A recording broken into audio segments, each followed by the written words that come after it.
15 Minutes of Murder, a raw, unfiltered dive into the most haunting unsolved crimes with your creator and hosts, Tanisha Slater and Craig Chapman. After every episode, they break down the case with resident private investigator Desiree Edwards of Sunshine Investigations and star of VH1's Caught in the Act, Unfaithful. But it's not just their theories, it's yours too.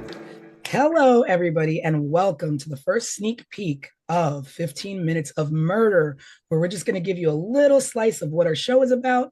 I am one of your hosts, Tanisha Slater. And I am Desiree Edwards, your resident crime expert. And my name is Craig. We just wanted to give you a rundown of how this series is going to work. Every episode and every story and every case that we go through will start off with a sort of like preview television series that gives a rundown of the case that we're going to be featuring that week. In the first week, we will show this video, and then after that airs, people will be able to submit questions to us. You can also go to our website, 15minutesofmurder.com, and join our Substack. So we'll have a case file there for you to look at, and you can submit questions there. You can submit questions on our YouTube channel and any other social media outlet. And then the following week, we'll deep dive into the case through a podcast where we'll all join in, and you at home will have your questions answered, and possibly one or two of you will join us on the series. Craig, that's a big deal. The viewers get to join us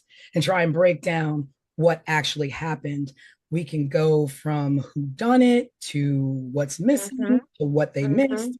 And with the resident crime expert, we'll be able to pick apart cases a little bit deeper. And our viewers get to kind of like keep us in line and let us know, Desiree, you think you know everything, but you don't. Here's what I think.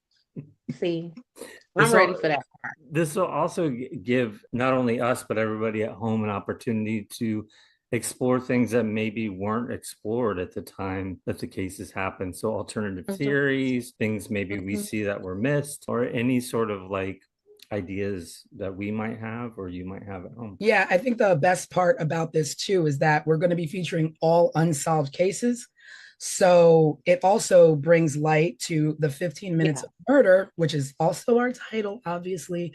But 15 Minutes of Murder doesn't mean like 15 minutes of murder. We're going to show you a 15-minute clip. It means every murder somehow gets its 15 minutes of, so to speak, fame. So hopefully with this, with cold cases and unsolved cases, we're bringing to light some things that maybe got overlooked. So you never know what we can crack. I'm hopeful that maybe some of these cases can become solved just from renewed interest, right? And new advancements and crime investigations and all that kind of stuff. So I'm excited. I think this show is going to be hugely beneficial, and I think our viewers are going to enjoy it. And we're going to be covering cases specifically from like the 80s, early 80s, where technology and crime solving was a lot different. It was more boots on the ground. That whole perspective of these investigating agencies just have experience overall that they may not have had 30 years ago. And they can employ those things and get some of these families and communities some closure. Maybe we should also take this time to sort of introduce ourselves in case people are wondering like where we come from and sort of what we're all about. I was a television producer for 20 years in New York, working on some good and some really terrible reality shows at MTV and VH1. And I started at Nickelodeon. And that's kind of how I met Tanisha. Yes, and my name is Tanisha Slater, and I have been in the television industry for over 20 years. I have worked on live shows, morning shows, competition shows, reality shows, talk shows, you name it. I've worked on it from MTV, CBS, ABC, Hulu, lots of good stuff. Like Craig said, lots good, but also some, you don't really want to mention. But I am a big true crime fan. Me and my gals, we get together on Fridays and we watch crime documentaries and throw our 2 cents in there. And that's why this show is going to be really exciting for me. I will be editing your shows, bringing you all the details from what happened to what didn't happen. And I'm really enjoying that a lot as well. I am Desiree Edwards. I am a criminal defense investigator in the proud city of Detroit, Michigan. A woman approached me, said, "Hey, Des, I like your vibe. I like the way you talk, the way you move. I own a private investigation agency. Do you want to come work for me?" I didn't know private investigation is a real thing. And that's what I've been doing. I went to work for her. It's been more than 10 years, and this is what I do. My work is kind of different from other investigators because I specialize in criminal defense. So 15 minutes of murder isn't just an interest for me, it is my career. This is what I do in real life every day, which is solving crimes and figuring out who did it and who didn't. Okay, let me just interrupt you really quickly because Hey, girl. don't let Des fool you. Des is at the top of her game. Des now owns this private investigation firm, which is her own. Okay, and she is the top sought after private investigator. That is To fool true. you. That all of those things are true. I, She just where wants do, to be honest. yeah, where do we put these things? We put it out there for the people. Let them We know. put it out there for everybody to know. That's right. Not only do I do these criminal defense cases here in Michigan at the state level and the fed level, I do them across this country. I've worked in more states in this country than I have not. I get international phone calls inquiring about my investigation services. And what Tanisha, while she's checking me, what she ain't tell y'all is that she casted me for the second season of MTV's Caught in the Act Unfaithful, where I was a featured investigator for season 2. So when Tanisha say that I do it all, she's not lying. Nope, not one tell. And we're going to bring you some good programming and we're going to have lots of amazing, great conversation and hopefully, bring some things to light and hopefully you will enjoy our show. Yeah, lots of really good cases coming up. And again, just another quick rundown. Each week we'll feature a short sort of television style series that gives a background on the case that we're featuring. You can then go to our website, 15 Minutes of Murder, check out what we have going on there, and to also link to our Substack where you can download a case file just to get more information. You can submit questions there, and you can submit questions through our YouTube channel as well. You can just comment below our videos. The following week, we'll dive a little deeper here on the podcast for the series. We'll answer your questions, give our own opinions, and also, at some point, maybe bring a guest or two on the series to join us as well. Thanks for tuning into the preview. Let us know what you think, if you have any thoughts or ideas, and we will see you in a couple weeks.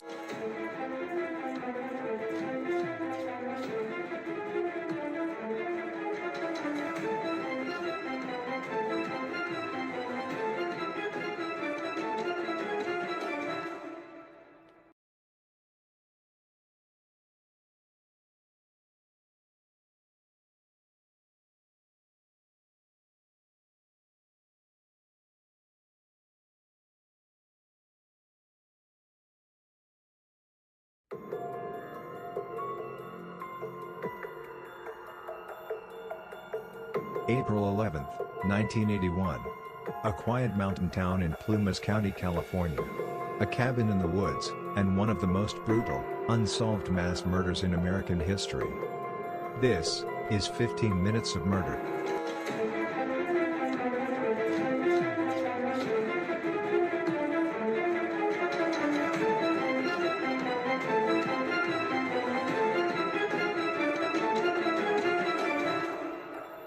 Tonight we take you inside the infamous Ketty Cabin murders. A case so disturbing it's haunted investigators for more than 40 years. Ketty was a tiny resort town tucked into the Sierra Nevada mountains. Population less than 100. In 1981, Sue Sharp, a 36-year-old single mother of 5, rented Cabin 28.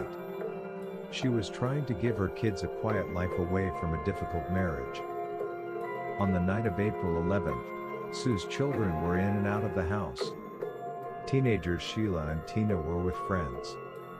John, 15, and his buddy Dana Wingate, 17, were out hitchhiking. The two youngest, Rick and Greg, were inside, watching TV with a friend named Justin. By dawn the next day, the peace of Cabin 28 was shattered. Sue's 14-year-old daughter Sheila returned home at 7 a.m. after spending the night at the neighboring cabin of the Seabolt family. What she found would scar her forever. Inside the living room, her mother Sue, her brother John and his friend Dana were dead, bound with medical tape and electrical cords. Their bodies, savagely beaten and stabbed. One of the boys had been strangled. And Sue was gagged with her own underwear, which was secured with tape, and her throat was slit. The room was chaos. Furniture was overturned, the walls and ceiling were splattered with blood. A butcher knife, a hammer, and a steak knife so violently used, the blade was bent in half. And then, one chilling detail.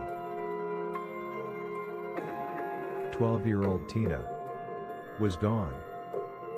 Not in the house. Not in the yard. Vanished. Incredibly, the three younger boys were unharmed. As the murders raged in the living room, they slept through the night untouched, just feet away. Or did they? One of them, 12-year-old Justin, later told investigators he had dreamed, or maybe seen the murders happening. He described men with knives, even details of their clothes. But his story changed with every retelling. Who could have carried out such a savage attack? Suspicion quickly fell on two men, Martin Smart, a neighbor, and his friend Bob, a drifter with a violent history. Martin had a rocky marriage. His wife Marilyn told police that Sue Sharp had encouraged her to leave him. The night of the murders, Martin admitted he and Bo were out late. He later confessed in a letter, never shown to a jury, "I paid the price of my wife and I killed the problem." But no one was ever charged. Decades later, in 2016, investigators uncovered a hammer in a nearby pond believed to be one of the missing murder weapons. Still, DNA evidence has not yet solved the case. In 1984, a skull was found in the woods of Feather Falls nearly 100 miles away. Dental records confirmed it was Tina Sharp. How had she been taken? Why was she separated from the others? And why, after 4 decades, does this case still remain unsolved? The Ketty Cabin murders are among the most haunting mysteries in American crime history. A family slaughtered. A child abducted. Multiple suspects. And a trail of evidence that always seemed to go cold.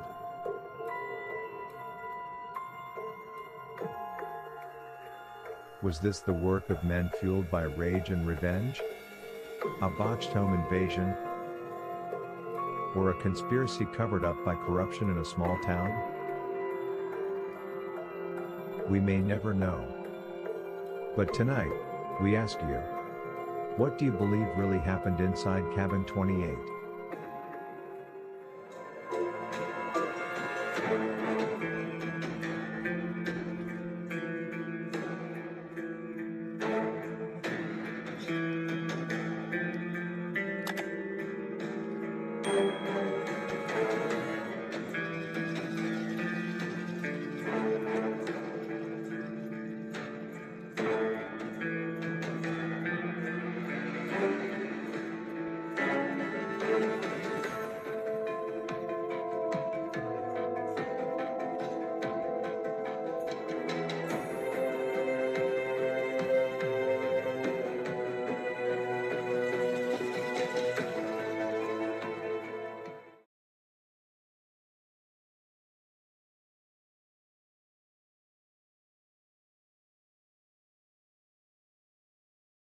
When officers stepped into cabin 28, they walked straight into a nightmare.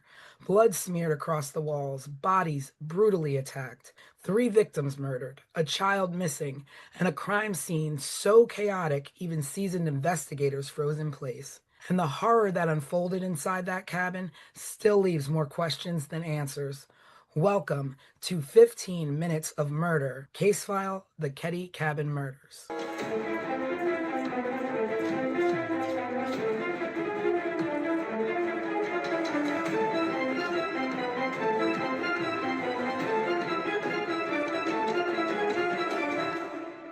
Hello, everyone. Happy Sunday, and welcome to the full podcast version of 15 Minutes of Murder, where we are going to deep dive into the Ketty Cabin murder case. We're going to be running down everything from top to bottom that you saw in the mini case file, and we're going to talk about some questions that our viewers have had and submitted on our YouTube. I am your host, Tanisha Slater, with co-host Craig and our resident crime expert, Desiree. Present. So we're going to be jumping into a deep dive of this first case that we've done, the Ketty Cabin Murders, where a family was slaughtered in their home in a tiny mountain resort. And it's basically a 40-year-old mystery riddled with corruption. So this happened on April 11th, 12th, Ketty, California. The victims are Glenna Sue Sharp, who was 36. Her children, John, 15, Tina, 12, Ricky, 10, and Greg, 5. John and Tina were actually murdered. And John's friend, Dana Wingate. 3 youngest boys survived the attack. One of them was a friend of the young boys, and they were asleep in the back room. So we're going to get into the background of the Sharp family and a little bit of the background on Ketty. So the Sharp family, they were a military family, and Sue was in a bad marriage. They lived over on the East Coast, and she went out west with her kids to make a better life for them. Wound up in a small town in Ketty, what she did for work. And she was receiving money actually from the U.S. Navy through her husband, through her ex-husband. And it was only about $250 a month. Right. She worked a part-time job. Again, not making much. I'm sure she got by with what she could. And she was also on public assistance. She was on government assistance. And I think she also received some kind of stipend for school or something like that. Oh yeah. So she was in college, I remember, college, right? reading that. Yeah, at least enrolled. And then there was some kind of questions about if she actually attended the classes or not. But yeah, she was receiving a stipend for school. Yeah. So she obviously, you can give her props as being a mom trying to get her kids out of a nasty situation with an abusive husband or allegedly abusive husband. And relocated to Ketty for affordable living. She had a brother or somebody that lived near Ketty, California, right? Yeah, that's when they lived in the, at least according to everything that I have come across, a really raggedy trailer park or something that was so bad that it made this cabin 28 in Ketty look luxurious. So that was their stop before cabin 28. Yeah, and we keep saying cabin, and like you think of like a little small cabin in the woods, but this was a sizably large home that they lived in. It was once a vibrant railroad resort town. It was thriving. But by the 1980s, it was run down. It was isolated. There was crime. Crime was getting, on the rise, and it wasn't so much of a safe place. You escape one, nightmare, and walk into another. It happens. But a small population. I think, Des, you said, when you say small, we're talking small. We're talking if the three of us, along with maybe two other people, we could count the amount of residents on our collective hands and feet, right? I believe the Google census search that I did said it was like 100 people in Caddy. I have worked dozens of cases where there have been more than 100 witnesses. So we're not talking a lot of people. Like if we were to probably to count up the people who lived on any of the blocks that either of us live on, we would probably come to 100 folks easily. Yeah, yeah. But when that's all that's in your town, then everybody knows everybody. You all know Everyone knows everybody. everyone. Or if you don't know everyone, you're related to half of the town. So, Right. the fact that, it's a small town and the fact that there was poor police oversight from the Plumas County Sheriff's Department kind of puts this case in a tricky situation of being unsolved all these years Mm-hmm. later. Mm-hmm. So, let's get into some social dynamics of the town. So, supposedly there was some resentment towards Sue and tension with neighbors, um, jealousy, rumors floating about. Um, I don't know exactly what this jealousy was stemming from, Mm-hmm. but I could only guess that it might have been her neighbor and little thing happening there between her neighbor's husband, who wound up being a suspect for a minute. From the things that I've seen, I would kind of, I don't know, I would kind of describe Sue as maybe like a hot girl. I get from her that she was like maybe pretty and like the new girl in town. Um, that's the vibe that I get from her. And you know how it is when it's the even like think about when we were in high school or elementary school, when the new person comes, everyone is like, "Ooh, a new person. Let me look at that person." But I get that vibe from Sue that she was just like that girl. Whether because she's Sue Sharp and just that girl, or if she was that girl because she was new in this community. But I get that it was a lot of jealousy around Sue. And, there's obviously things floating around of Mm-hmm. possible drug activity, Mm, uh, transient residents in and out. mm-hmm. And, you mix a lot of that. You don't know how much she got mixed into. And I also wonder if she knew that's what she was coming into, being that, she had family in Ketty. Did she know that's the kind of town she was walking into with her kids? Yeah, I don't know if because see, what I don't know is how long her family was in that area, right? So if her family was there long enough to know that this was kind of like a shady population, and they were just like, "Hey, sis, bring the kids to come out here." But it definitely was a shady population. And I think somewhere I read it was because the the sheriff lived there in cabin 28 previously, and it was some kind of scuttlebutt about the sheriff living in cabin 28 and therefore being surrounded around a lot of lawlessness amongst the community with him living in 28. So it was, it was a shady environment. No, so I was gonna say, like, one of the things as you're setting up and going into the intro of the stuff that we're talking about, something that has always stuck in my head is the husband's name is John.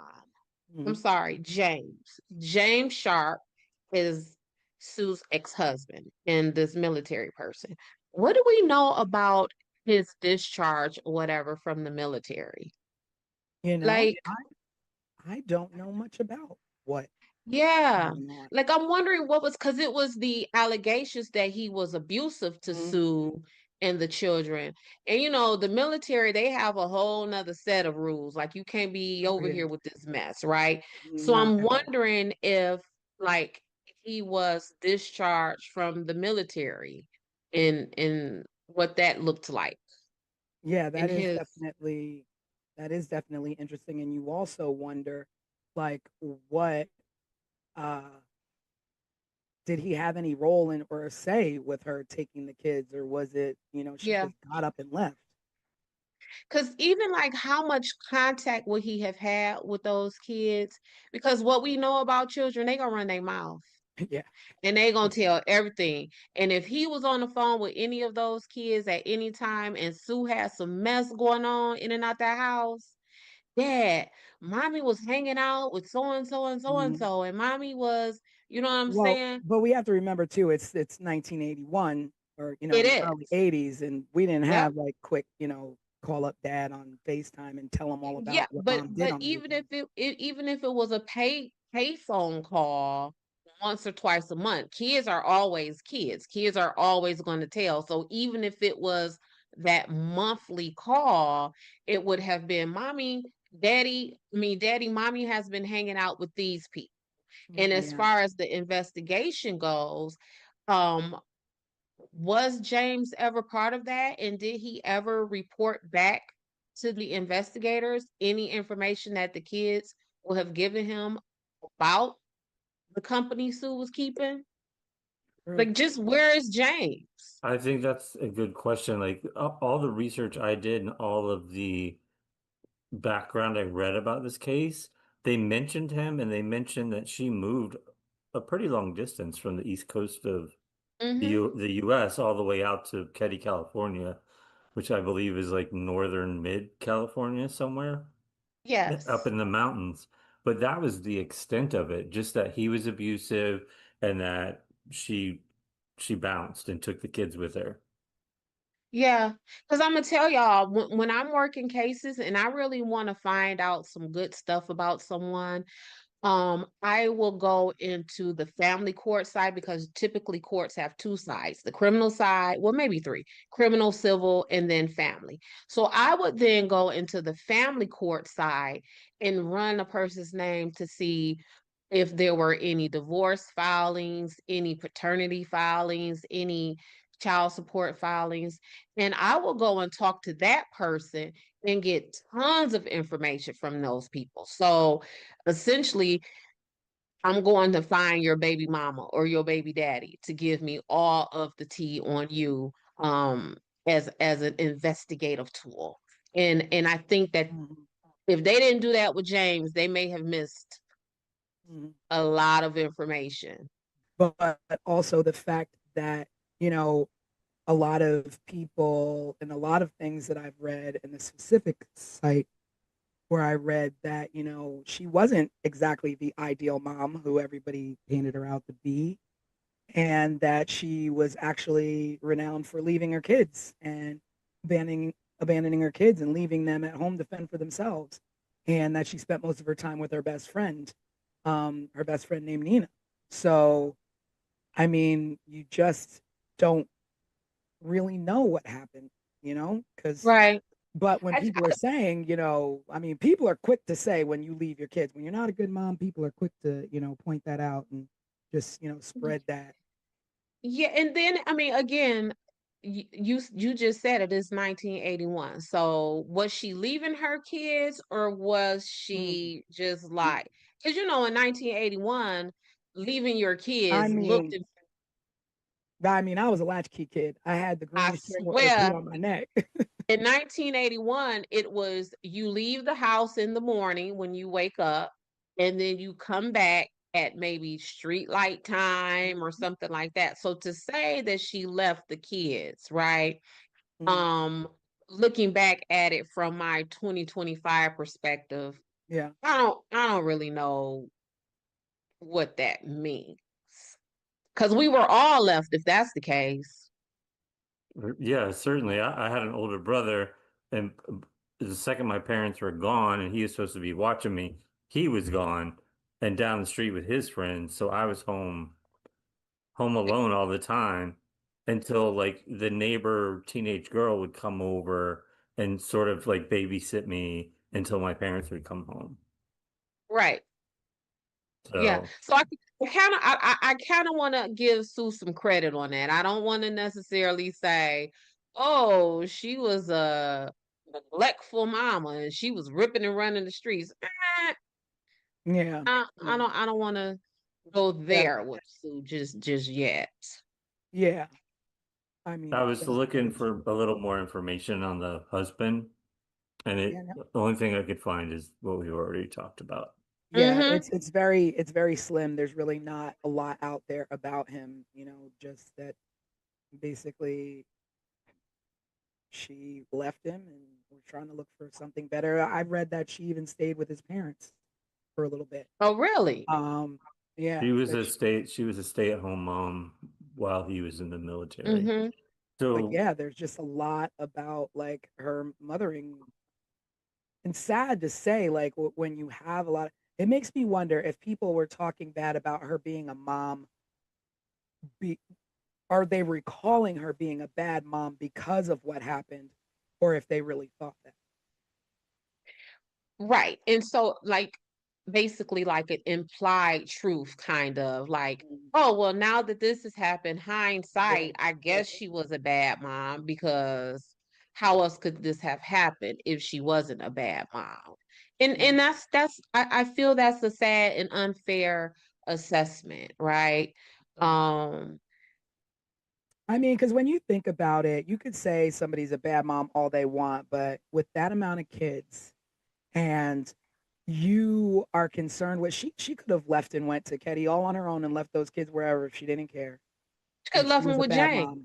she could have left them with James. She could have left them with their parents. Mm-hmm. So like you, I won't Mm-hmm. go down that road and and speak ill Right. in that way. Um, Yeah, because that parenting thing, I like to kind of shy away from that because mhm, I got 4 kids and a husband and it's hard, mhm. right? So I Right, can only imagine what it would be like as a single mother with 4 or 5 children and very little income. So I definitely want to give Sue grace and the benefit of the doubt on that. yeah. So the children she had from teens down to little ones, and we'll just like recap the activities of that evening. So what we do know is that on that evening, John and Dana went to hitchhike, to hang out in Quincy, where I think that's where her brother had lived. Yeah, Mm-hmm. small place out there. And they went to go hang out with some friends. And there were friends that claimed that there was possible encounters with drug involved teens. I don't know a lot about that, and that the friend Dana was seen with some sketchy individuals, some street locals. So Yeah, in this side of town where this activity where the kids were hitchhiking to and going to party to, that's the side of the town that everyone alleges that Sue would, when she was abandoning the kids, that's where she would go, mm, on this side of town. Um, and it was some like conflicting information about how the boys got back home and who took them back home and mm, was that those sketchy people they were with in yeah, this were they sketchy part of followed? town. I mean, that's true too. If the kids Yeah, were like involved in something that mom didn't know about, did the kids owe money? Did the kids, yeah, get too cocky out there? Like we don't know. And yeah, and how, and who exactly was Dana Wingate? Like they couldn't have been, lifelong friends. These are new. This has to be a new friend. You don't know who he was or what he was into or what he got John into. Because I mean, you could go off on any angle and be like, oh, it was the kids hanging out with the wrong people. Oh, it was right. Sheila hanging out with the wrong people. It was the neighbors who were jealous. There's just Yeah, so and that's what has frustrated me from the top to the bottom about this case because it has just been left with so many possibilities, right? So at some point, so if we start off with 10 theories or 10 possibilities, at some point a thorough investigation will narrow that down. So now we went from 10 to now we're at 6. But with this case, all of these possibilities and all of these theories have been just left to fester and survive 40 years later. So we've got John and Dana who went off and they were out hitchhiking, doing whatever, young fellas do in the 80s. And Mm-hmm. then, you got Sue and the younger kids at home watching TV. Now, with Sue, her two younger boys, and their friend Justin. And, I guess they're all watching, TV, just sitting at home. And I guess Sheila was over at a friend's house. Now, the thing with Sheila being at the friend's house is that I had read that Tina, the young daughter, the youngest daughter, usually Mm-hmm. slept over at the neighbor's house, and Sheila never had anything to do with them. And that's because Sheila was new into Caddy. Mm-hmm. So Sheila was away, depending on if this is a theory that you believe, Sheila was away in another state having her baby. And she visited Oh, the Caddy wait a cabin minute. one time. So Sheila has a baby? Mm-hmm. So here, girl, here go the tea. So Sue's friends, the Meeks. Uh-huh. The Meeks had a boy in the family. I want to say Richard, don't quote me on that. But there was a son in the Meeks family that is allegedly the baby's dad of Sheila, got Sheila pregnant. Sue then sent Sue sent Sheila to Oregon to stay with relatives there and have the baby. So by the Oh. time, so by the time Sue and the rest of the family moved into Caddy, Sheila was away in Oregon. So she came to visit them like December, maybe the Christmas, because the murders happened in April. So Mhm. then Sheila would have went to visit them around Christmas. So that would have been Christmas of 1980. Then April of 1981 is when the murders happened. And a few weeks before the murders happened, so now we're in late March of 1981, is when Sheila moved in to Caddy with the rest of the family.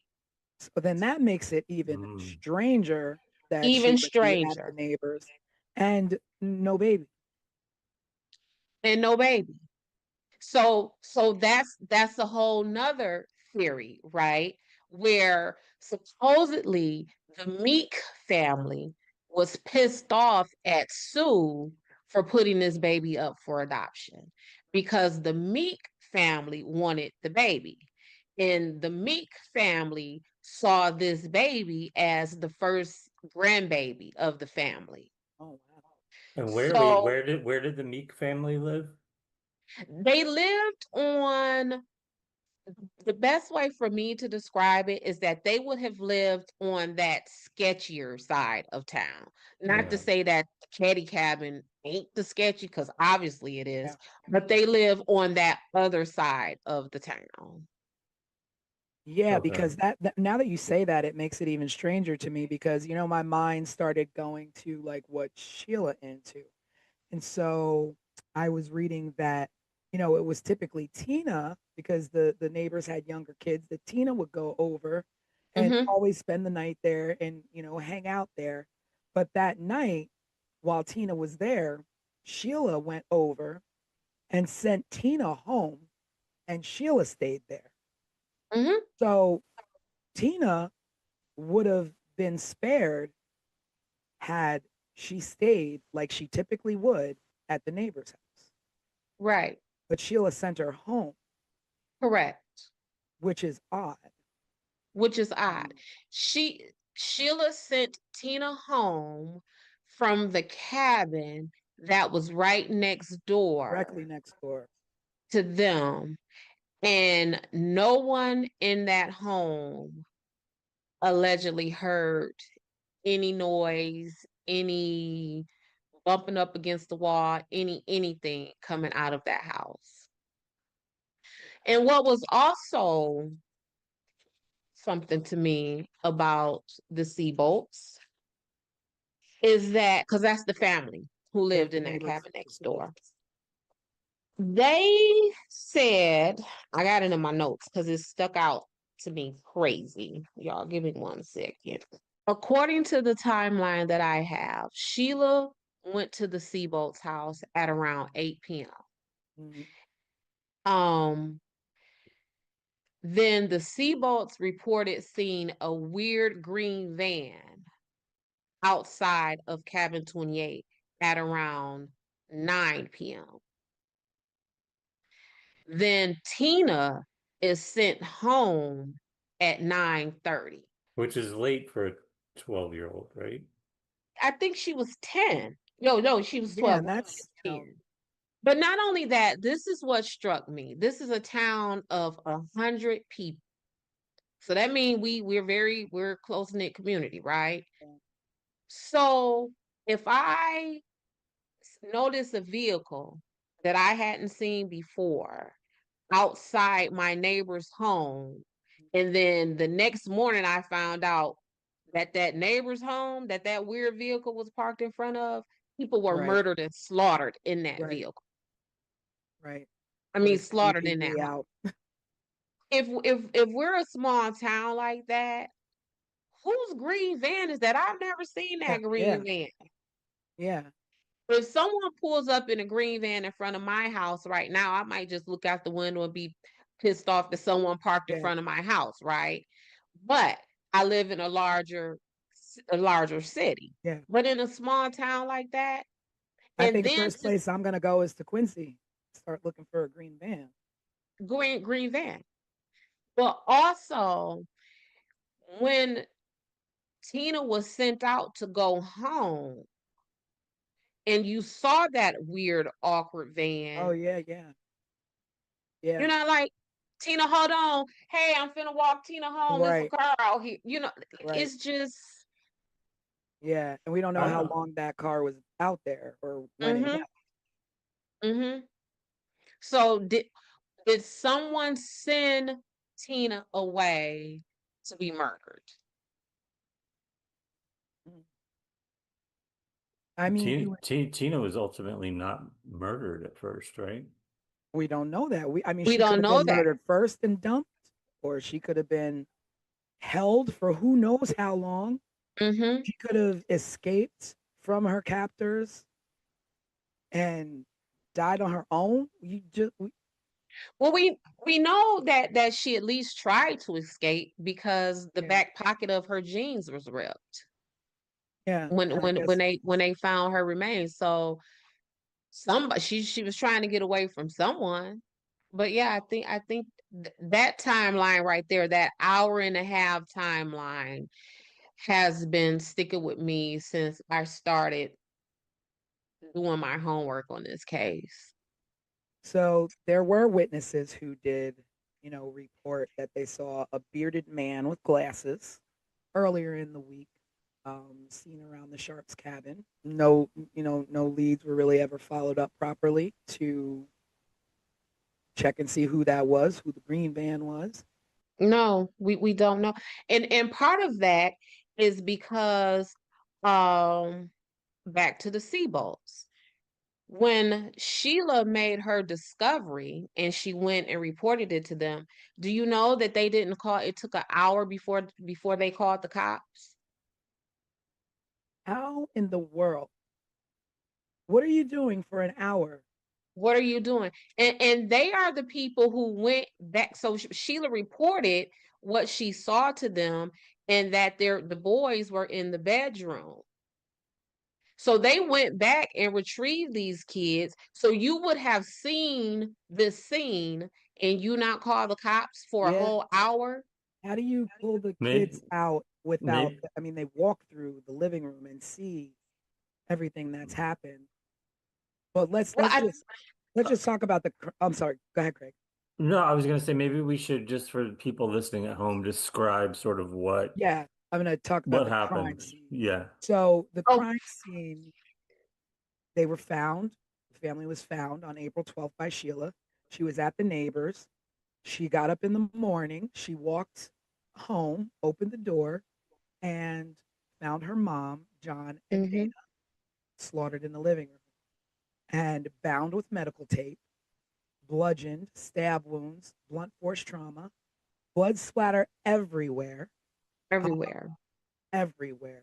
That it literally looked like there was just complete struggle and hours of torture. Mm-hmm. There was a knife that was bent in half. Like, do you know how much force it takes to bend a knife in half when you're stabbing somebody? That's violent. That is brutal. That is hatred. That is zero Mm-hmm. regard for human life Mm-hmm. and zero regard for a mother and children. Um, a hammer was used. A- Mm-hmm. to murder with a hammer, that is that's monstrous. Yeah, and in my work, um, knives, stabbings are some of the most personal um crimes, right? We know it if I'm working a case and the victim in my case has been stabbed, I immediately think of the closest people to that victim. Who has the most access to him? Who, whether that is physical or just like in the family, in the friend unit, because a stabbing is a very intimate Yeah. is a very intimate crime. Um, One of Sue's wounds was so deep that it touched her spine. Like that is the force. And just think about your torso, your body right now, like where your spine is. You know what I'm saying? Like someone would have to force that knife through your torso, through your chest cavity or wherever and reach yeah. your spine. And your spine is deep in there for a reason. Yeah. And And It's so, protected. that knife, in the pictures, it almost looks like they would have had to like push down on them, like Mm-hmm. almost cave them in a little bit to reach down in that deep. Yeah, I don't even know how you would the direction and motion you would need to stab someone to get to a spine. Like I don't even medically, I don't even know how that's possible. If nothing else, like I said, we were created for our spines to be hidden and protected because they are literally the backbone, right, of our existence. And for you to reach that, and so I I want to mean, say, just for our viewers who are like love timelines and accuracy and things like that, Sheila allegedly returned home that morning to make this discovery at 10 a.m. so the kids. So you're Wow, thinking kids. Now that I'm thinking, like kids are early birds, especially that age that of young, the yeah. children that were. Mm-hmm. There's no way they didn't get up and walk around that house before Sheila got there and possibly Mm-hmm. see what was happening. The neighbor, was it the Siebel father was the one that went to the back door to get the boys out. The boys that survived came out the back door. They didn't want to take them through Mm. the house to see the murder scene, essentially, is what I read. Yeah. And so I get that, but what also I don't get about that is if you walk into the home and you see all of that carnage and you see in this other room over there that there are alive people, you just leave them there. You don't say, "Come on, y'all, let's go, let's get out of here." What do Yes, you she left and went to get she went back next door, right?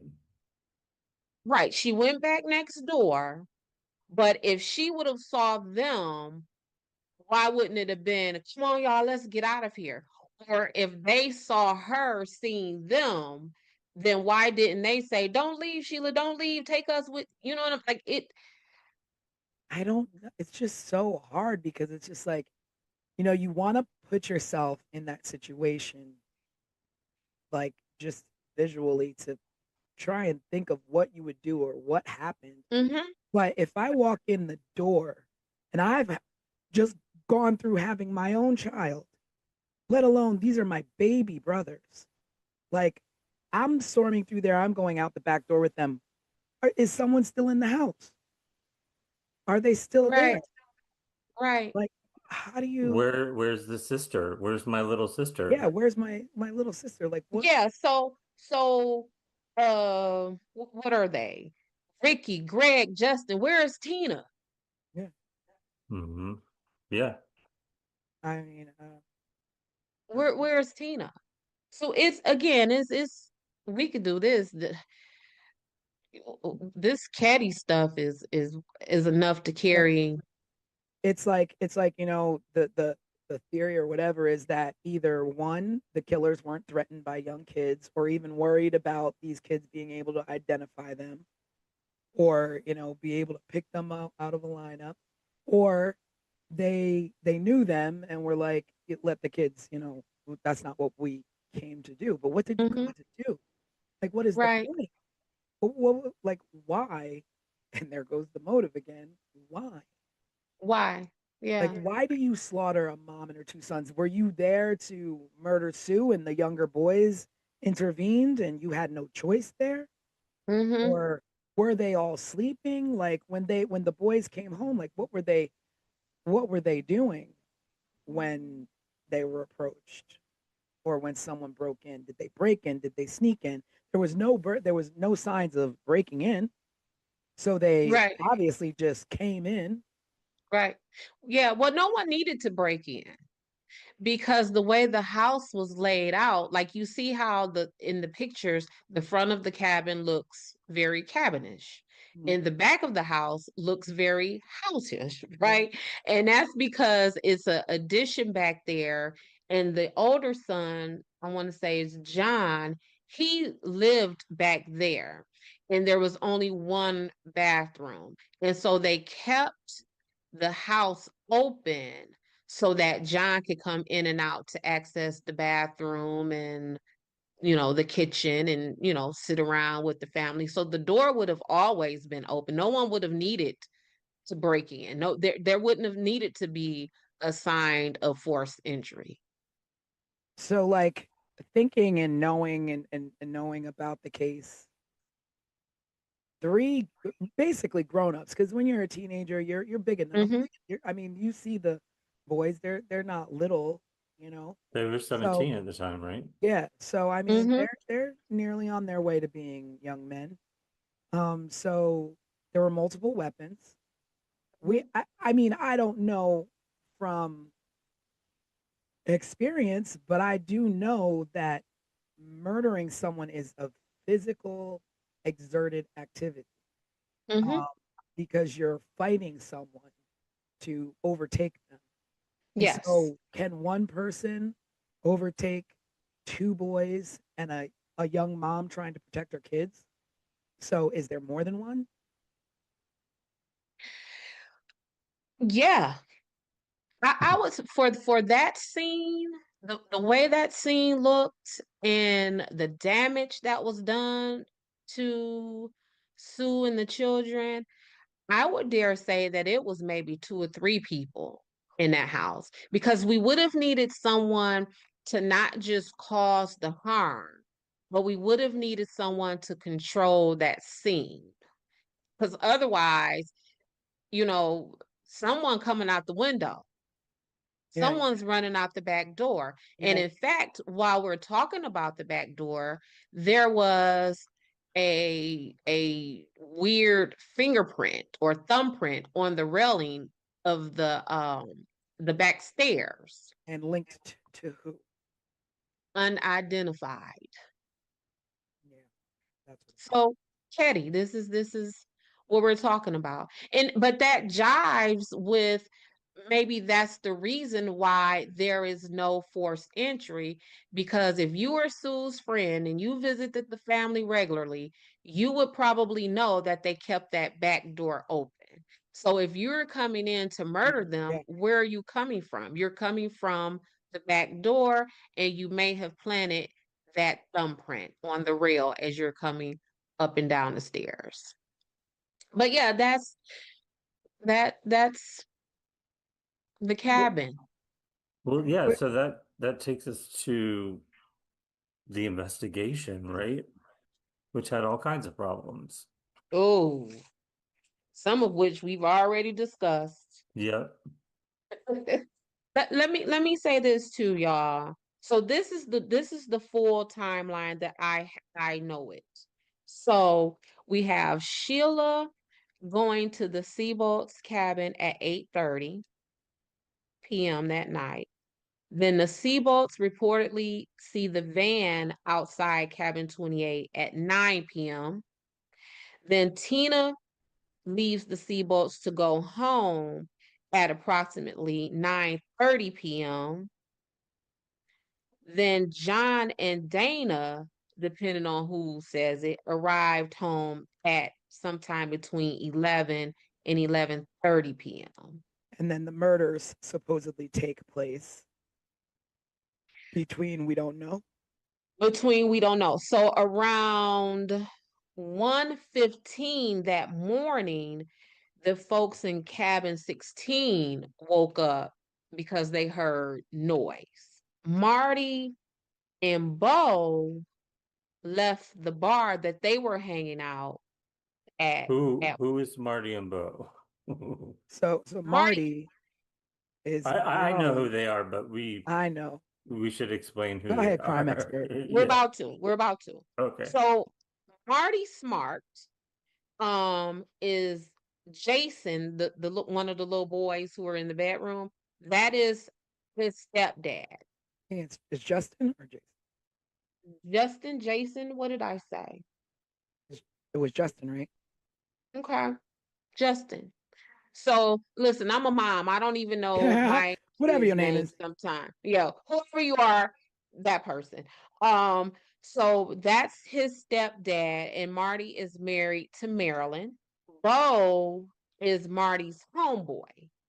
So they were at this bar acting a mess and drinking and fussing and causing a commotion, and they left the bar at 1 a.m. Now, And the two of them were actual suspects. they were suspects. That's where this is going. So they were the suspects. They leave the bar at 1 a.m. And not only are they actual suspects, but the legend is that Marty was having an affair with Sue. Mm-hmm. And Sue may have told Marilyn, who was Marty's wife, that of this affair. And so, Or I heard or read what you that hear she was trying to convince Marilyn to leave her husband. to leave. So Marty and Bo at the bar, hanging out, whatever, they lit. Then they come. So then we got the people in cabin number 16 hear some noise and commotion at 1:15. Now, Marty and Bo allegedly returns back to that bar at 1:30. So what's the So time frame between they leave the bar and come back to the bar? 30 minutes. 30 minutes. Exactly. Mhm. That's a whole lot of stuff to have done to a whole lot of people. You're talking about travel time. You're talking about, and you can't, there's no cleanup. You're going to have blood all They over gotta you. clean themselves. Yeah. You can have blood all over you, and to murder Mm-hmm. 3 people in 30 minutes or less than 30 minutes, maybe 10 minutes, you And leave and fingerprints. and you're gonna want to sit down, because Yeah. if you're stabbing someone so hard with that much force where you're reaching their spine, you're tired, you're out of breath. It makes me wonder, like, why they're even suspected. Like, was it solely on the supposed affair, or because they were at a bar and left the bar, they were Well, hell-bent? one of the young boys that survived out of the three described them. Mm. But Remember, he he was was, describing, but then Justin's just allegedly describing his dad. yeah. Correct. And then Or there is maybe they did go to the cabin. Maybe he just went there to check on his kid. I mean, that's a yeah, possibility. that's a whole nother set of, like, a whole nother level of twisted though. Like, I am going to go into this home where my child, stepchild, if you want to be specific about it, where my child is asleep and there to have a good time with their friends, and I am going to go in this house, me and my drunk homeboy, and we are going to slaughter everyone in this house while my son is in the back room. Yeah, but I mean, maybe they did leave the bar in that 30 minutes, go visit, Okay. but nothing had happened at that point. They just Nothing called, happened. check in, and then, We went back to the bar. go back to the bar. Yeah. Right. But So I don't, you don't think what'd that you say? happened? You don't think that happened? I don't think what happened. That they just kind of popped in, checked in, and then went back to the bar? Um, Because that places them I at just, the scene of the crime, but doesn't mean they did it, because at the time that they arrived, maybe, the murders hadn't even happened well, yet. more than that, I just question the timeline. Not necessarily that they didn't like really do it, because maybe they did, right? But I know for sure they didn't do it in 30 minutes. I know that for sure. Well, to talk about the main suspects, Martin Smart, of course, Martin married to Smart. Marilyn, supposedly having an affair with Sue, was their neighbor. Mm-hmm. He was also Mm-hmm. an abusive man to Marilyn. And it's reported that Sue was trying to help Marilyn. I guess, she'd been through it before with her husband James, or her ex-husband James. So I mean, Mm-hmm. she could have been just helping him out. I don't know how true this affair, business is. But Right. the smoking gun here is that the hammer used in the murder was owned by Marty. So the hammer belonged to him. And the fact that he told his therapist that he killed Sue. Why he Well, would.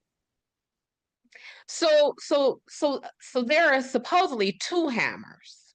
Mm, Yep. And the hammer that was found, weirdly found 35 years later, I believe, is the hammer that Martin says matches the description of his hammer.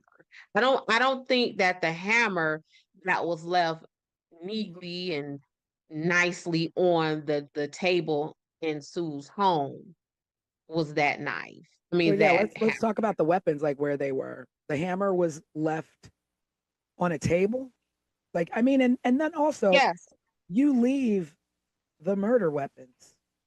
Like, who correct. leaves behind murder weapons? And you leave them not just scattered about, like where, like, okay, so if I beat you with a claw hammer, that claw hammer may be left next to your body because, whoo, I'm done. I done beat you, I'm tagged.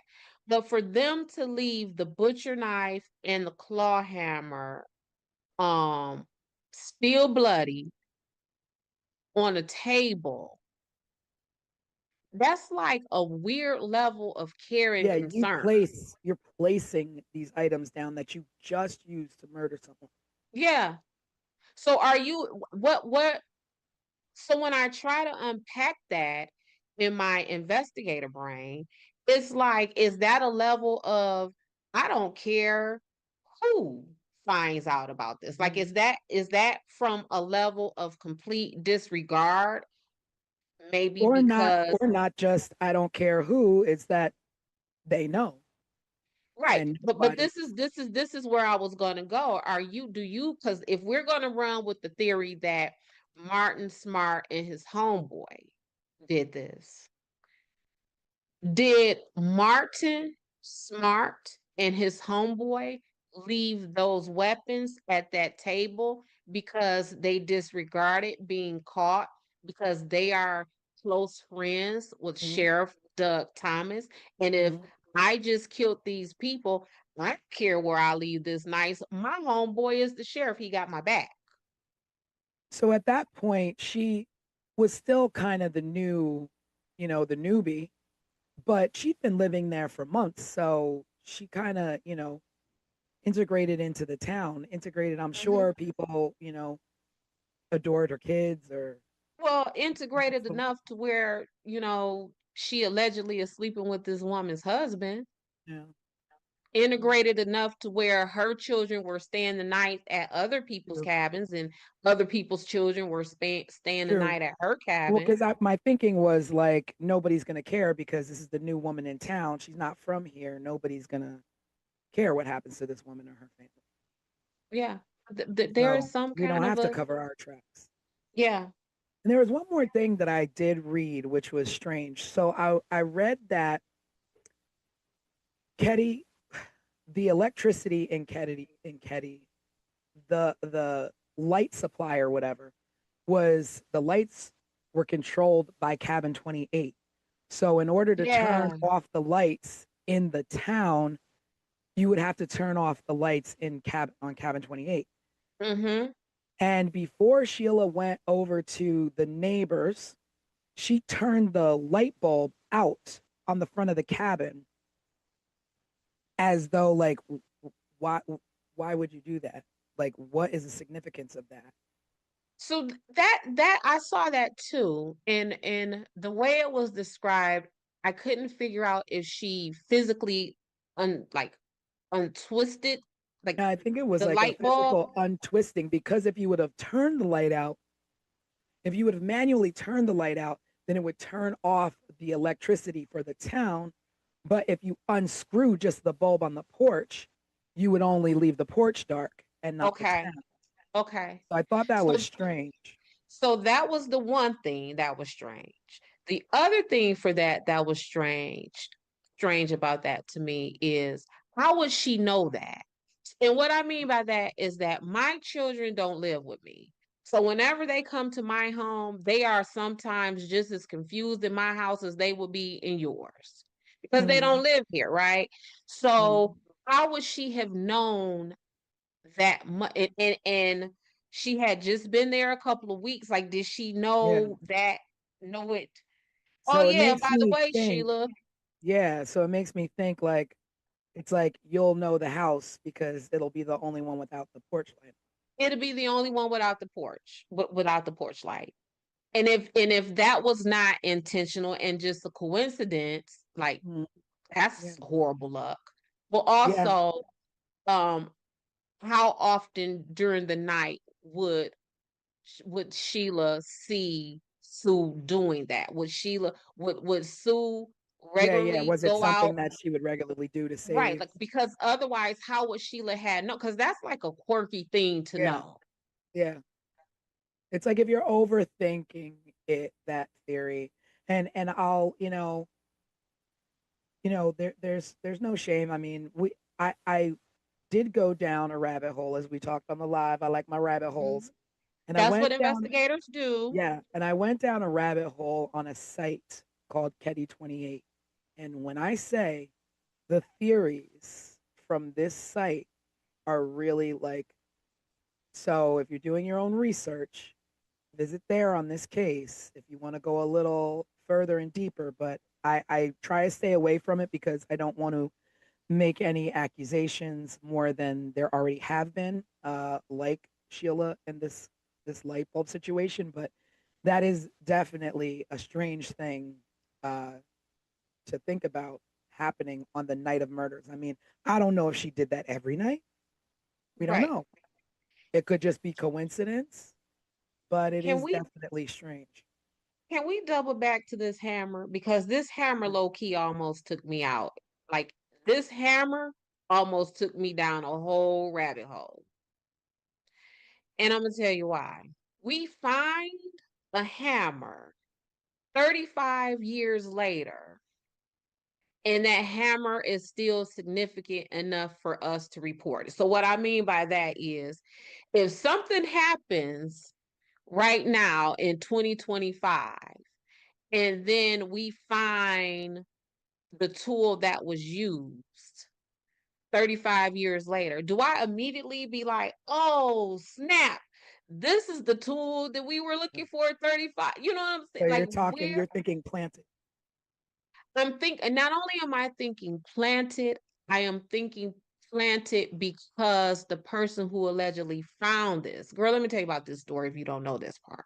Yeah, yeah. So this man was with a woman and they were attending a wedding. And the woman claims to have lost her ring. The man went and got a metal detector. Yep, that face. He went and got this metal detector, and he's out looking for this this ring with this metal detector, and what is now at the time they're searching a dried up pond. And it is in this dried up pond where this man is with the metal detector looking for a ring that belonged to a woman who attended a wedding. And then we find, well, maybe the pond was not empty at the time. Maybe it was a reservoir and it just happened to drain. I don't Maybe, know. maybe I don't know. That's strange. But ain't that strange? And so what this guy finds, instead of the ring, he finds the hammer and then goes and reports it as though the first murder in the town is in the back of his head. And he's like, let me go report this hammer because this has to be the murder weapon. And it's 35 years later. Yeah, because if I found a hammer laying somewhere, I wouldn't think anything. it. You wouldn't think anything of it. I would just probably throw it to the side and keep doing what I'm doing. Yeah, I probably wouldn't even touch it. I just keep on moving. I wouldn't even have thought about it. Yeah. Oh, a hammer. A hammer. And so that's the second hammer. Yes. Yes. And so, that is the hammer that allegedly matches the description of the hammer that came up missing from Martin Smart's house. I know. I want to say Martin Short all the time. Me too. We're 80s babies. Yeah, I know. Can you tell?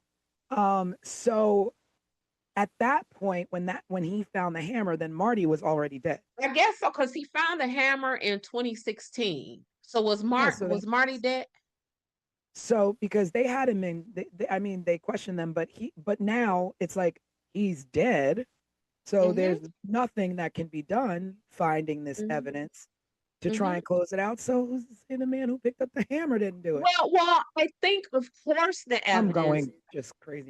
was not going to close this out because it was reported to the detective from the Sacramento Department of Justice, because that's who they called in to work this case, to take it out of the jurisdiction or whatever for the Plumas County Sheriff.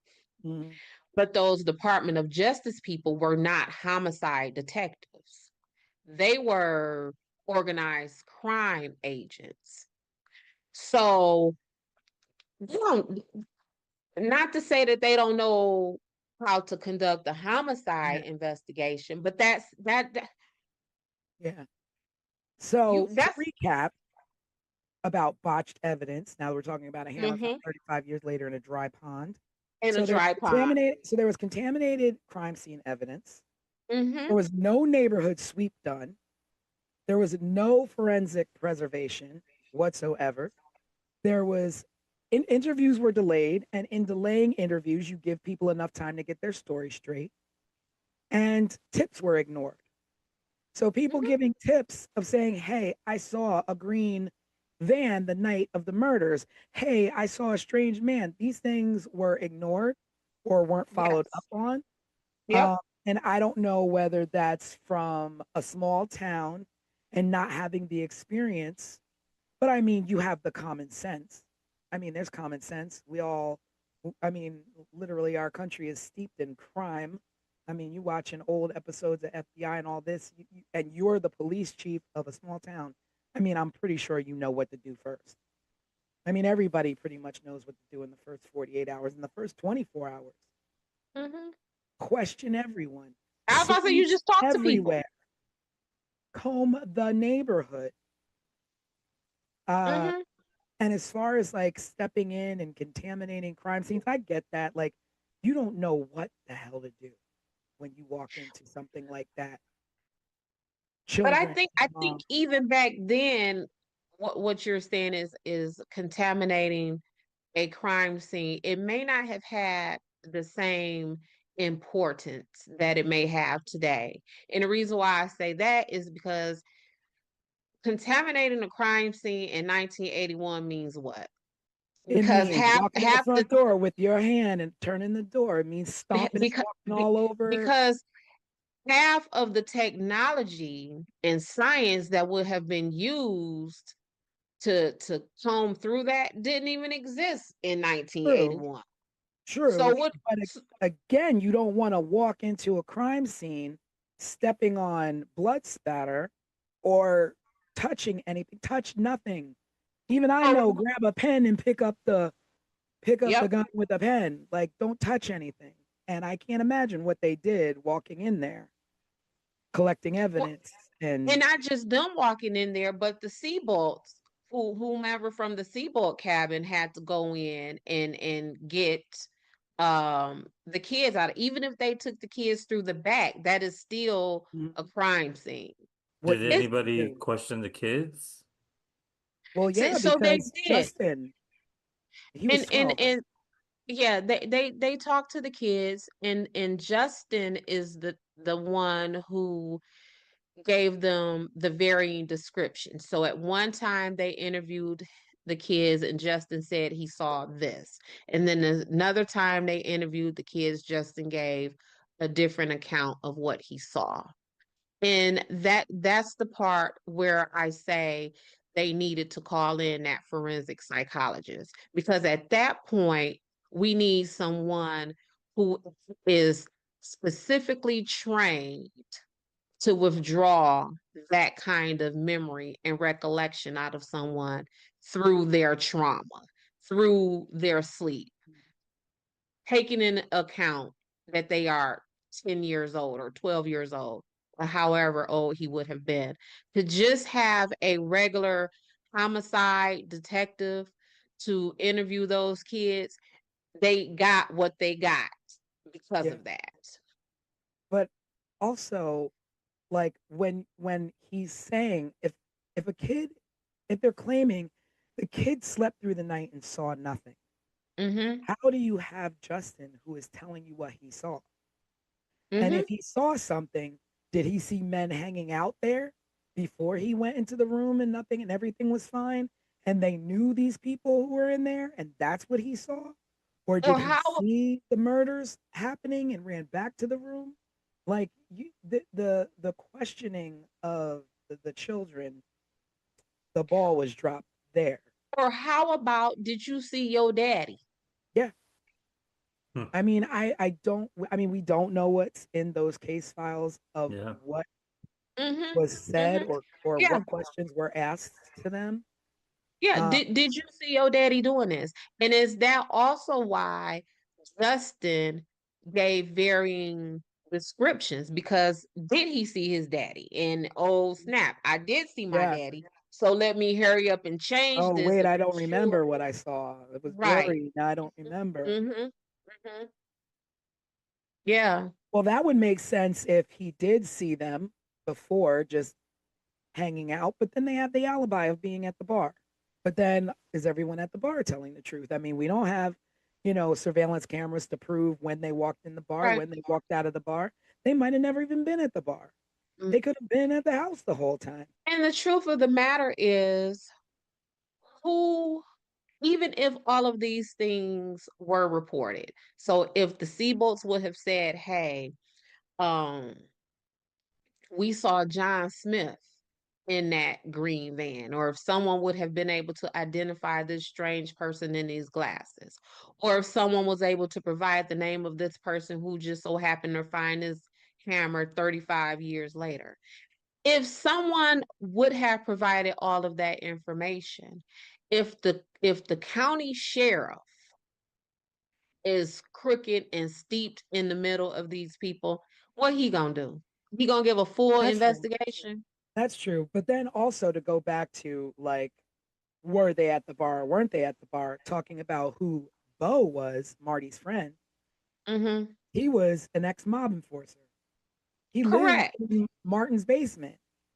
He had a Yeah. criminal record and he had ties to the FBI. So if they Mm-hmm. wanted to cover up anything, no problem. They were at the bar. No problem. We're at the bar. Better yet, no problem. We just gonna go ahead and sit these knives on the table because Yeah, we ain't worried about that. We ain't worried about nobody no figuring out what. problem. We'll leave you something to investigate. That'll Mm-hmm. lead to nowhere. We got to leave Mm-hmm. something. Mm-hmm. I mean, that's crazy. And like, what exactly is an ex-mob enforcer? Like, you're it, you get out and they ain't not pulling you back in And they not pulling you back in. Well, we know just in a from small neighborhood town. gangs, Yeah. just from neighborhood Go ahead, gangs, they Danielle. think we can't let you go. Where do you think you going? An ex-mob enforcer. Like The I ex-mob feel like that is from just Chicago. So in a small town. Yeah. Somebody from Chicago finna move to Caddy, California, and live in a cabin. No, Yeah. live in someone's basement in a cabin, Yeah. and you from Chi-Town. Nah. That's not happening. Mm-mm. Well, What you about to say, Craig? I'm thinking forward a little bit now because I'm starting now to think about three different things. Um, Okay. the letter that Marty wrote to his wife, where he Yeah, that's going back essentially to him telling admitted his therapist. admitted that he did it. The phone call that came in about Tina and her skull, I feel like it came from a payphone or something. And then I'm also now going back to Dez's theory of this family who wanted the the grandkid that Sheila had. Like, what happened to them and What happened to them? all of this? And Well, I don't. do y'all know that that call to report Tina came in almost 3 years to the day that the And do we Katie know murders who the happened? call came in from, or it was anonymous? It was allegedly anonymous. Because I feel like Yeah, that's a whole nother element to Mm-hmm. this is where did Mm-hmm. Tina go? Where's she been for 3 years?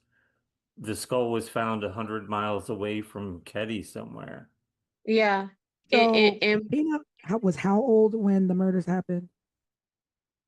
Who, Tina? 12, Yeah, She was and 12. so at the time they found her skull, she would have been how old? 15, 15. going on 15. But she could have been dead the whole time, you know? She could have been dead for Maybe- three So, years. so Craig, you're thinking like she I was. see your wheels turning, Tanisha. So you're thinking that the people possibly who no, that's not. I'm not What are really, you about to say? I'm not thinking anything really. I'm just making sure we don't leave her out of the story because, Tina? Oh yeah, no. Well, yeah. yeah, no, we're just going down that rabbit hole of that whole who was involved and how criminal it was. Because like But did, I like the sheriff, like talking about the sheriff and being, hmm. Mm-hmm. tied to not only Martin but Bo as well. He was close friends to Marty. So again, he was at the bar. You know, he he like had conflicts of interest with everybody involved. He lived Right. in cabin 28. He knew the layout. And like you Mm-hmm. said, if you lived in cabin 16, you know the layout of cabin 28. Mm-hmm. Mm-hmm. And whoever it was knew that they can walk into cabin 28. They Right. knew they weren't going to have any kind of locked door problem or have to break into a window. Yeah, and There's like just corruption all over. yeah, I like Craig's thinking of not allowing Tina to get lost in the fray of all of this. Um, Back to that word of motive. I think Tina could be herself a motive for some of this, just from the fact that Tina, there are reports that she was molested in the town, um, and no one followed up on that. Just there's It's just a history of Sue and her kids just being screwed over during the time that they were in Caddy. yeah. So then you're talking about Sue, who has a teen daughter who's pregnant, a Mm-hmm. young daughter who's molested, a young Mm-hmm. son who's hanging out with the wrong crowd. Mm-hmm. Um, and it could have, I mean, the angles could be anywhere. And when I think about it, it's just like you always say, what's the one odd piece in everything? Like what's the odd placement in these murders? And it's that a young child was taken. So then you start going into, your you know, Mm-hmm. human Mm-hmm. trafficking of children. Like, Mm-hmm. was she taken for a Yeah. reason? Yeah. Like, What's did wrong with her? the You person spared the who, boys, but you didn't spare the child, the little baby girl. yeah. The So, boys were spared. is it, um, whomever harmed, sexually assaulted Tina, was their fixation on Tina continued to the point of let me get Tina, and to get Tina, I am willing to murder everyone around her to get to her, and she's coming with me? Is it that? Is it, again, what Craig said with the Meeks? You took my baby from me. I'm finna kill you and your whole family except for your baby. That's And what I your was baby thinking. is coming with me. So Tina can't be lost in this. No, and I mean, it's so hard to even think. Like, they suffered a horrible death. The mom, Mm-hmm. Dana, Mm-hmm. John, they suffered a horrible death. But we Mm-hmm. don't know what Tina suffered. No, She We'll never no, know what was that child suffered. she kept alive for those 3 years, or was she killed the next day? You too. I don't know. Yeah. I don't know. And I think that's all part of the terror. Yeah. And I mean, and then we talk about the survivors. So you have Sheila, the oldest. Like, she's Mm-hmm. got to be, you know, she's got to Probably be, our age. yeah, yeah, she's our age. And just how do you reconcile life after seeing something like that? Knowing your baby sister, you sent your baby sister home and she was murdered, Mm-hmm. left and dumped like she was nothing. Mm-hmm. And the truth of that is, whether you did that intentionally or just out of a mistake, that guilt will be the same. Yeah, yeah. Just the what if. I mean, I What can't if? imagine the Yep. what ifs. Yep. And even the young boys who were in the other room, and though they were just young, I mean, at 12 and, even 7, I look back at things and go, what if I would have done this? What if I would have done, Right.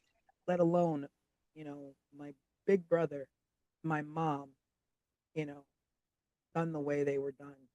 And it's just so sad to me that, people are quick to, oh, I found this hammer. Oh, we found the skull of Tina. But yet there's still no further push in investigation. And Sheila to this day is still trying to investigate and have, answers for her family. And I don't, yet nothing. You get no, two random tips from left field, but you have no investigation into those things that lead to just dead ends. yeah.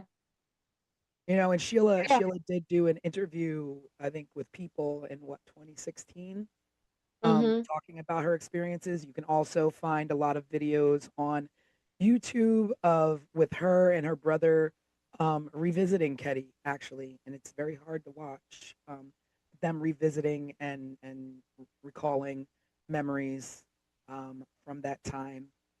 And it's just, I really hope that she can find the answers to what happened to her family. She deserves that. She absolutely deserves that. And I think, um we all do. Mhm. Yeah. Um just because I think that the Ketty murders are so gripping because we all feel that human dynamic of this.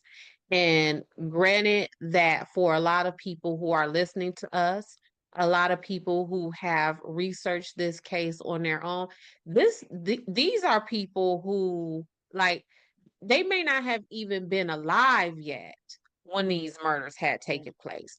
But it's something about this case that just pulls at all of your human being fibers. Yeah, and I think too for me the draw was that this was our time. You know, these are the Hmm. kids. This is when we grew up. Right, And you know, in the 80s, things were like that. It was, you know, you were free to ride your bikes until the street correct. lights came on, then get home. You know, you were over your friend's house for dinner, your friends were over your house for dinner. And it Hmm. was that it was a little bit of a more of a carefree. You didn't really worry too much about your neighbors. You could Right, leave your doors unlocked in some places. right. And to just think like you put yourself in that, like, you know, I think of the friends that I grew up with and I'm like, I just can't even imagine. Right. And that's what makes me offer so much grace and Yeah. consideration to Sue, because that was all of us, whether our parents were somewhere, CEOs of General Motors, or I don't know, cashiers at White Castle. Mhm. Our story was the same as children, that we were out and about, Mhm. not just so much left alone as we were just out and about. Like you watch, I don't know, you watch It, right? You watch Yeah. Dare, you watch Yeah. any of these times, right? Stranger Any Things. yeah, Yeah. any Spike Lee movie where he, That was the 80s. yeah, that is what that element was when it comes to children. So that's again, I don't want to, you know, dog Sue out about that, because that of this whole case, that right there is the one thing that was closest to the normal Yeah. than anything else. And also, you know, you in saying that you don't want to, you know, you don't want to dog Sue out for the way she raised her kids. And I mean, I give her credit for breaking away from an abusive man and Mm-hmm. wanting better for her children, whether she let them run about or not. And kids are going to, I mean, you could try and raise your kids as great as you want, but there's all kinds of influences out there. And Right. just like you don't, you know, want to dog out Sue, I don't want to, you know, put this like Sheila did it. You know, she's the only one who survived and the boys were too young. Like this is just, you know, your brain tries to think of anything to grab onto to explain away what happened to these people. Because guess what else Sheila has to deal with? It's not just the guilt of, dang, did I send my sister over there inadvertently to be killed? Or, dang, I don't know who killed my family. She also has the burden of being the sole survivor, and everybody like, oh, you did it. Yeah. And not only that, she also has to live with the fear of Right. being no one's caught, someone's still out there. What did Mm-hmm. they want? Did they want my mom? Was it me? Was it my Right. who was it? Like you still live with that fear and that like, you know, that just you cannot trust anyone in your life. It, it's also her two younger brothers. They were ones that I could never find any information on during this Yeah. whole research Yeah. process. And I But they're mean they're that's still alive and they're still out there. yeah. But I mean, you know, at that point I'm like, you know, they have to be protected. Um, you know what the psychological trauma that they've probably grown up with, had to deal with, and whether they got, you know, professional help or not, that's Mm-hmm. another thing too. Like, were they just left on their own to figure out how to Mm-hmm. navigate life with a tragedy like that? Did they grow up with anger? Did they grow up with hatred? Did, you know, they grow up to be kind young men? Did they grow up to be family men? I mean, I don't know. Mm-hmm. Yeah. I don't know. Yeah, I no matter who actually committed these atrocities to this family, right? Um, I blame law enforcement. That is where I hang my hat for the blame of this, not for these people's murders, but for this to be so unresolved. Like, I blame them for every ounce of pain that Sheila had to go through, that she still goes through, that her brothers and other family members are going through. I blame them for that because it just feels like there was not just a botched investigation. I feel like there was literally no investigation.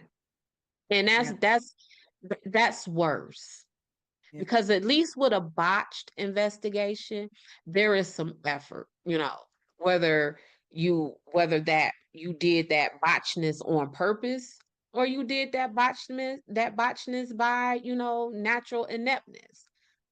At least there was effort. I don't feel that there was effort here. yeah, And they deserve more than that. This is something we could talk about for another 2 or 3 podcasts.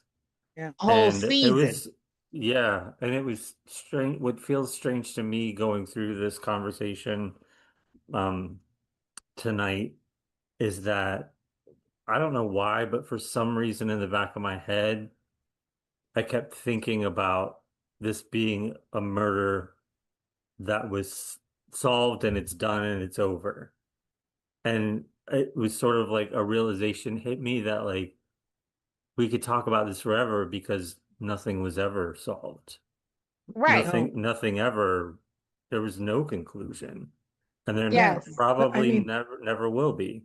well, there was a re-emergence of the case in 2016, and the Plumas County Police Department or Sheriff's Department announced that they know who the killers are, and because there was new evidence found, there was DNA on tape and some other items, and the hammer found in the river matching the description of Marty, and and Marilyn Smart finally spoke out publicly, and we can definitely link you to that.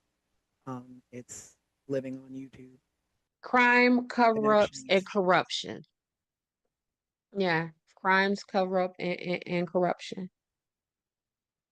Yeah, and I mean that saying that you know who the killers are and those killers are no longer.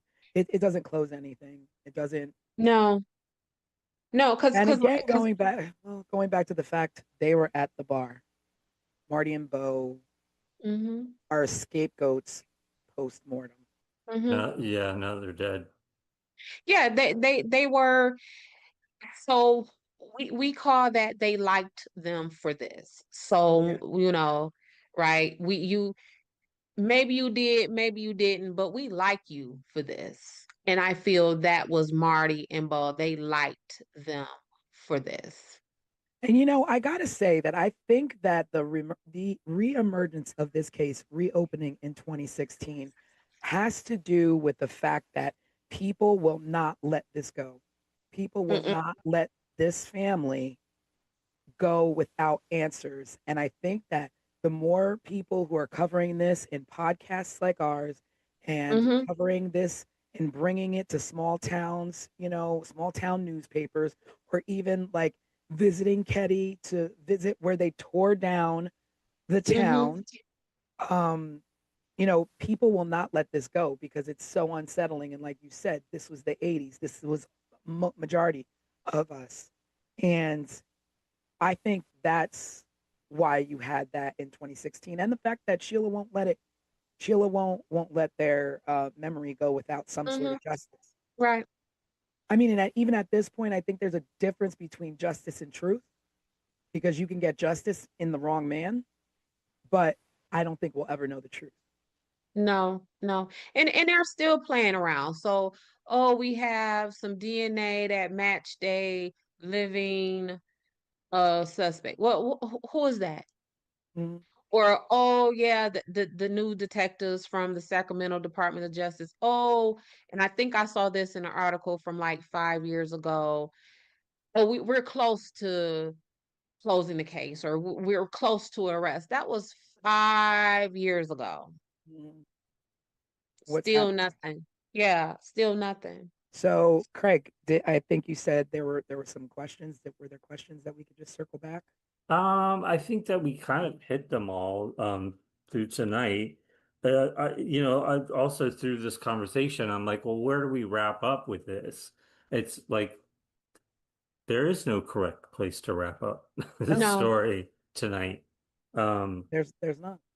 I'll I look mean, at I think technically we can wrap up in our own take and theory. I don't want to accuse anyone, but I honestly cannot think of one thing that says to me, this one did it or that one did it, because there's so many different ways to go, and you don't want to accuse someone who had nothing to do with it. And Had nothing to do with that. And prisons are full of that. I know. yeah, I get the phone calls, right? But again, that's what I mean by the brunt of the blame, at least for me, lies with law enforcement. Because again, if there were 10 running theories at the time, if y'all would have done even a piece of investigation, maybe now we're only down to 6 theories. yeah, yeah. They do a little bit more, maybe we're down to 4. Like you chip away at it, right? And there was no chipping. No one had a wood chipper in Ketty regarding Sue Sharp and her family. Yeah. I So think if we wanted to take a question that we got from one of the viewers at home this past week when we released the overview of this case, and of course everyone listening or watching this should check that episode out. We also have a case file that gives a little bit more of an outline of who was involved and how things sort of went down as well. But Kirsten chimed in, and we're encouraging everyone at home to be involved. So please send in your questions for any future cases that we're gonna be covering. Um, Kirsten said, when the case was reopened and DNA was found to belong to a living suspect, why did the case stall? And I think we kind of just covered that question. Mhm. Yeah, again, always, because that is their role. That the police, this is their role to investigate and get to the bottom of this. Why did it stall? Well, we kind of just like Craig said, we kind of went through some of those theories. Um, yeah, of I what mean, it might short of doing what Desiree does in the real world is hopping a plane to Ketty and knocking on some doors. knocking on Um, doors, Otherwise, a phone call is not going to do it in these right? days. Because it doesn't matter how much DNA you have, how many fingerprints you have, how much surveillance footage you have. Um, if people aren't giving you stories, then you almost have nothing. Like I don't walk around with a DNA testing kit in my pocketbook, right?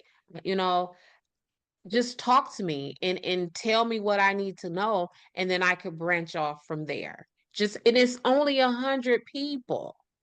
Yeah, but again, it was 1981, and we're now in 2025, and the likeliness that you will get a recollection that is accurate to what actually happened, if there are any people Mm-hmm. who are surviving and willing to talk. Um, Mm-hmm. I don't know. But at the end of this, our first case, the Ketty Cabin murders, it all comes down to botched police investigation. Botch police. And Yeah. that's who we would have to put it on, because it's still open to this day, even Mm-hmm. though they claim they know who the killers are. Mm-hmm. It's still an open case, and we Yeah. don't have answers. And maybe you all out there can keep researching and going down the rabbit hole to, you know, find some other leads or other theories. And of course, keep up with us on 15minutesofmurder.com, where if there's any new breaks in the case, we will update as well. Um, but until then, like Desiree said, this falls on the police, on this county police. Yeah. Great. So tune in. On Wednesdays, we go live for a little while. If you want to check in with us on Wednesdays at 7:30 p.m. Eastern Time, we'll be on our YouTube channel live So you can chat with us in the reel. And then next Sunday, we'll be starting with a new case. So you won't get this podcast version. You'll get the produced episode that gives an overview of the case that we're focusing on next. And then, of course, keep following that channel, that timeline. And get involved. We want to hear Yeah. from you. We want to hear your thoughts. We want to Yes. hear what your theories are. We want to hear from you, even if you want to speak out and include something that we might have missed in the episode. And I love me some Tanisha and Craig, but I would love to talk to some different folks. You know, I keep it spicy. Yes. And going forward, we're trying to work and build on some exciting things to bring to you. I won't reveal what they are, but we're working on some extra features for our podcast. That's All right. right. Well, that's it for this time, I guess. Yeah. Yes. Thanks for Okay. tuning in, everybody. And Thank we will see y'all. you Bye. on Wednesday. Bye, everybody.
The Colonial Parkway in Virginia was built for quiet drives, late-night peace, and scenic romance.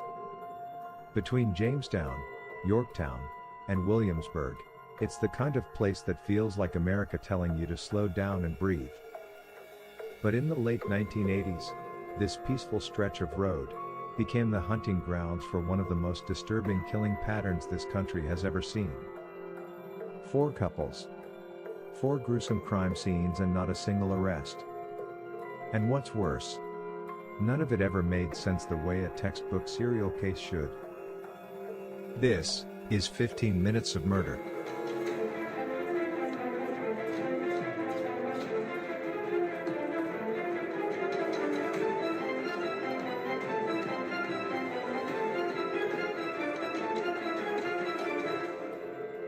It begins in 1986 with 27-year-old Kathy Thomas, a U.S. Naval Academy graduate. She was smart, driven, and extremely respected. Her girlfriend, Rebecca Dowski, a 21-year-old college student at William and Mary. Rebecca was kind, academic, the type of girl obsessed with making her future matter. Kathy and Rebecca were in love. They drove the parkway that night, simply to be together and to talk privately, away from the world judging them. They were last seen by witnesses on October 9th leaving a computer lab on the William and Mary campus. What was supposed to be a serene night wound up being the most brutal scene in the string of murders on the Colonial Parkway. On October 12th, their bodies were found inside Kathy's Honda Civic near the riverbank. They were bound with rope and medical tape. Their throats were violently cut so deep, they were nearly decapitated. There were also signs of strangulation. Kathy was stuffed in the hatchback while Rebecca was found in the back seat of the car. She had a clump of hair between her fingers, which suggested she tried to fight for her life. The killer covered their bodies and the car with fuel, but didn't commit to setting it on fire. The car itself was pushed slightly over the embankment. Like the killer wanted to hide them, but not too well. This didn't feel random. This was more like a rage that knew exactly what it wanted. An extremely violent overkill compared to the later victims found.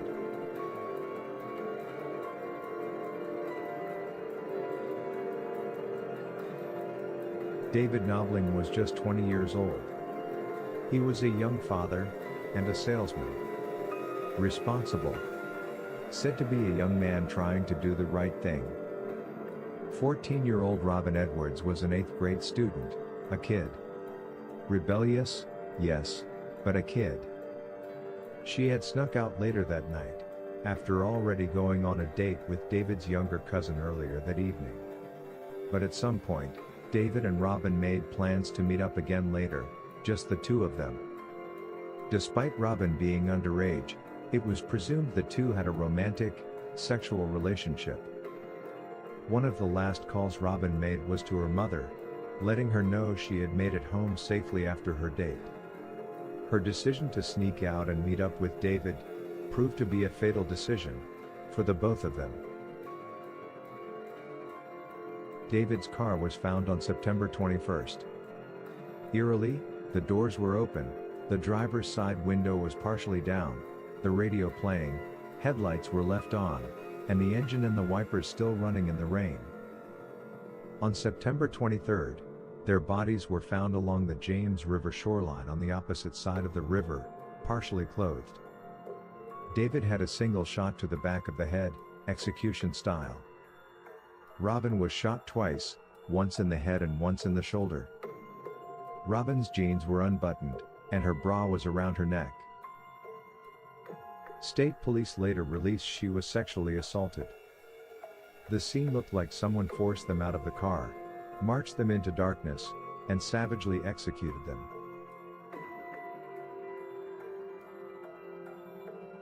Richard Keith Call was 20, from Newport News, Virginia. He was close with his family, worked locally, and was known as responsible and protective. On April 9, 1988, Keith picked up Cassandra Sandy Haley, an 18-year-old college freshman he had recently begun casually dating. Sandy was well-liked, social, and excited about young adulthood finally beginning. That night, they went to a friend's party. The plan was simple: leave the party, drop Sandy home, then Keith would return home himself. They never made it. Keith's car, a Toyota Celica, was later found abandoned along the Colonial Parkway. It was left neatly parked, keys missing, wallet left behind, with no signs of forced entry or violent struggle. Their clothing and belongings left inside suggested nothing chaotic happened inside the vehicle. Police later confirmed, the clothes left behind were in fact the clothing Keith and Sandy were wearing at the party. It was suggested they may have gone skinny dipping and possibly drowned, but it was early April, and the water temperature was 40 degrees, making that suggestion highly unlikely. But the fact remains, to this day, Keith and Sandy have not been found. This disappearance became one of the sharpest and most frustrating voids in this entire series of murders, because you have victims, but no bodies, no cause of death, and no physical closure for their families.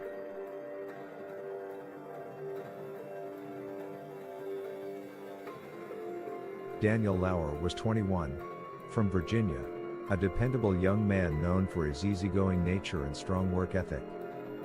In the summer of 1989, he had been spending Labor Day weekend having fun in Virginia Beach while staying with his younger brother Clint and Clint's live-in girlfriend, Anna. Anna Maria Phelps was 18. She came from a hard-working family from Amelia County, Virginia. Life with Clint was a financial struggle, but despite that, was independent freedom. Over that weekend, Daniel decided to move in with the two, to help financially. The plan was for Daniel to go return home to gather his belongings. Anna saw the opportunity to tag along and spend some time visiting her family back home. On September 5, 1989, Daniel and Anna Maria set off back to Virginia Beach from their brief visit. They were traveling together in Daniel's 1972 Chevy Nova heading eastbound on Interstate 64 toward home. The next day, Daniel's car was found abandoned at a rest stop in New Kent County, Virginia, but in a baffling location. It was parked in the westbound rest area, which was the opposite direction they should have been traveling to reach Virginia Beach. The keys remained in the ignition.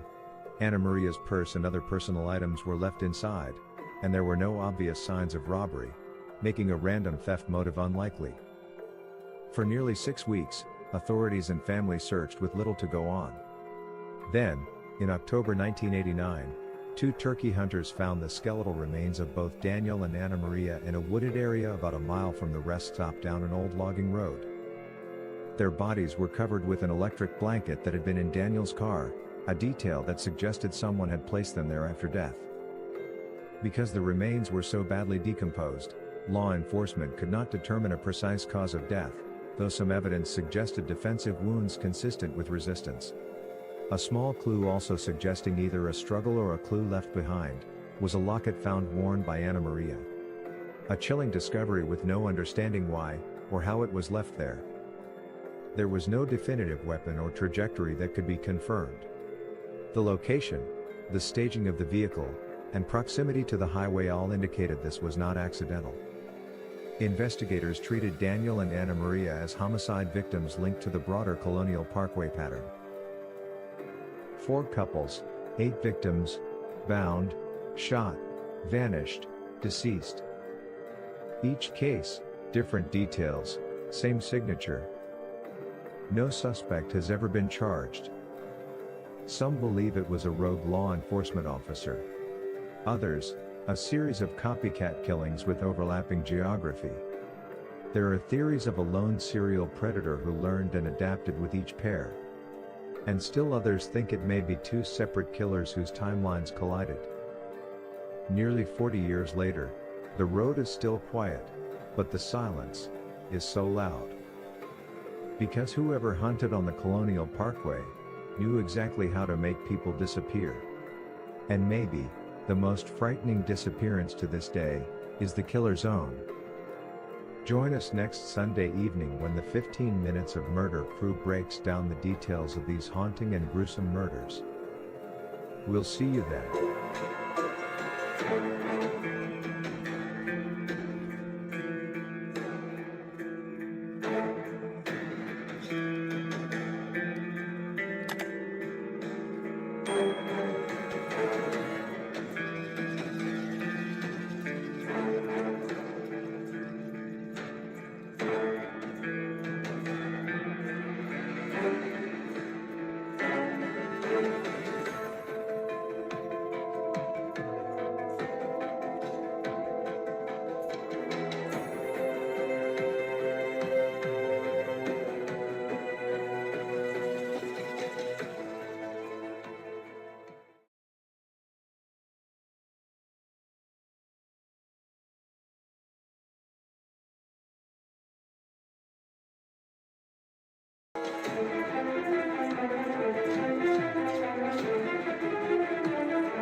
Welcome again, everybody, to another Sunday with 15 Minutes of Murder, where we're giving you a full podcast on the last case, the Colonial Parkway murders.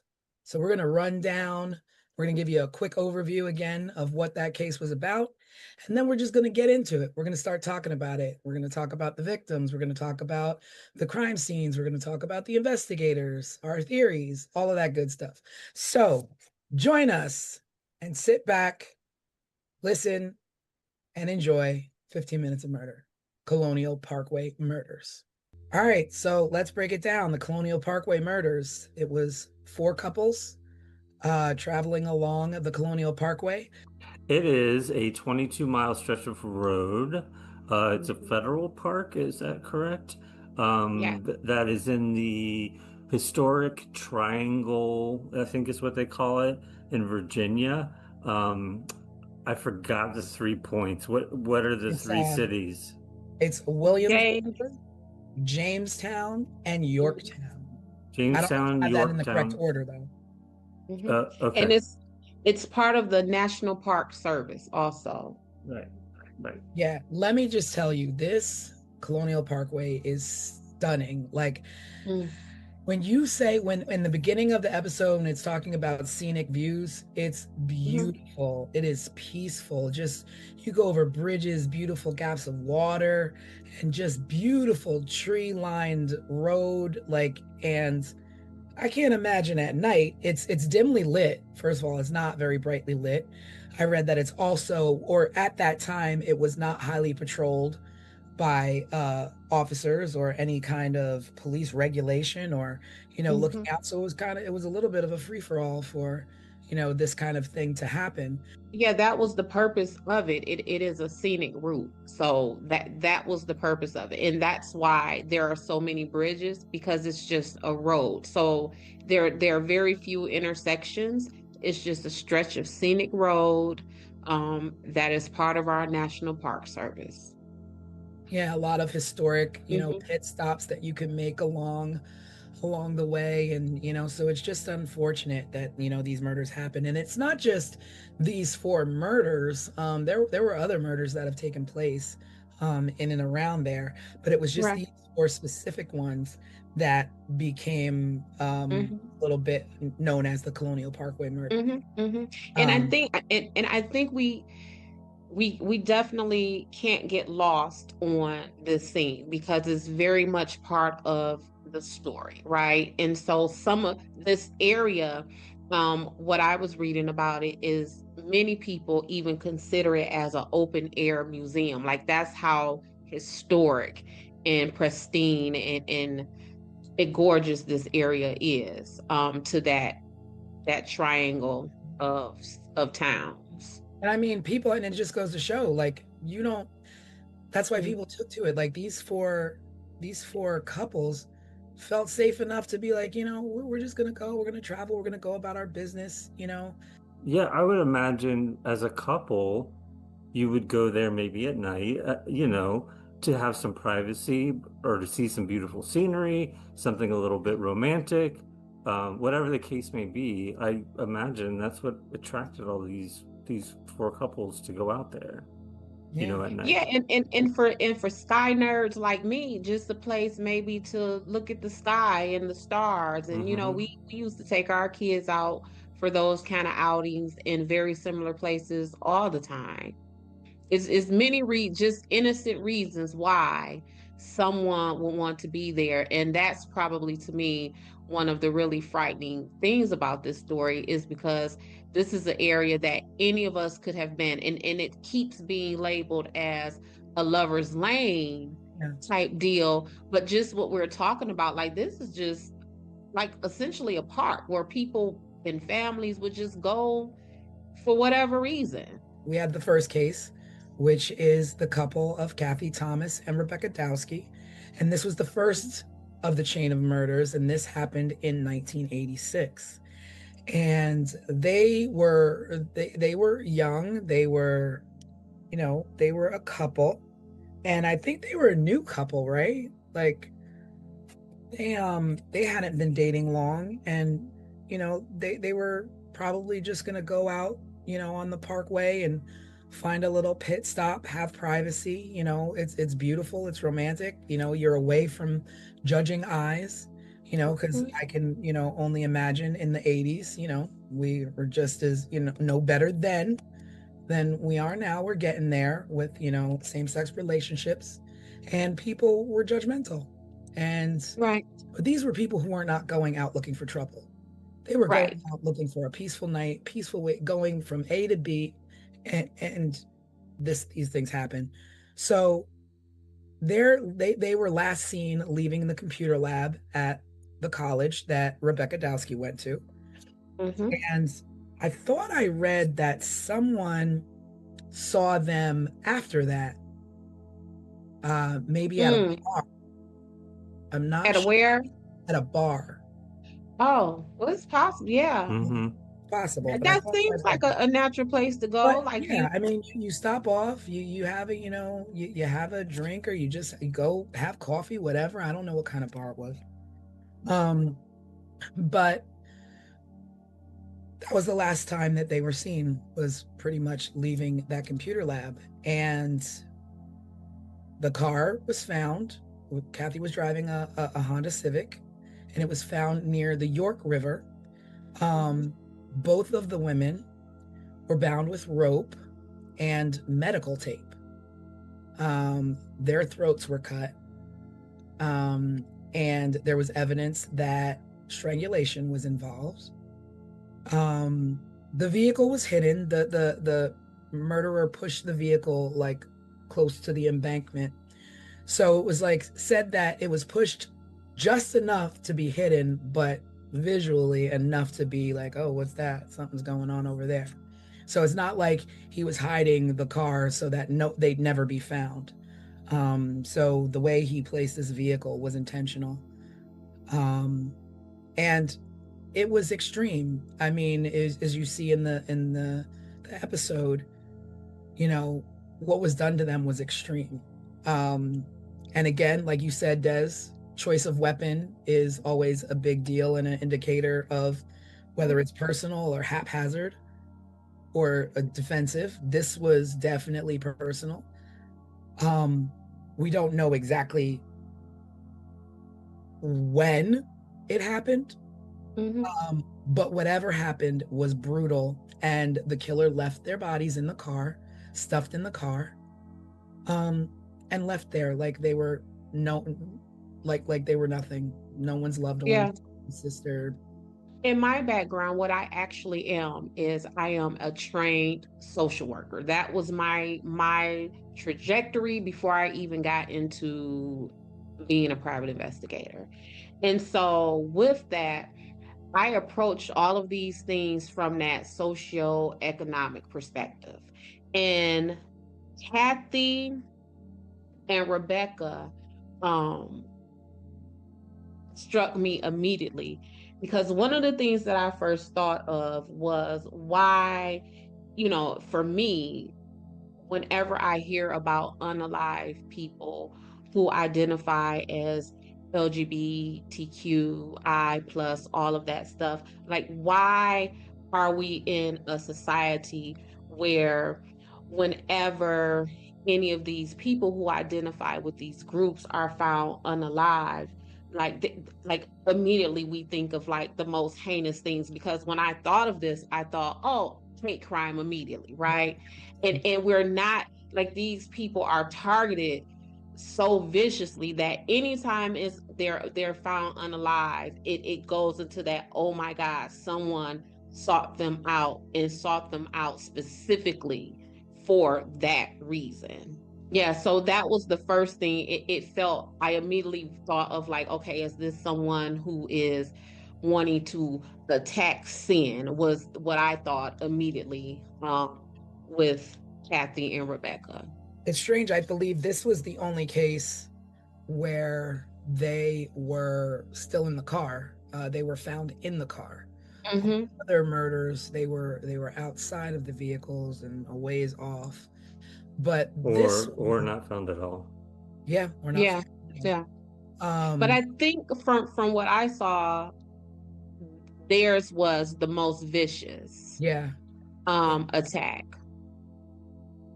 Yeah, like one of them was nearly decapitated or something like that. Yeah. And it's like, and you know, investigators have been debating like whether it was a targeted attack, whether it was a sexually motivated crime, or hate motivated, like, you know, like you're right. And you know, and just to be official, the law enforcement, the officials, they never ruled this as a hate crime. Now the thing is that had they labeled it as a hate crime, it may have attached to some other murders. But because it's not labeled a hate crime, it's more like a one-off. It's coupled with these other murders because it happens to be on the same roadway. Like Des is like is your expertise. Like, do you think that mislabeling a crime can like offset who the murderers are or group it? because it what it does is it now puts you in a position to where now you're chasing false leads. Now you're looking up this road when when you really should be up this road. Now you're looking for this type of person, because what law enforcement does in their investigations, they create a suspect profile. So kind of like what I was just saying about this possibly being a hate crime, right? So why aren't we looking for someone who is anti-gay or maybe even racist? Because what we know is hate is hate. So if you hate these people, you're going to hate these people too, right? So when you don't include all of these things, then yeah, because it's even like if you go to the grocery store, right? If you're trying to shop for spaghetti and you're over here buying pork steak and all that kind of stuff. Now, once you get home, that spaghetti is not going to be a properly cooked spaghetti. So it's that kind of thing. Because that's the one thing that makes me think of, that's what I think of. I'm like, well, did this murder go unsolved because you didn't label it as such, and you could have, taken other leads versus, oh, this, especially since this was the very first murder in this chain, and the next one didn't happen until a year later, or under a year later. So all this time, what were you considering this And as? it's still suspicious how Kathy and Rebecca was even tied to the final suspect, because I don't believe that his DNA was found on them. So, like how you said, there is rope and tape. How do you rope and tape and gag and bound someone and there is no DNA, there is no evidence, right? But for somehow, um, they still decided to go ahead and attach Kathy and Rebecca to this gentleman. His name is Alan Wilmer Sr. That's his There you name. go. There you go. Alan Will, yep. I kept wanting to call him Adam, but I didn't want to put the wrong name out there. I had to go to them notes to make sure. But yeah, those ladies, his DNA wasn't even connected to them. Yeah. And it's just like, So you start wondering, like, well, was this, a hitchhiker? Was this someone they picked up? Because at the same time, you're like, these are two women, one in the Naval Academy, so she's no punk. correct. She can hold her own, I'm sure. Right. And one who was in the Naval Academy, and back to what we're saying about the hate crime, she left the academy because of her identity. She figured that she would not be safe there, right? So that is what this time period was. So to not, I was just very disappointed that was not labeled as a hate crime. Yeah, same, because I just feel like, for me, this one feels different than the others Yeah. because of the brutality that was done to Mhm. them, and the carelessness in which they were left. Right. Because they're, And as thick as it is, you do have people who stage people and think they're staging them with care because they killed them for whatever personal reason, and they want to, take care of them and place their bodies where these women were just discarded. yeah, and doused in diesel fuel. It Yeah. was just like just some other stuff Now, going on you don't with pour them. diesel fuel on a car to not set it on fire. So what was the intention there? Like, was this person Right. interrupted while they were doing so? I think I read that diesel fuel doesn't ignite in the same way as regular gasoline does. So maybe the intention was to catch the car on fire, but they just couldn't get it to start. Or maybe it was poured on them to try to compromise any DNA or other evidence that may have been left. Yeah, but there's just so much there that is. So my continued suspicions behind Rebecca and Kathy is that her brother, Bill Thomas, says that they were told by investigators that they suspected that a police officer was involved in Kathy and Rebecca's murders. And so kind of like what we talked about in on this week's live is like you got to have a whole lot of evidence and suspicion and circumstances for investigating law enforcement agents to believe that another enforcement person committed stuff like this. And And for then investigators to be the ones to say that, not even like word on the street is. nope. And then for them to say that to the victims' families, like that, they don't take that lightly. You know what I'm saying? Like we see in the news all the time when police are beating people on the side of the road, and oh, we're not going to say anything. That what do they call it? The blue wall of silence. So for them to tell her family, we think we have something, and it's a police officer. That stuck out. Yeah. That wasn't something that I was able to easily overlook. And now, is that like, would you like fault that to like just inexperience or just nervousness, or like literally, who in their right mind, part of a force, says it might be one of us without any evidence, without without anything to back it up and say, okay, well, we have this suspect that's one of our own, and we're going to go forth and we're going to question these people. Like, I don't understand who does that. Like a rookie? Well, for me, it compromises a lot of the investigation. I won't say all of the investigation, because immediately I then begin to think, well, if you all are suspecting that your suspect is one of your own, then how do I, as a criminal defense investigator, take much stock in the rest of the suspects that you have lined up? Because now I am immediately thinking, are you trying to cover up what your officer or a officer would have done?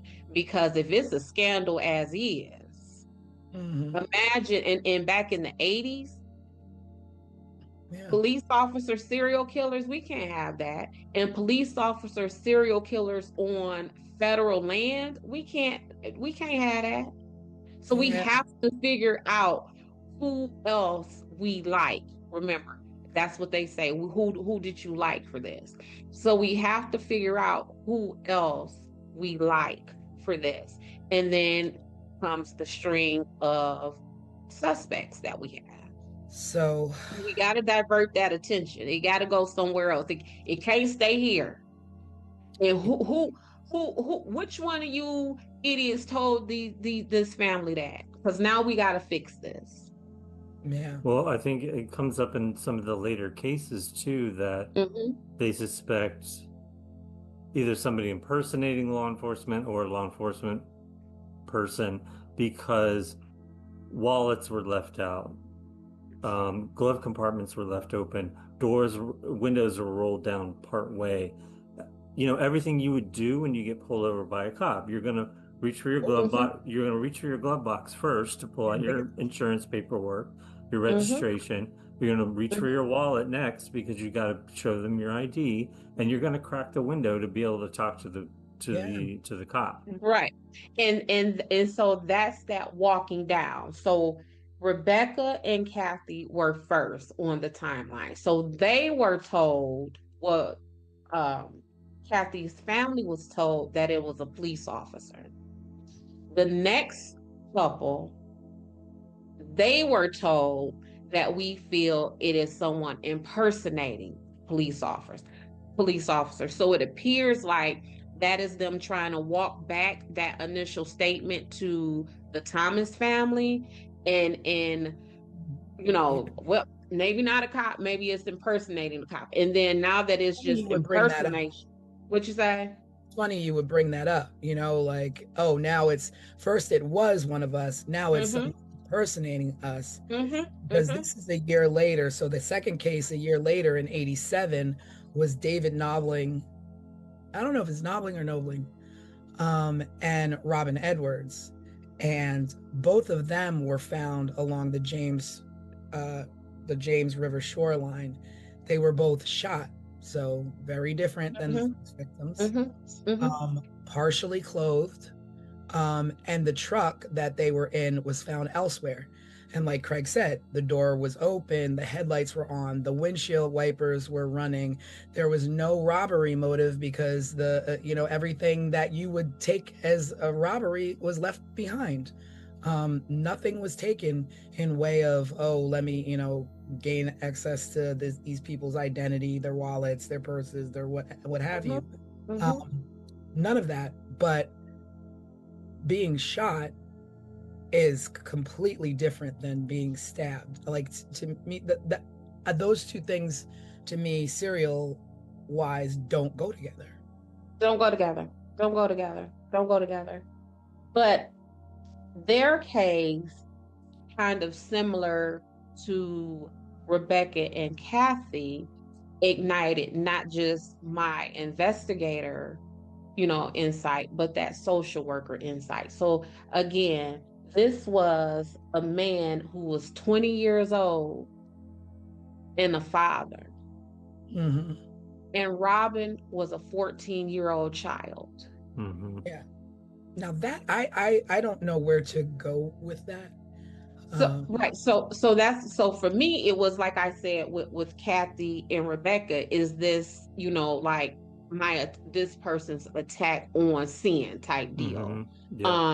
And so back then, the 20-year-old guy with the 14-year-old girl, it wasn't as gross and creepy as it is today. Yeah. But it was still gross and creepy. Yeah.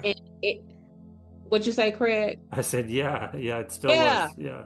It still was. And so again, that was my. But I want to interrupt you with that, because you're saying it's gross and creepy, but the only way that if there's a murderer who is murdering people based on sins, you have to know the established relationship between the two, because they could be brother and sister. So what is it that you saw of these two that would make you think otherwise? Because it's not exactly confirmed or denied, more like implied from the things that I've read about the dynamic of their relationship. So what I found out of the dynamic of their relationship is that Robin was originally dating David's younger brother or cousin. And so after hanging out with his brother or cousin, whoever that may be, then the two of them kind of secretly linked up. And that's how they ended up on the parkway. And so if the running theory is that whoever this suspect is targeting these people because they are on Lover's Lane, what would this 20-year-old and this 14-year-old girl have been doing? And I believe there was something about her underwear and her pants being down, like things like that. And so sometimes we can look at, again, when I have all of these CSC cases, which are criminal sexual conduct cases, and men are like, or women, because sometimes women are the perpetrators of those things also, it is I didn't know how old she was. She didn't tell me how old she was. Well, you can look at, let's be for real. Yeah. Like let's really be for real. You have a child of your own, good and well. Yeah, and I don't care how big and how developed your body is. I can look at you, baby, and tell you were 14, and that's because I'm not looking at you in that kind of sexual way, right? So it's all of those things that make me believe, like, tied my thoughts of the attack on sin, or what I'm saying, with David and Robin that I had with Rebecca and Kathy. Then my ideas began to change as the couples started to roll in. Yeah. They're all very different. Yeah, it became real weird. So much so, like, because you mentioned it a little bit, Tanisha, I'm still not sure how this can be labeled as serial killings. Yeah. I mean, I don't. I'm not even sure at what point it was labeled serial, as Mhm. you have the first one a year later, and you're just saying, okay, well, it's two people on the same road Mhm. murdered, um, different ways, but because it's the same road, we're gonna label it as that. We're So gonna label that as that. And with David and Robin, a guy by the name of Sam Ryder came forward and put himself at the scene of their murder. really interesting. He went to law enforcement and told them that he was an eyewitness, that he was on Ragged Island, which is where they were found. He says that he was on his way home. He saw Robin and David get out of the car. He approached their car. The car was running, the radio was on. And he said, as they went to the back, like wherever, down into the brush or whatever, he heard two shots.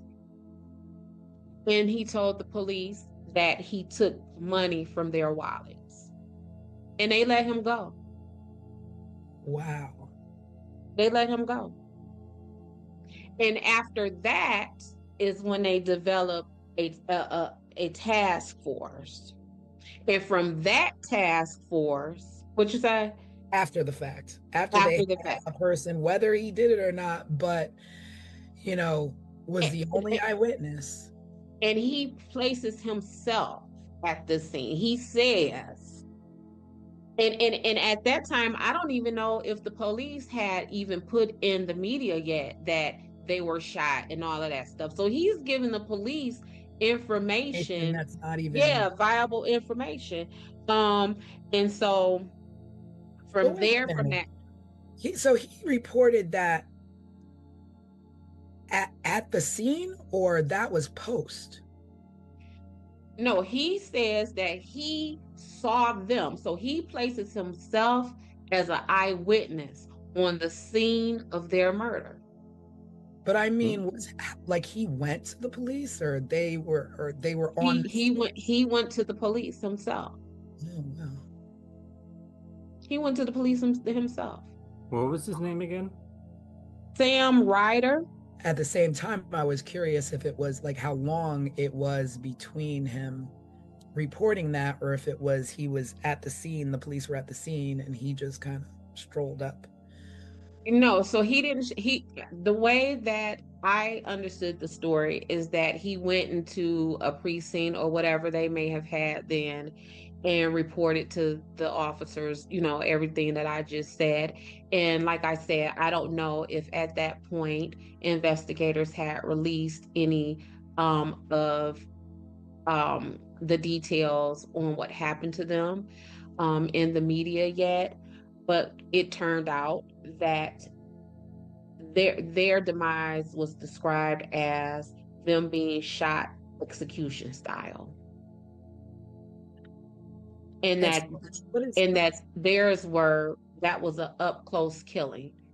Now, mind you, this man just put himself on the scene. This man just came to you and said he heard shots. Did he hear the shots because he legitimately heard the shots when they were down at the brush or wherever they were? Or did he hear the shots because he fired the shots? Well, they were both shot once, execution style, in the head.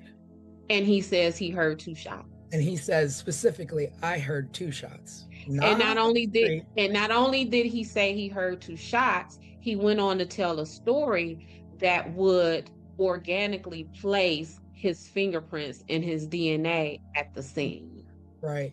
Because he says, I rummaged through their vehicle, their wallets was out, I took their money. See, now I'm going back again and I'm like, okay, so did he take their money before or after he heard two shots? Or did he take their money? Or is any of that true in the sense of, did he really take their money, or did he come to law enforcement to tell them these things, place himself at the scene, so just in case they find his fingerprints, That's why my Yeah. fingerprints are on the scene because, oh, I didn't do nothing. I just went through their wallets. I just stole their money. Because Yeah, that's all that what I'm saying is that if I'm police, if I'm like detectives, police officers, what have you, and a guy comes to me and says, I took these people's money out of their wallet and I rummaged through their things, to me it would be, okay, well, did you do that before you heard the shots or did you do that after you heard the shots? Because if you did it before you heard the shots and you saw them walking down there, okay, you're a thief, you saw an opportunity. But if you took that stuff after you heard the shots, you're a cold-hearted son of a gun, because you know what just happens following two Right. shots. Right. You're gonna do that. I'm gonna hold you. I'm not letting you go. I'm not letting you go. And like I said, these shots that he heard, did he hear them because they were out in the distance, or did he hear them because he's the one who fired them? But whichever way you decide to turn, the point is this man is a viable suspect, and why did you let him go? Yeah. I feel like this every case we talk about, there's some failure like this. Mm-hmm. Yeah. I mean, it Yeah. just with, we talked on the live a lot about the news this week and the Brown University shooting and the professor that was shot at his home in MIT, the MIT professor that was shot at his home in Brookline, Massachusetts. And it's like, when you talk about just a perfect 1-2 of police work and media working together, Mm-hmm. I mean, this was one for the record books. But it's just like, back then we didn't have that at all. So it's just like, nobody's knowing who the cops are letting go. Nobody, because if media was all over things then as they are now, and you had a man walk in and say, this is what I saw, media would have been all over that dude as soon as he walked out of the police station reporting that kind of information. Mm-hmm. Yeah. Well, there was another woman. So David and Robin, they were found September 23rd, 1987. There was another woman who was found unalived. Her name is Lori Powell. Yeah. Was found March 8th of 1988. So although Lori is not one of the official 4 of the Colonial Parkway murders, they essentially went on to link her murder with the rest of them. Why was that? I don't know why, because it shouldn't have been, and I'm gonna tell you why I think it shouldn't have been. Because Lori, the story with Lori is that she was hanging out with her boyfriend, a gentleman named Chris Cutler.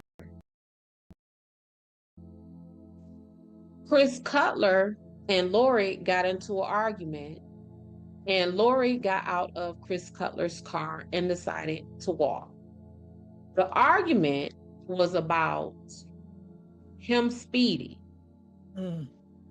Lori was never found again.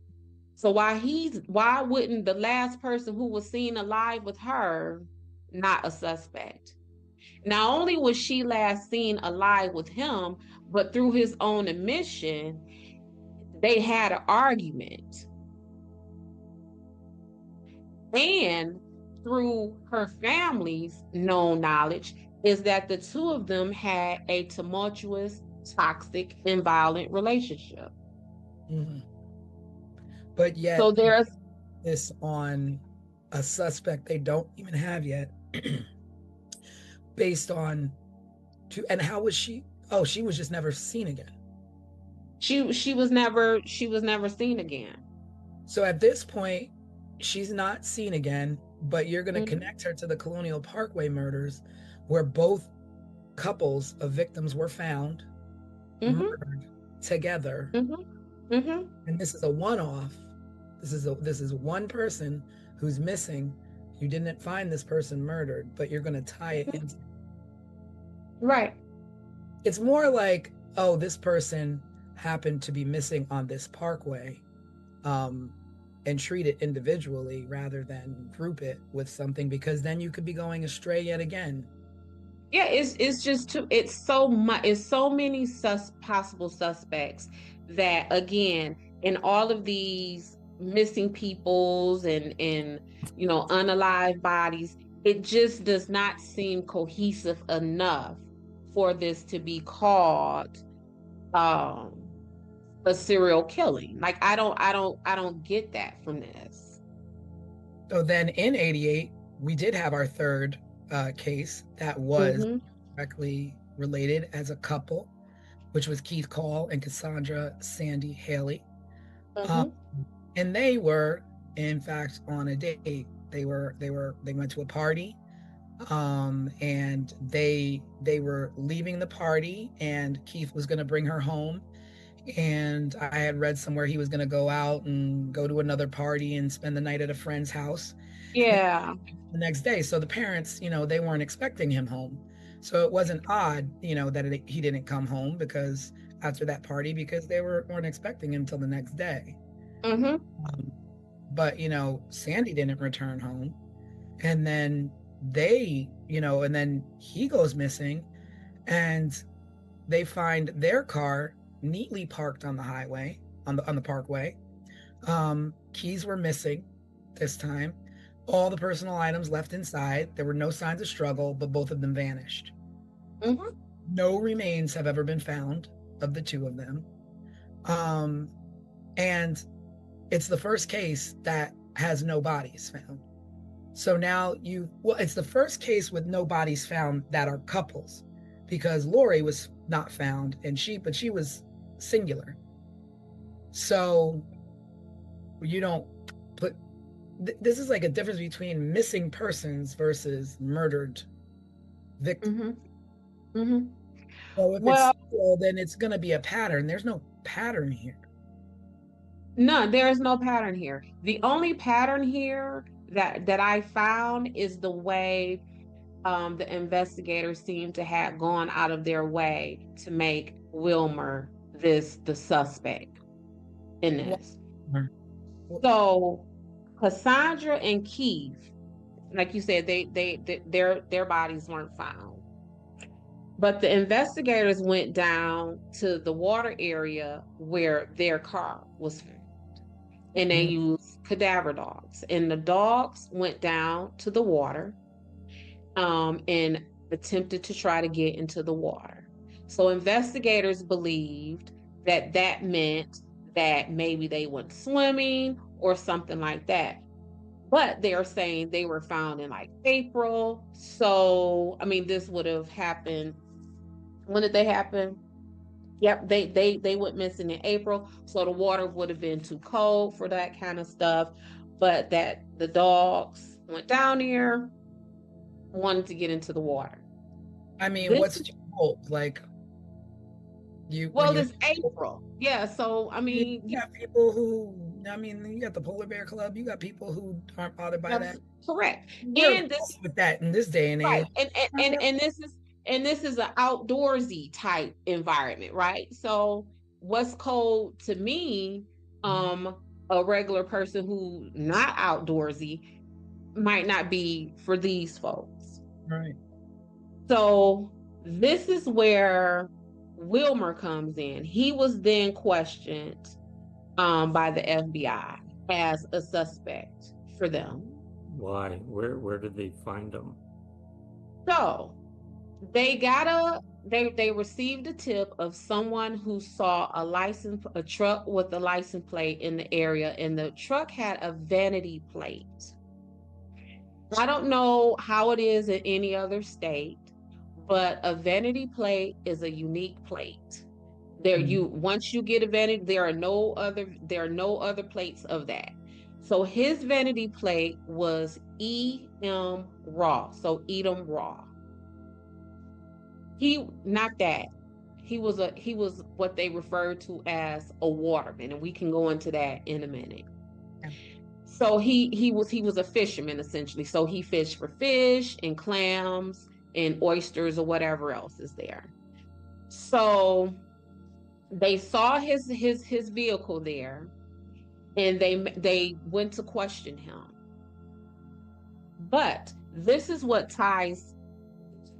There was in between, right after Richard and Cassandra, there was Teresa Howell,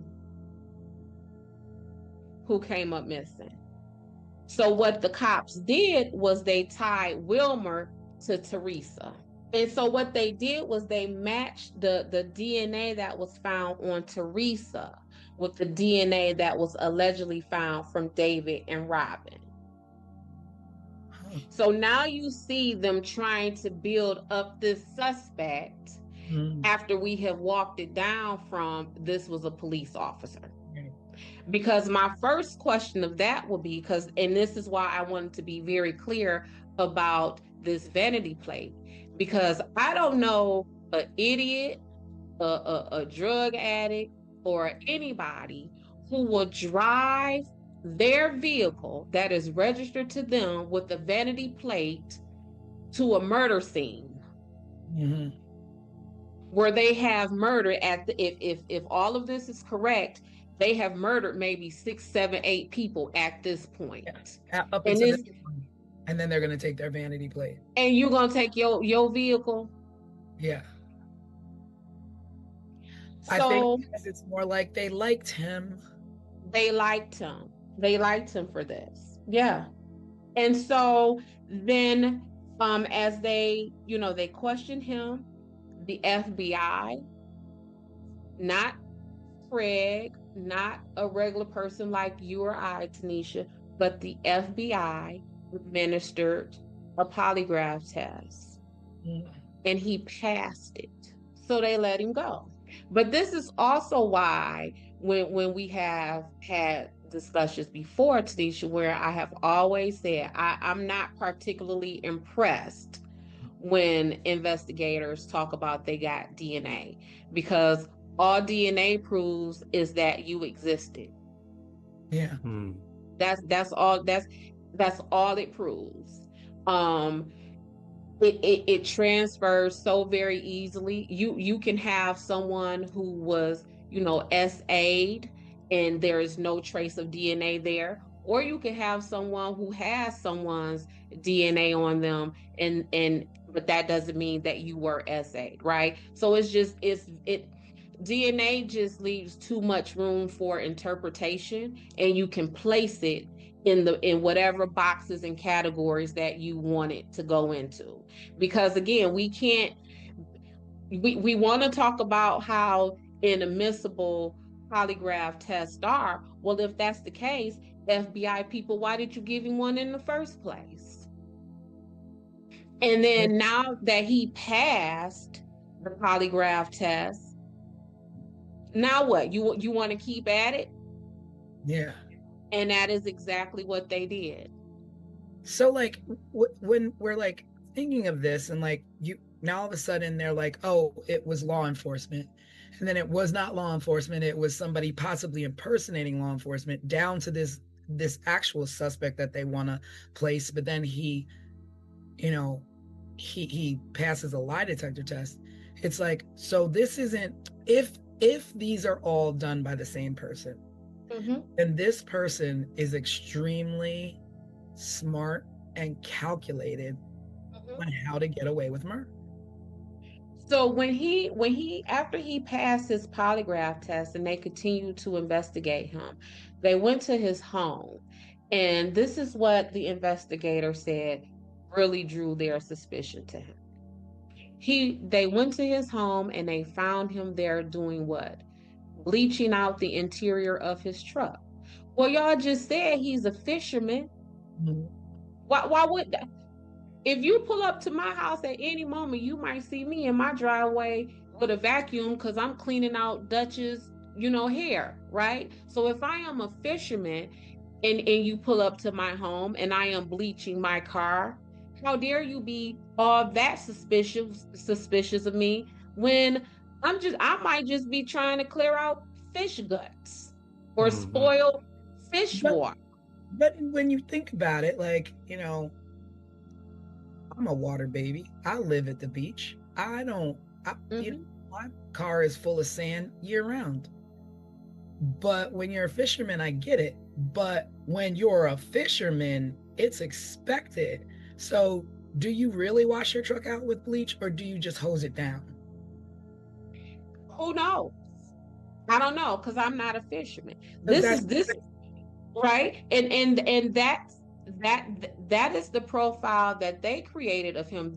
So when they went down to the edge of the water where Cassandra and Keith with these dogs, it is at that point where investigators flipped their investigation to possibly this person may have been someone who uses boats and is off the water.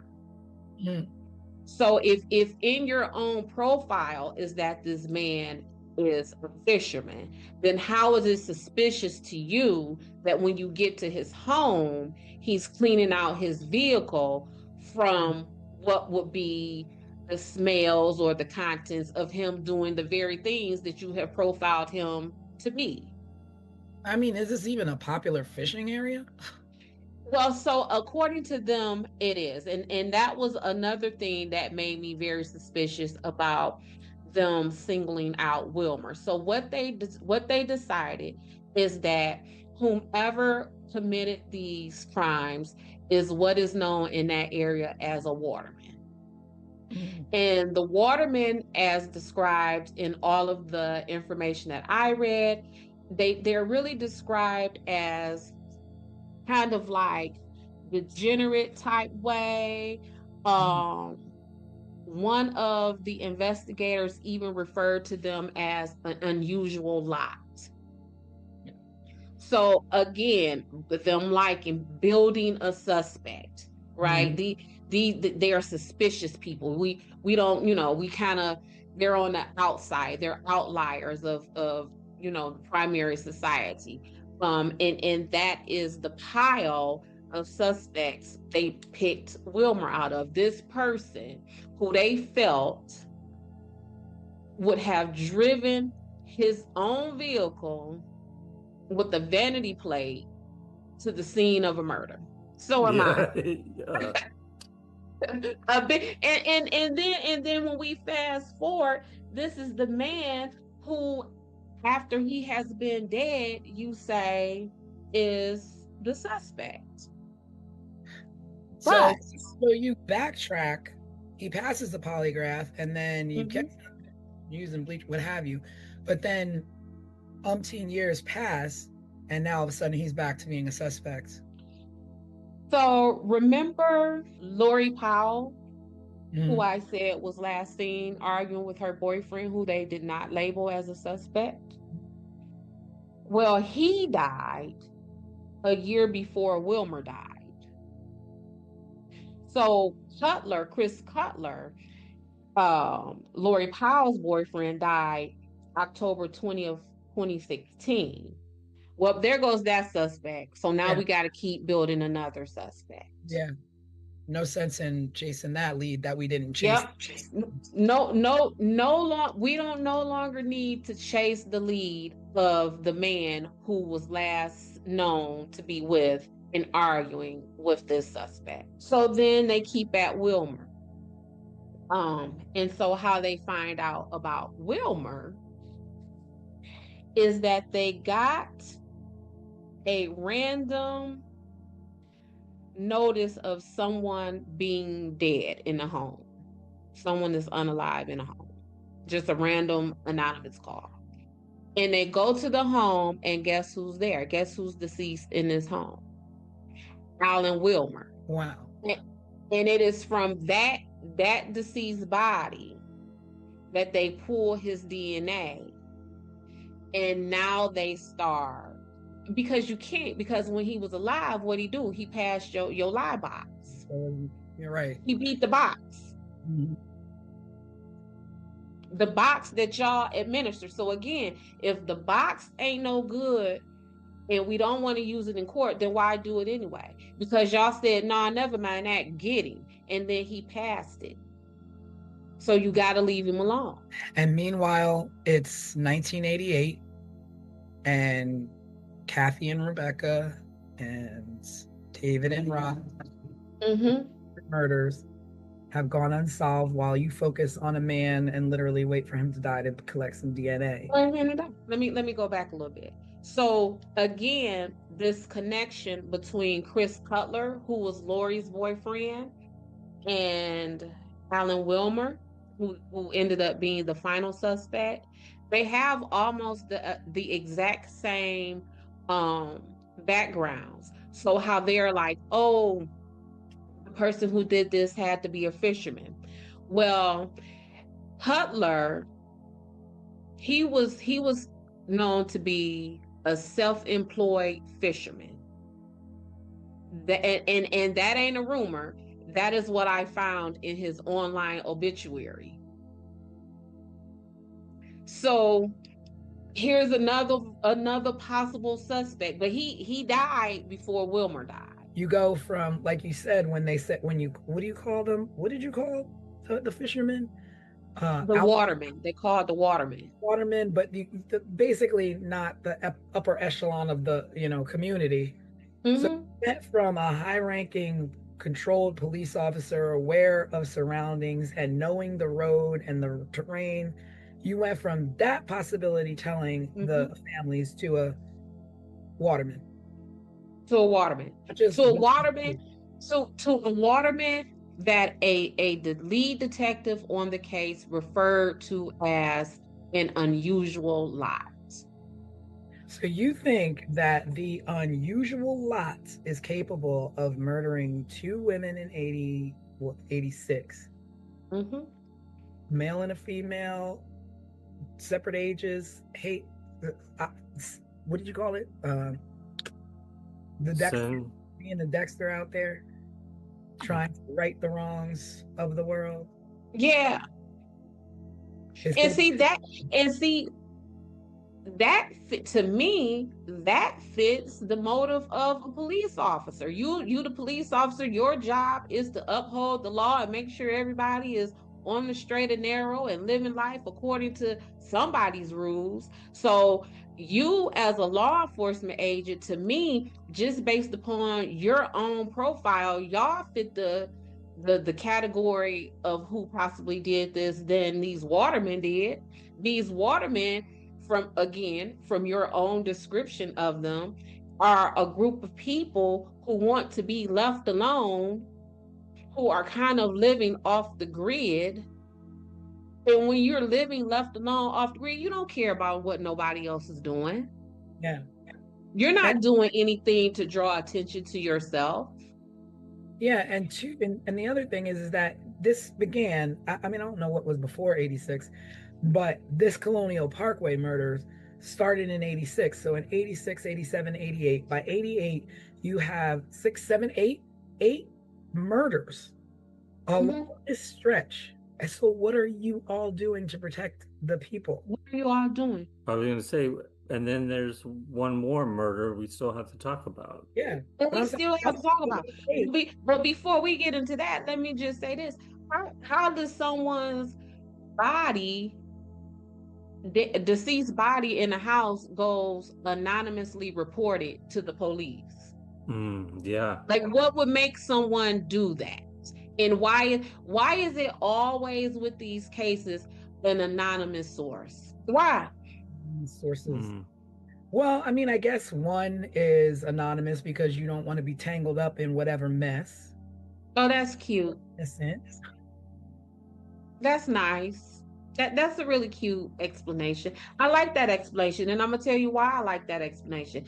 I like that explanation because that's what they want us to believe. Yes, exactly. I was just gonna say, it sounds like a sus way of just kind of brushing over. It.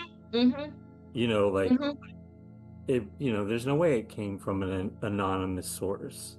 Somebody knew about it. Right. No, but that's what they want us to believe. They want us to believe that, oh, this came from an anonymous source. Yeah, but anonymity in the 80s is much different than it is today. There is no such thing. They want us to believe that it was an anonymous source. because in today's day and age, your anonymous source is revealed and doxxed immediately. There's no such thing. Back in There's the no 80s, such, anonymous you- sources were just that. They were ghosts. but to say it's an anonymous source is just a way to keep them from saying, we put that there, we planted that there, we knew that happened. That's a way to keep it from being on the inside. We could just say, Yeah. and it came from an anonymous source, especially when we're talking about a group of what appears to be unrelated murders that originally had a suspect who was a member of law enforcement. Yeah, and then this is the case. The third case is the one that pretty much fueled the fact that maybe law enforcement is involved, or military, or what have you. Because at this point, it's just like someone is out here getting away with it. It's not Getting just away with it. they're getting away with it. This is an 8 body count. But see, and again, that's back to what I always say. You don't have to play around with this stuff. I mean, somebody gonna get away with it anyway, just because of the environment. It's an isolated and desolate environment. So someone does something out there, they might get away with it. Well, I was going to say, what about the fourth couple? Yeah, What so about that the leads us right into 1989. Mm-hmm. That case was Daniel Lauer and Anna Maria Phelps.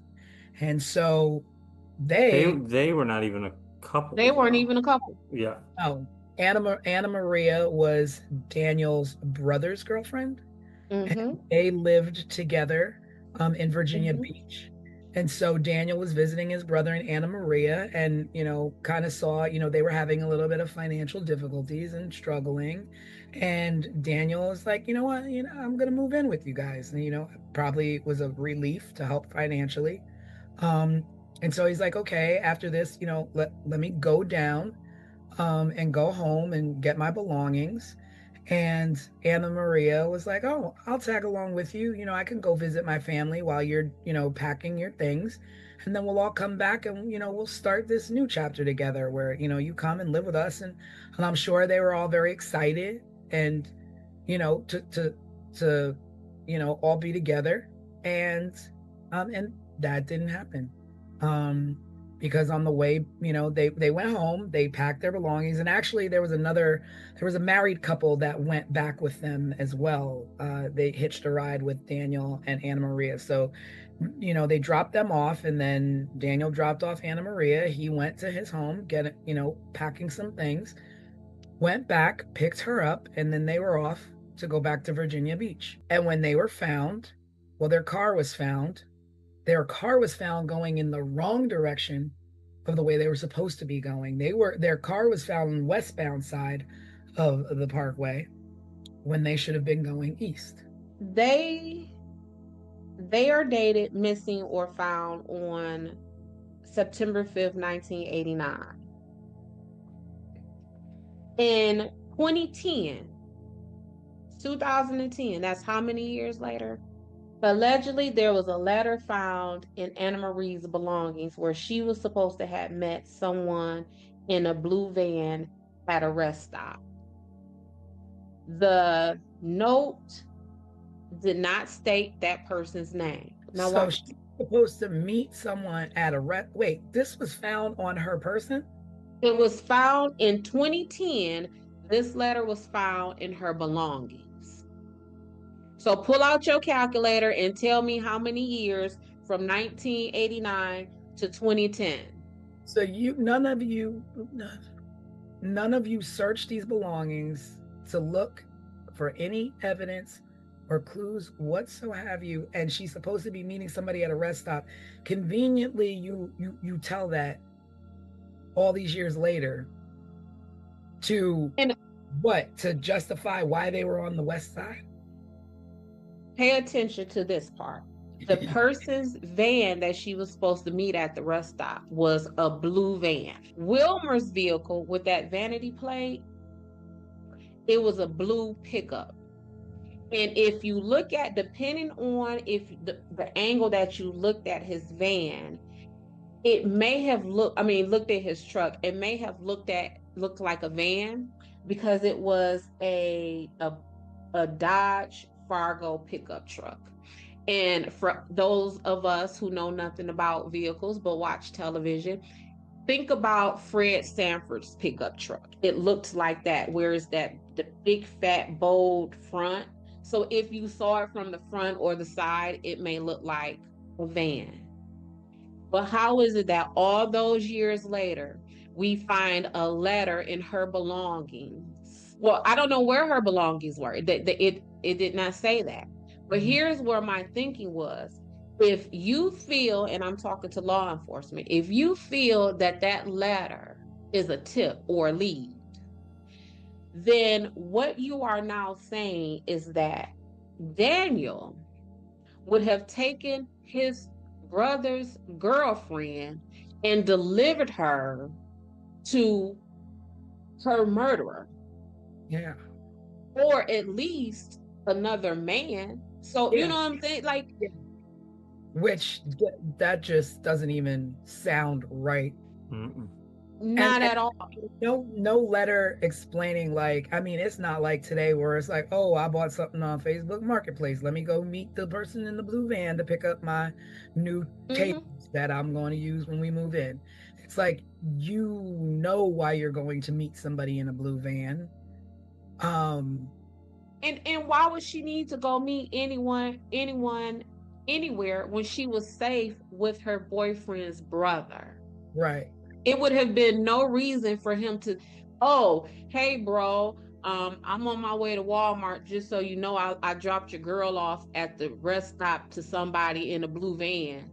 I'll holler at you later. That's not even what the plan was. And I get plans change and pit stops happen. But I don't know every man in the world, but the men that I know in this world, ain't none of them finna drop their boyfriend's brother off at no weird rest stop with no weird vehicle, and truth be told, probably with a dude. Like, that's your brother's girlfriend. But then you wind up dead right alongside her. So you're pulling up and you've got enough mind to say, this doesn't look right. We're not doing this. Let's And this is 21 years later, they're finding this note, right? Right. Whether so if we look at the timeline, in 2010 is when they found the note. Wilmer is found anonymously dead in some house in 2017. And then what is that, 2024, they decide to announce that Wilmer is the final suspect? Because they had enough time in 2010 finding a note that said she was meeting somebody in a blue car. And he's dead by 2017, so all gas, no brakes at this point. Is him. That is not a case closed.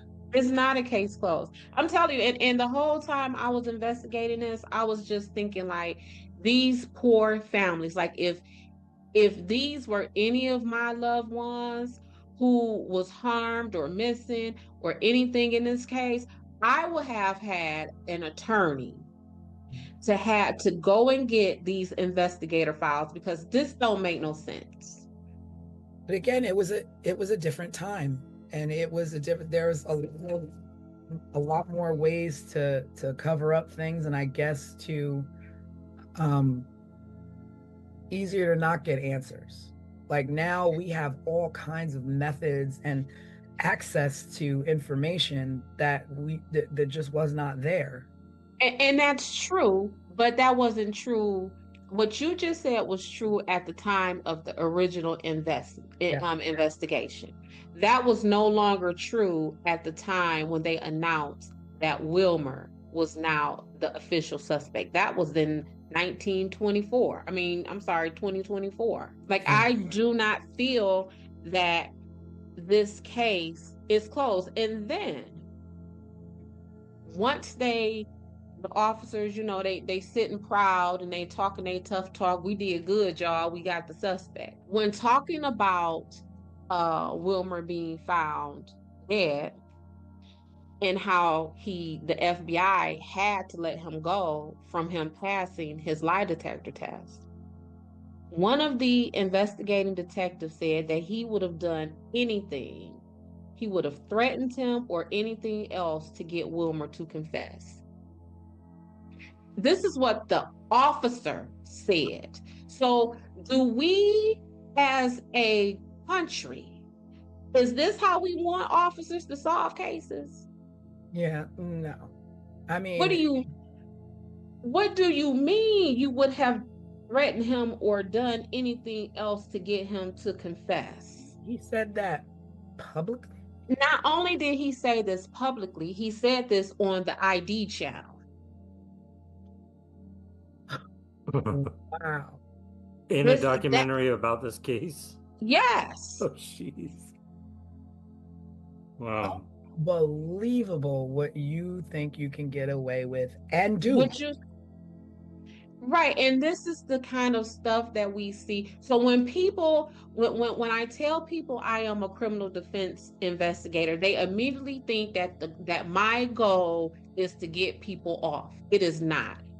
My goal is to make sure that whatever my client has been charged with, that he has not been investigated by an officer who says and believes that it is okay to threaten and do anything that you need to do to get someone to confess. This is why these prisons are packed the way that they are. This is why when everyday citizens are at home watching the news and they are taken aback and angered when they see that someone has been released from prison or when somebody's conviction has been overturned, this is that right here.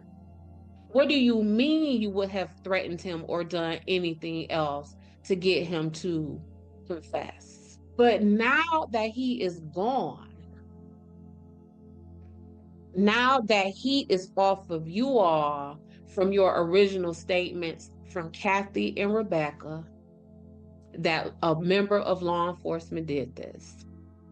We have gone from that all the way down to this degenerate waterman who passed a polygraph test. And then they said, oh, he passed it because he's a psychopath and he's so smart and he's so this. Well, if he was so smart, why would he drive his own vehicle with a vanity plate to the crime scene? So we can't have it all these ways. You can't have your cake and eat it too. And so putting it back to him being this degenerate and all these labels that you want to put on Waterman, which are so stereotypical. Correct. But also talking about the way how all these cases tie into each other, the way that this investigation was actually botched. They searched a fairly wide area to find the bodies of Daniel and Anna Maria and were unsuccessful. And it wasn't until 6 weeks later that they found their skeletal remains down a like a path or a road going towards the water or whatever. And it was like a hunting trail or something. Yeah, like a hunting, two turkey hunters found their remains down a trail. And these bodies were almost done with, I don't know if it's care or being hidden, but they were covered with a blanket, with an electric blanket from the car.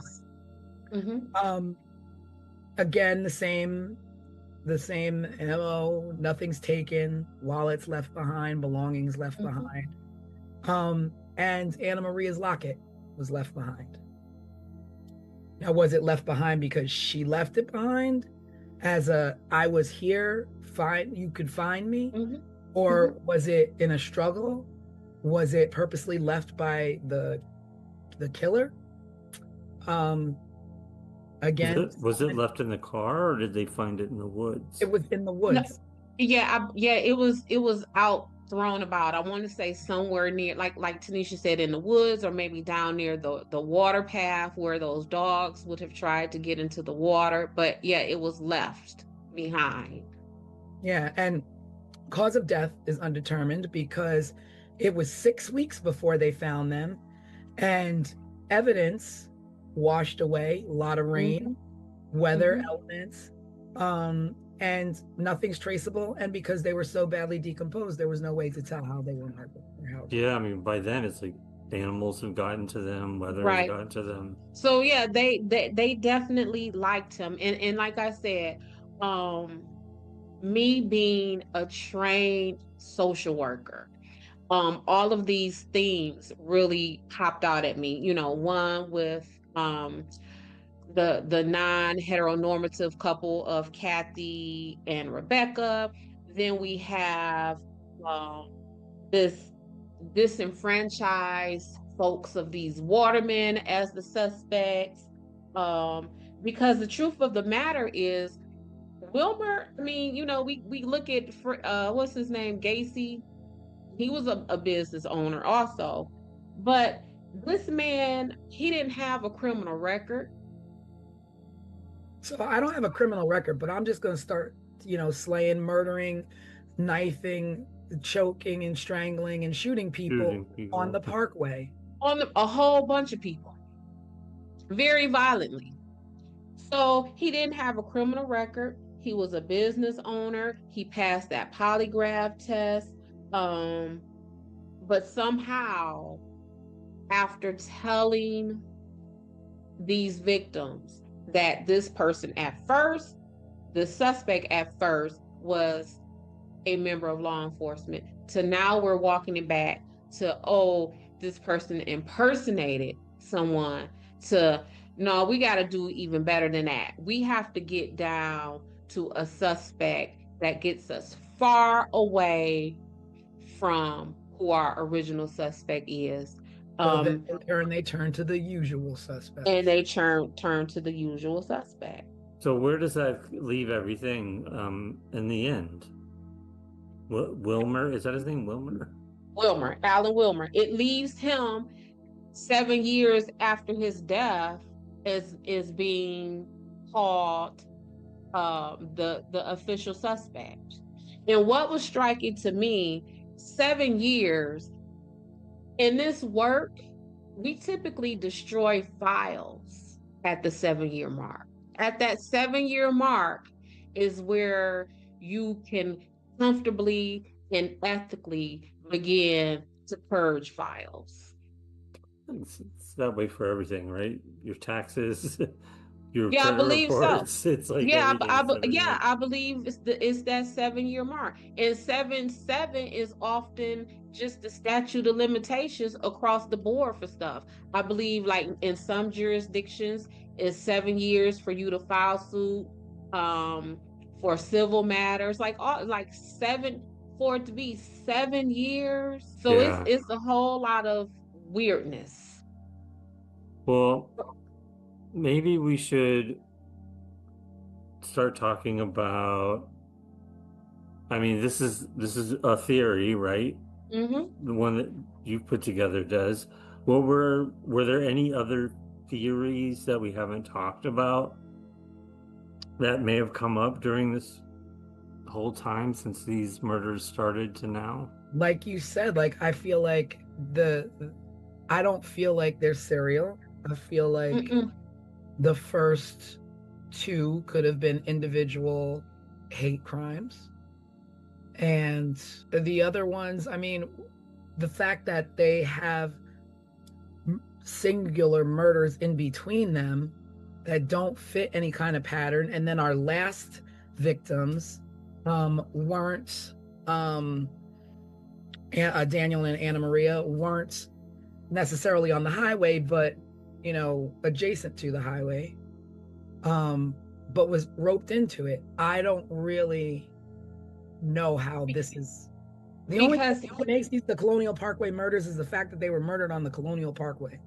And if if law enforcement use these outlying cases of Lori and Teresa as a way to tie Wilmer in as being the suspect, then why, when we look up Colonial Parkway murders, why isn't their faces there? It's crazy What's because you like to think that people and law enforcement are a lot like that, and I don't want this to always be like we're always coming down on law enforcement or what have you. This is like a case by case individual, like, Mhm. and they themselves listed and labeled it to families, to a victim's family, as possibly being their own, and not only that, possibly a person impersonating them.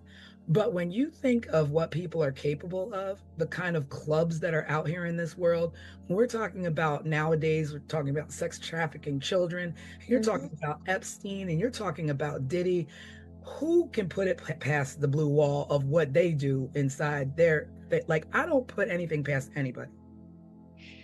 No, and that is where they can get away with this. And again, that trained social worker, that part of me that sees everything based upon social economic status, based upon power and privilege and all of these things. Um, who who else could do these things? Like I remember one time I had a case, this man was a medical doctor. He took his computer to Best Buy to get fixed. You want to know what the Geek Squad found on that computer? Yeah. Child pornography. Yeah. So as a doctor, Mm. you smart, right? You take your laptop to the Geek Squad and you to be fixed, and you don't think that these people gonna find this mess on your computer? So that's that level of power and privilege. Going back to Diddy, all the Epstein's, all of this. That is that. It is. Studies need to be conducted on how power and privilege corrupts a person's mind, And because there's obviously, yes. Because how would you think my little bitty self, my everyday regular self, I wouldn't have took that there. yeah. But if you have that level of power and privilege, I'm gonna take it there because you know it's there because you put it there, or someone put Yeah. it. You know what I'm saying? Like, And we glanced over this other guy that I was talking about earlier, Edward Lee Bell, who's mhm, also deceased. As they always are. he was the most publicly discussed person of interest. And the reason why he drew attention was because he was a serial rapist in Virginia at those times. He operated in the same region. He attacked young couples, and he used control and manipulation. And in 1989, while he was incarcerated, he wrote a letter to the FBI claiming that he was responsible for the Colonial Parkway murders. And then later he recanted that information. So he wasn't charged because nothing matched up. Like, I mean, it's weird to me that you have a man who's in prison who is, I did this, I did that, and I'm known for being a serial rapist, and I've done all these things, and I'm telling you that I am, you know, I'm the person responsible for these murders. And you go so far in your investigation to prove he's not. But then you go so far in your investigation to prove somebody else did, that has a clean record and never did anything. So things seem so backwards to me. Well, one of the things is that I get from my clients all the time. I know the law. I've been here before. They can't do nothing with me. I know you know what I'm saying? So if this isn't your first rodeo and you have been down this road before and you have a record and you have dealt with investigations and you have been on trial before, they can't put that on you. It's much more difficult for them to put it on you because you are experienced than someone who is not. You know, as I'm listening to you, like, this other thing always made me, I never understand this. And you always see this like in, crime shows and stuff. But the FBI and the Virginia State Police were working together. And of course, they're butting heads and there's conflicts. And so they investigated this jointly. And yeah, that's that task force. so different, depending on where, it was in near York's town or Williamsburg or Jamestown, like it's different jurisdictions handling these murders. But then you have the FBI involved. But then it's like, I'm reading that information sharing was limited. Why in the world would you limit information sharing when both of your goal is the same? Get who did this. So why would you, hold information unless it's something you're hiding? Like, otherwise, here, my doors are wide open. Check and look wherever you want, wherever you can find a connection. My files are your files are mine. Like, let's do this. So the goal may be the same, but the intentions may not be. So for example, when they're saying cop did it, a cop from who? Would that cop have been a Virginia State Police officer? And if we are the FBI and we believe that to be true, or we're hearing about that, then we might be a little bit kind of hush hush or apprehensive about sharing information with the Virginia State Police. What else was going on at that time? Did the FBI need did they just take a hit that messed with their reputation, and now do they need the glory from solving this to help bolster the knock that they just got to their reputation? So although our goals are the same, we will have individual intentions. Well, yeah, because then it was saying like the FBI was not in agreement with the Virginia State Police in the fact that they didn't think it was serial. There were multiple offenders. Right. There wasn't just one. And then like the victims claiming that, that evidence was withheld, or that, there's conflicting information. So one police officer says it's a police officer, the other one says it's an impersonator. And like just and I'm sure all of the families are like, these people that you're questioning or come forward, you're releasing them too quickly. Like, oh, I heard 2 shots and I stole their money and I was rifling through their car. Well, what else did you take? You could have taken some evidence that could have placed who was there. You could have taken a shoe that belonged to to a murderer. Like, you don't know what else this man took that compromised the investigation. Because at this point, you're robbing a crime scene. Because even like the whole Wilmer thing, like when I said that officer who was like, oh, I would have done whatever I had to do to get him to confess, that in that same documentary that I watched, he went on to blame the FBI for even releasing him in the first place.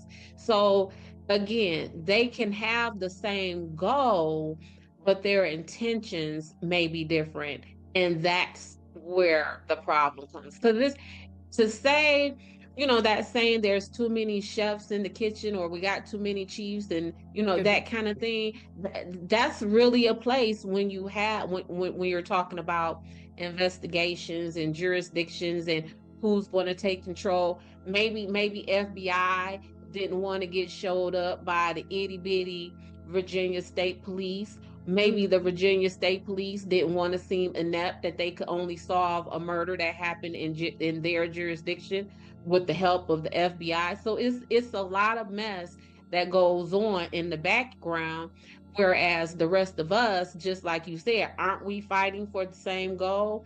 And the answer is yes. However, I don't want him to win. I want to win. Yeah. So our intentions are different. And then, but the worst part and the saddest thing about all of that is that when departments can't come together, the FBI can't come together with the Virginia State Police, or Virginia State Police is dropping the ball, at the end of the day, victims' families continue to suffer with no answers. And that is why I said, knowing what I know, right? as a criminal defense investigator, I would have definitely hired an attorney as the families of these victims and requested a thorough overview of this investigation, because that it does not feel complete. I mean, like, say at this point, like, I'm a family member of Mhm. one of the victims. And I'm Mhm. like, I'm not taking no for an answer. Can I go to the courthouse there and demand, like, I want to see my loved one's case file? I want to see all of this stuff because you're obviously not doing anything. I want to see what I can do so I can hire someone like you to help me with my case. Like, can people do that? Yeah, I get those phone calls all the time. Is it met with resistance, like trying to go because a case isn't closed or because maybe it's still open? Are there like, Yeah, it is oftentimes met with resistance, and when I explain all of these possibilities to the families, they then decide that they want to back away, because it's extremely costly. It's almost, they're not going to release any files of a case that it remains costs you to open. find out what happened to Right. your family because y'all can't tell me what happened to my Yes. family? So they're not going to release the files of a opened case. Okay. But let's say this case is now closed. And this is my family. Say this is my aunt Rebecca. My auntie Rebecca was unalive 10 years before I was born, but I see the toll it has continued to take on my family. They don't really know. I want to get down to it. And so I go to request that file because this is a 10-15 year investigation. That file alone may cost us hundreds of thousands of dollars, because oftentimes these jurisdictions, these police departments, these courts, they charge $2 a page. And if we're talking about 10-15 years of investigation, how many pages is that? How much does that cost? Yeah. So it's coming from the courts, like the courthouse, but this is not coming from police evidence file. Whoever is the holder of that file is where it will come from. So it will come from the court.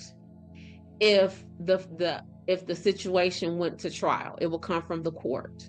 If it is still under investigation, it will come from the investigating agencies. So in this case, you may have Williamsburg police who may have their hands on it. You will have the FBI who has their hands on it. You may have the Virginia State Police have their hands on it. You may have the county sheriff at any one of these little triangle historical towns who will have had their hands on it. So you will have to get the files from all of those investigating agencies. And again, we're talking about how many years worth of investigation at $2 a page. Even if they give you bulk discount and say 25 cents a page. I mean, a penny a page is still going to cost you a pretty A penny. penny, correct. And that's before you have you've even hired an attorney. That's before you have even hired an investigator. It's like just nothing but punishment after punishment for families. Like there Mm-hmm. should be like Mm-hmm. seriously, like I will pay for the ream of paper and I'll bring my own reams of paper in to copy. I'll bring my own, like I don't understand that. Like you fail four families, not four families, eight families, and two additional families by not giving answers, but now you gotta pay to find answers. Well, I will tell you, to make it even more difficult, they don't just charge you for the page. What they say is you have to charge us for the time and the work to do it. Somebody's got So to sit there. so what they do is they charge you by who is the lowest paid person at that police station, that police precinct. So if we're talking about the police precinct of Timbuktu, right? And the lowest paid person there makes $15 an hour. So what they're going to do is not only charge you the penny per page, but they're going to charge you $15 an hour to even gather those pages. And then you will be charged the penny a page. Okay, that was in the 80s. Okay. Now I can walk into a police station and every single piece of paper that comes into the police station should be scanned and filed. And that when you walk in there, it's a matter of putting a little fob in the little thing, a USB, whatever you want. I don't know what you're using today. Or take your phone and put it up to the thing and go boop and transfer my files to my phone. That would make my life so Sophisticated. much easier. I don't think they're that sophisticated yet. Is my mama would say that's too You're much not like that rock. sophisticated yet, but It's yeah, not that you sophisticated. are. No, we're still on paper. Okay. Well, it's We're time. still on paper. It's time. And why are we still on paper? Is it because because Somebody wants to make money. Yeah. You want to make money on a penny a page, $2 a page. Like that is like robbery. There should be laws about free information, about cases that should be available to family members who have lost loved ones due to the non-protection of districts that they live in. But if you can get that for free, now we got to really do our job, because here come everybody wanting. So we got to tack all these costs. And again, so you got to pay that hourly rate. You have to pay per page. Then you have to pay for whatever means they get those pages to you. So if you say it's 15 years worth of investigation, that's going to take 2 external drives at like 3 teragigs, an external drive. An external drive that big, that in itself, 2 of those might be $300, $400, $500. I just want answers. Pay for them. Yeah. I just want to do everything. That's the answer. That's the answer. Pay for them or you ain't getting them. And so what happens? We don't get none. Because we don't have that power and that privilege or that wealth. This system is so driven by money. Yo, let me tell you, I once had a client and he was well off. He was in prison for maybe 7 months at the time. His family was able to hire a full staff of defense folks, including myself. He looked at me when I sat in front of him at that prison and said to me, Des, they got to get me out of here. I've been in here for 6 months. I got to go. And because he had money, by that next season, that man was home. He was home because he could afford to get home. Yeah. Yeah. I mean, it makes sense. It makes sense. But here we are. Are we closing this case again with the same verdict as we did Ketty? I say we need to close this case with under the file. We got to create a separate category of dear families, hire an attorney. Because the person who you have been told who has caused your family the largest amount of harm that anyone can imagine is not the person who did that to you all. Well, with that all being said, this is our second case and officially our longest case. Well, we have discussed. It deserves it. We're investigators. Yeah, I mean, it's a big one. We knew that going into it. Yes. And there is so much that I'm sure we could still spend next week talking about. I got a whole lot of notes in front of me that we have not even discussed. Yeah, I mean, that's just me. Think about the family members that are still active. So, Kathy Thomas's brother is out there, runs a Facebook group and a podcast as well.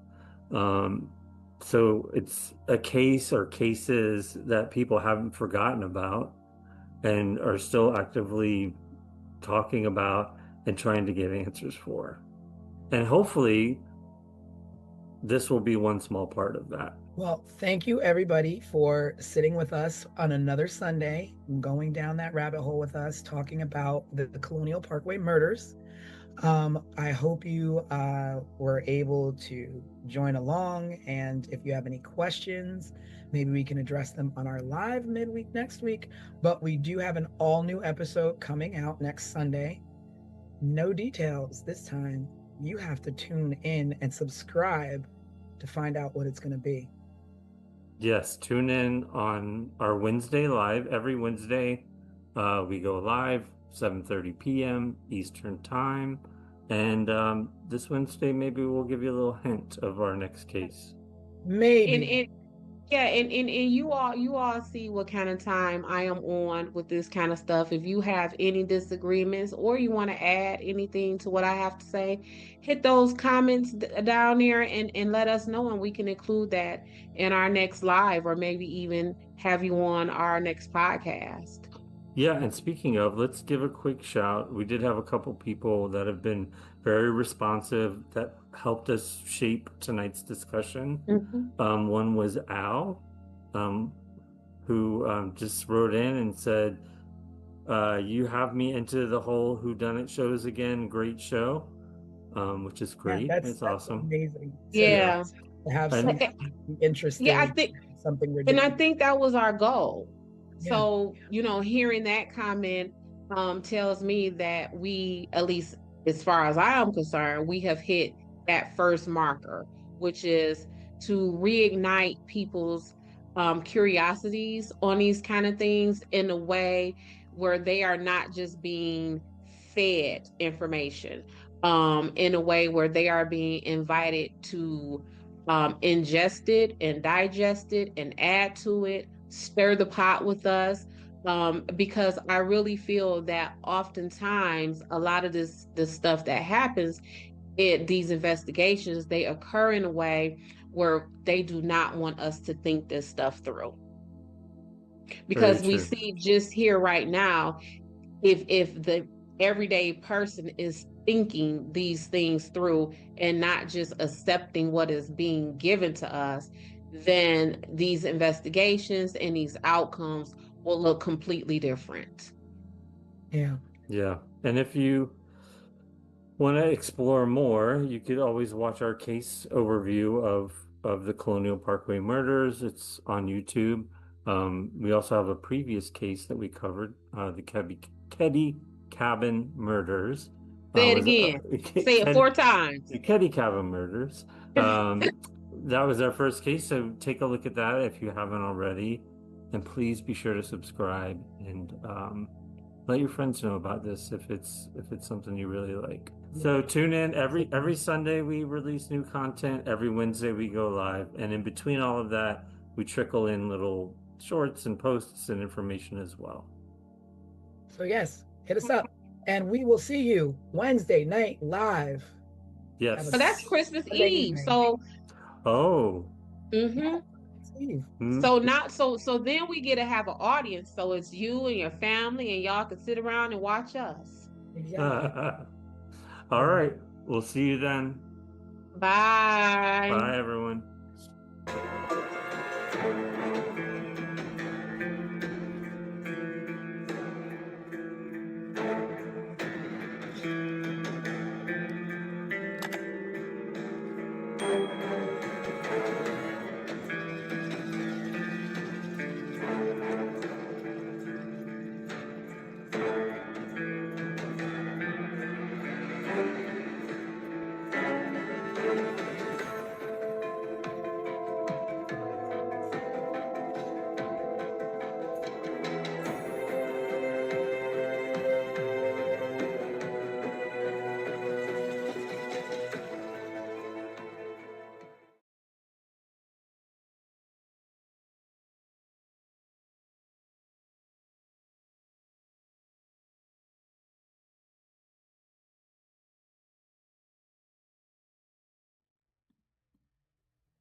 On the morning of September 20, 1988, A 19-year-old woman left her home in New Mexico for a bike ride she'd taken countless times before. She never came back. No body. No bike. No witnesses who could say what really happened. But 10 months later, a single photograph would change everything. A photo so disturbing, so controversial, that more than 3 decades later, investigators still debate whether it shows Tara Calico alive. This is 15 Minutes of Murder.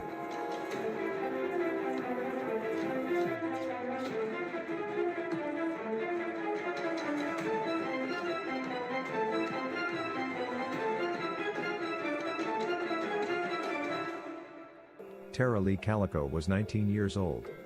She lived in Belen, New Mexico, a small town where people noticed when something was off. Tara was athletic, outgoing, and driven. She was attending the University of New Mexico, studying business. She had a job. She had plans. This was not a case of a girl running away. On the morning of September 20th, Tara told her mother she was going for a long bike ride, a routine she followed often.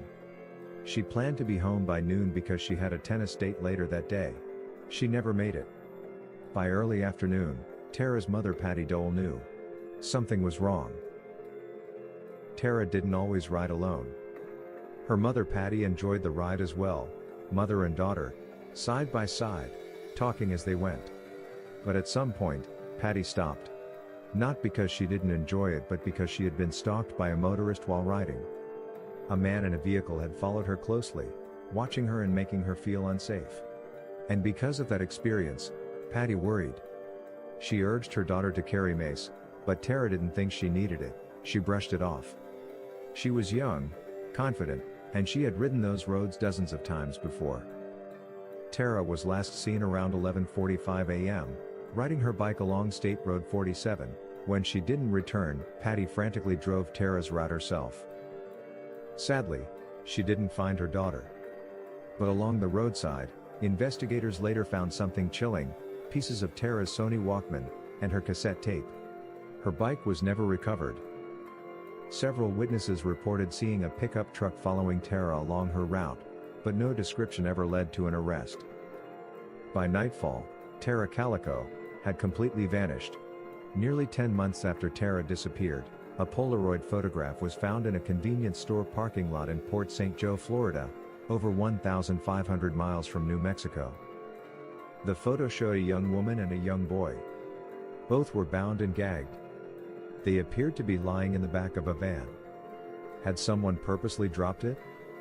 Or was it clumsily left behind by her abductor? When the image was released publicly, a family friend of Tara's saw it and immediately contacted the Calicos. Tara's mother took one look at the photo and believed the girl was her daughter. Not just because of the face, but because of a distinctive scar on the leg, a scar Tara had. Investigators sent the photo to multiple agencies. Scotland Yard reportedly concluded the image was Tara Calico. But Los Alamos National Laboratory disagreed. The FBI had ultimately ruled the photo inconclusive. And here's the detail that kept hope alive: the Polaroid film used to take the picture was not manufactured until after Tara disappeared. If the girl in the photo was in fact Tara, she was still alive months later. The boy in the photograph sparked another wave of fear. Some believed he was Michael Henley Jr., a child who had disappeared years earlier. But when Michael's remains were later found, that theory collapsed. Over the years, 2 more disturbing Polaroids surfaced. One showed a young woman with tape over her mouth, sitting near a construction site in California. Another appeared to show a bound woman on a train, wearing large glasses. Both photos were taken using film produced after 1989. Families believed, or desperately hoped, these images were connected, but investigators could never confirm that any of the women were Tara Calico. Some believe these photos were cruel hoaxes. Others believe they were glimpses of something much darker, something organized. To this day, none have been definitively linked. In 1998, Tara Calico was legally declared dead. Her death was ruled a homicide. But in 2008, a former Valencia County sheriff made a stunning claim. He stated that local teenage boys had accidentally hit Tara with a truck, panicked, and covered it up. No arrests were made. No remains were found. No physical evidence was presented. Decades later, in 2023, authorities announced they had identified individuals connected to Tara's disappearance. At this time, law enforcement believes there is sufficient evidence to submit this investigation to the District Attorney's Office for review of potential charges. Currently, the identities and specifics of the persons of interest are sealed by the court and will remain so until a court order otherwises. But no charges have been publicly filed. And the details remain sealed. Tara Calico's parents, Patty and David, died without ever knowing what happened to their daughter. They left this world with so many questions. Was their daughter abducted? Was the photograph real? Was the truth buried by fear, or in silence? Somewhere between hope and horror, Tara Calico's story remains unfinished. Tara and her family have no answers, no justice, and no peace. The National Crime Information Center's NCIC number for Tara Calico is M4611178833. This number is used to identify her case in the national database maintained by law enforcement agencies across the United States. If you have any information regarding her disappearance, you are encouraged to contact authorities, Valencia County Sheriff's Office at 505-866-2400, the FBI at 1-800-CALL-FBI, or submit a tip online via tips.fbi.gov. Thank you for watching. Subscribe, share, and remember, someone is always waiting for answers. This was 15 Minutes of Murder.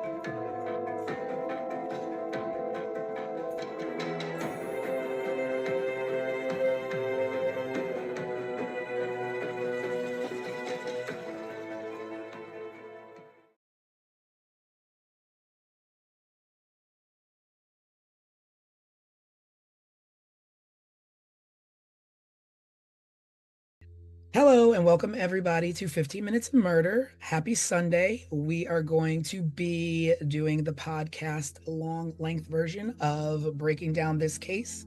So if you've been following us, you've seen episode 1 and 2. Our third episode is Tara Calico. And this was a 19-year-old girl who went for a bike ride the morning of September 20th, and she never returned. We don't know if she's missing. We don't know if she was murdered. We have our theories. We have our suspects. But this one is a whodunit and where is she? And the case is still technically open. So there's still room to have hope. But basically, this is a young girl who went for a bike ride and never came home. There were some sketchy circumstances around her disappearance. Des kind of thinks a little different than I do. I don't know what Craig thinks, but we're going to get into it. So, welcome to 15 Minutes of Murder. We are your hosts, Tanisha Slater, Craig Chapman, and our resident crime expert, Desiree Edwards. And let's break it down.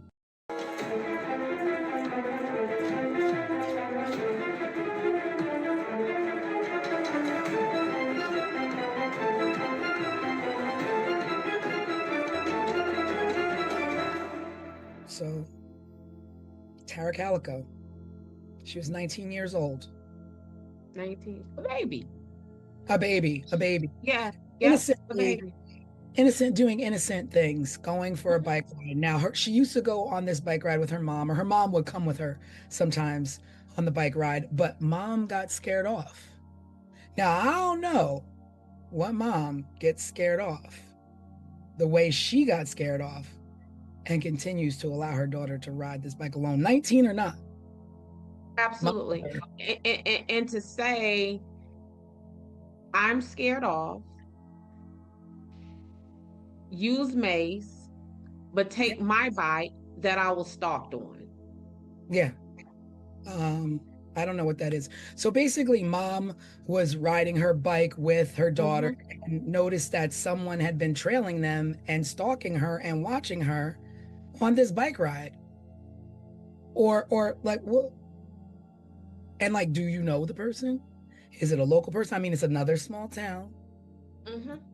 So I am just stuck on the advice is simply go ahead and go and take this mace instead of girl, we gonna sit this out, or at least do we find a different route? They Yeah. were out in the middle of nowhere in a small town. There could have been They were 100 different routes they could have chosen. Okay.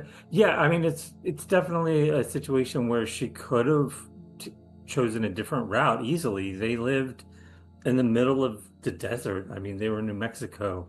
I've traveled through New Mexico a lot, and these small towns, they could have gone any route they wanted to. Yeah, because her route was like 36 miles. So you can go 36 miles this way, 36 miles that way, 36 miles that way, 36 miles that way. Like it was options. We did not have to continue to take the route that we felt was dangerous.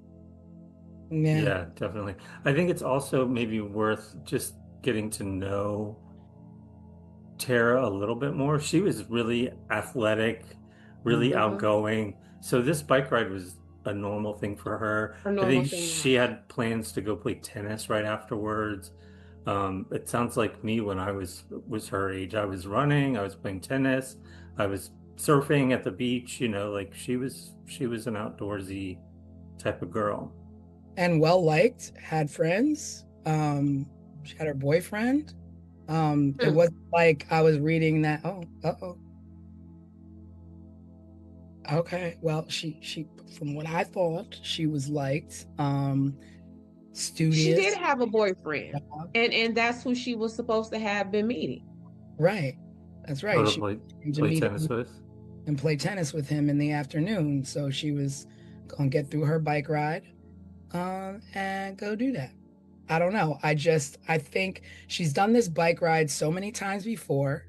And I think a lot of people know this, once my mother's always like, once people know your pattern, like always like try and break your pattern so that people don't exactly figure you out, especially when you're like kids walking home from school or like going out with your friends or whatever, just be situational awareness. Seems like maybe she didn't have that, being that she didn't even listen to her mom telling her like, some stuff is up, like maybe you should chill a little bit or carry mace. But my mom's advice is not carry mace. It's go the other way. We're not bike riding. Go the other way. Go the other way. And it would not be. Yeah. But I'm gonna tell y'all. So Tara says to her mom, I have a date with my boyfriend. I want to say Jack Cole or some very nondescript name like this is the boyfriend's name. She says, I have a 12:30 date with my boyfriend. If I am not back home by noon, come and get me.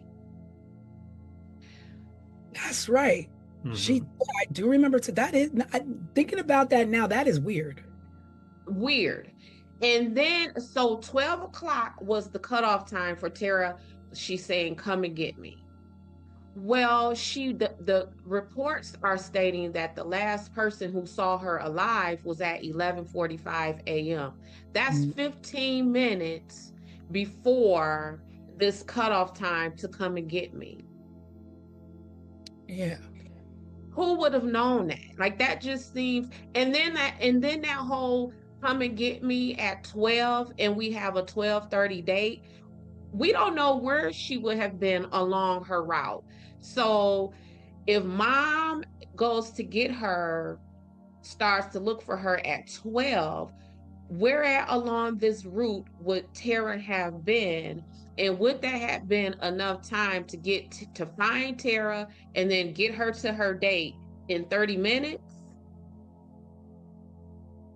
I think didn't they say something about like mile marker 15 or something is where she disappeared along the road. And how far was home from mile marker 15? Yeah. And it's just that timeline of 11:45 is when she went missing, and it was noon is the time when she told mom to come and get her. Like someone that definitely feels like someone knew. So so you think that because Tara was like, come get me if like come get me as in I can't get back home quick enough, so come pick me up in the car and throw my bike in the back so I can get to my tennis date. That's the kind of that's what No, I meant? what I mean by is if I tell Craig to come and get me at 12, Mhm. and no one who knew that I told Craig to come get me at 12 p.m. And then I go missing. Thank you, Craig. And then I go missing at 11:45, which is 15 minutes before someone was supposed to come looking for me. So you're thinking mom shared the information with somebody? I'm thinking someone knew. Absolutely. No, Absolutely. no way. Absolutely. That is what I think, because that's just too much of a coincidence. In the way in my head, it feels like, oh snap. What's her mom's name? Patty. Patty is going to go look for Tara in 15 minutes. Or we got 15 more minutes, y'all. Hurry up and go get Tara before Patty goes out there looking for her. I don't know. I'm not there yet. Mm-hmm. And this is why in this investigation, when I say I could not get past her front door, because it's a lot of Close to, yeah, it's proximity, as you say. what you say? It's proximity, as you say. Yeah, and it is too much. Like that's just a lot. That's a lot of somebody would have known. It's like a timeline almost, and who would have known that timeline? So if my son, just like last night, I went and picked my son up, told him I'd be there in an hour. Who would have known that? That was a text message between us. So who would have known that his mom was on her way to get him within that hour? Would it be someone he texted and was like, "Oh, my mom on her way"? Like someone would have known that. Well, the boyfriend, because I'm sure Tara Exactly. was like, oh, okay. Because I'm sure Tara was like, well, I'm gonna be on time, but just in case I'm not, I told my mom to come get me. And then let's talk about the boyfriend. So now you are supposed to be the last person who was with her.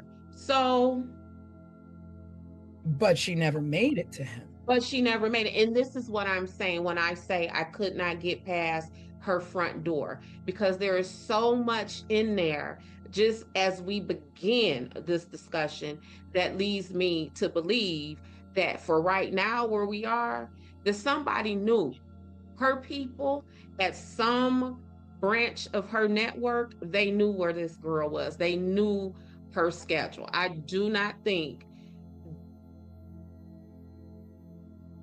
So now so she goes missing, but nothing is found.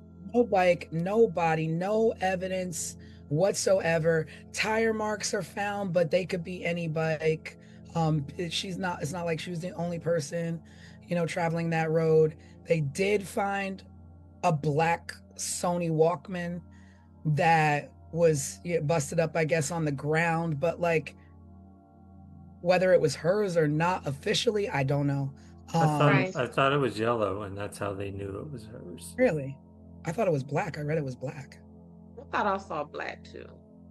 Maybe Yeah, I thought it was black. I read that it was black because I was shocked. I was surprised too. But then I was like, oh, I remember those from back in the day. But I also yellow remember Yeah, and I also remember us doing things to our Walkman that would make them personal. So like we might put stickers on them or, get one of those glue sparkle pens and write our names on them and stuff like that. So I wasn't too like I didn't be like, oh, well, how did they know that was her Walkman? I just immediately Yeah, well, you assume because that's what you're told. She went on this bike ride. This is the length of where she went and Mhm. rode. She would have covered this amount of ground, so this right here would probably be hers. Would probably. I guess of course the mom probably identified it as such, but there was no. That was the only thing that was found. There was no like struggle. There was no like signs of struggle or signs that that there was a scuffle. No like tire marks or anything where somebody made a accidentally run her off the road. So like just I'm reading, it says Tara Calico's Walkman was bright yellow and distinctive. Investigators found a broken piece of it along with her cassette tape near tire tracks, suggesting she may have left them as clues after being abducted. yeah, that's strange because reading other reports, it was, and I think it was a what do you call those things? Like a police report. Yeah. Well, I mean, it But happened. yeah, but that's a big item to leave behind to leave a clue. And what I mean by that is um when you leave your clues, they're usually smaller things that the Mm, person who is abducting you don't notice. So if this person would have thought to let me grab Tara and her bike because I don't want anything left behind, I would think that they would see her Walkman that would have been left there, even if they caught it out the peripheral view. Like this I don't. people didn't care. Like you dropped something, who cares? That we don't. We're not here for that. We're here for you. Yeah, but her Walkman, if what Craig just read is correct, and how they're saying is distinguishable, they wouldn't want to leave that Right. because it would have been able to lead them back to Tara. Hmm. So that would have been leaving a distinguishable Walkman behind would have been the same thing as them leaving her bicycle behind because it could have been traced back to Tara. I don't know. So what are you thinking then, Des, in this 15-minute window? Well, what I really Mhm. think, what I really think, and it may be a very unpopular opinion, but for right now, what I think is I think that that Tara's stepdad had a thing for Tara, and that yes, and that Tara, yep, and that Tara rebuked him, and that he harmed Tara, and yep, and that is why because there was I read something about that the mom just latched on to this picture, right? Yes. So the picture. Right. So Tara Yep. went missing. She'd been missing, and nobody seen. I mean, they were looking for her and all, Mm-hmm. and And a picture surfaced in Florida, in St. Joe, mm-hmm. Florida, which is Mm-hmm. 1,500 miles, right? It's far. It's Other side of the 1,500 country. It's 1,500 miles from Belen, New Mexico. And there's a picture found in a rest stop or a convenience store area on the grounds of a female that looks to be about around Tara's age and a young boy with tape over their mouths and tied up in the back of what they're saying is a van. And there's something about this photo that made me be like, that is very weird that the mom kept insisting. Right. And so first of all, let's quit playing. That is not Tara in that picture. You don't think so? I look I at it over and over, and there's parts of me that think that it resembles Tara's 16-year-old picture photo, but not Tara at her 19 years no, age. no, I don't think that's Tara. And here's where I go with this. I don't think it's Tara, and the authorities don't believe it was Tara either, because it was the analysis of the photos remained inconclusive. This Oh, agency yeah, said because it's her, Scotland Yard, and this Scotland agency Yard said it is not her. said yes, FBI said no, and Yep. then the national, what is that? My gosh, I can't think Mm-hmm. of the name of it, but it was a third Mm-hmm. agency that wound up being inconclusive. So it's like yes, no, maybe. Yep. And I feel that dad, although he was stepdad, I think him allowing Tara's mom to clutch to this picture is him allowing Tara's mom to not focus on him. So It feels basically, him in the photo is not allowing Tara's mom to look inside the house. She's looking outside the absolutely, house absolutely. Because, like I said, it because all. in Go ahead. in the photo there's the mom is saying, oh, until the day she died, because the mom, all of them are gone now. The mom, biological father, stepfather, they've all passed away, and the mom, to the day she died, believed that that was her daughter in the photo, Yep. for two reasons. One, she said that there was a scar on the girl's leg that Tara had, and two, which is weird to me, there's a book, a VC Andrews book, next to the girl in the photograph that the mom said was Tara's favorite author. And that book Well, was next to her. I'm gonna tell you about this book. So, VC Andrews was the bomb in the 80s, Oh yeah, I don't know right? who Was the bomb. So I just so happened to Google that book. That book was a bestseller. So at that time, a whole lot of people would have had that book. But the irony of it being her favorite author and it being there with that girl in a Mhm. van randomly. On top of nobody in that picture, and I don't care how sensationalized the media want to make that picture, ain't nothing gruesome about that picture. Though nobody in that picture look like they're under duress, they don't look stressed I out. read that, I read that, but then it's just like, well, what if not Tara? And then this is a whole other thing, but if Mhm. not Tara, this is a young boy. Like, even if it's a joke, like there's a young boy and a girl tied up in a van with tape over their mouth. I don't know what I would look like. I mean, I Well, guess so that picture was found, a year after Tara went missing. We don't know when the picture was taken. But true. I would think that even if it was taken a week after she was abducted, that there will be some kind of signs of struggle and like fight and stress with Tara, because we opened with Craig saying how fit she was and how active she was. What we know of Tara would have fought. That's Them whoever abducted Tara, I would imagine they would have almost had to beat that baby to death to get her in that van. I think that if with Tara, what we know of Tara, again, that there would have been some kind of defensive wounds. Um, I don't think Tara would have sat there long enough in that position for them to take that picture. I just, I mean, y'all, I don't. if you're scared, you do. But they don't even. If you're scared, you shut up and sit there and just look. And when you're scared, your eyes look scared. When you're scared, your body is tense. None of it. Tara and that boy, like, Maybe like look. Let me look at this photo. Let's put this. they're just like leaning to the side, chilling.